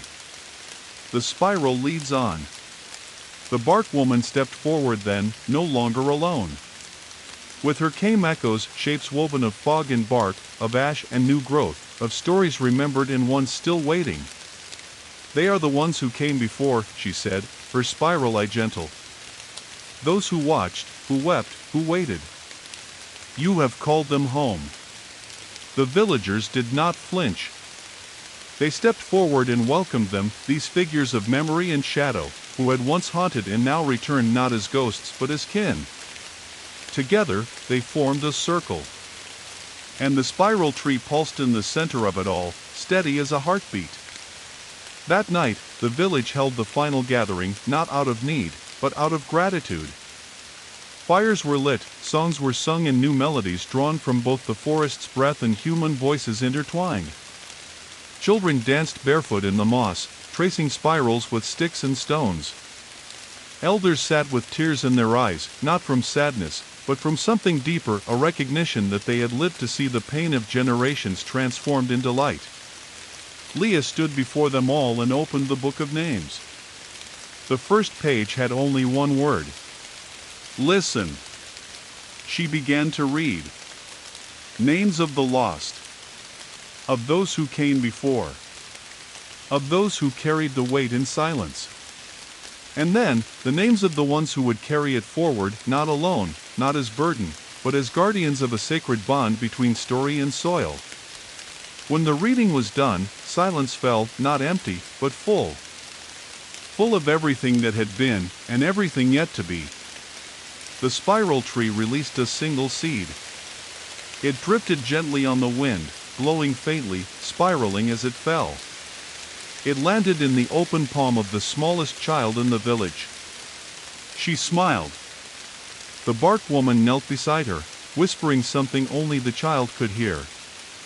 And then, slowly, the bark woman began to dissolve into light, into wind, into the forest's breath. But her spiral remained, etched into the ground, into the bark, into the hearts of all who stood there.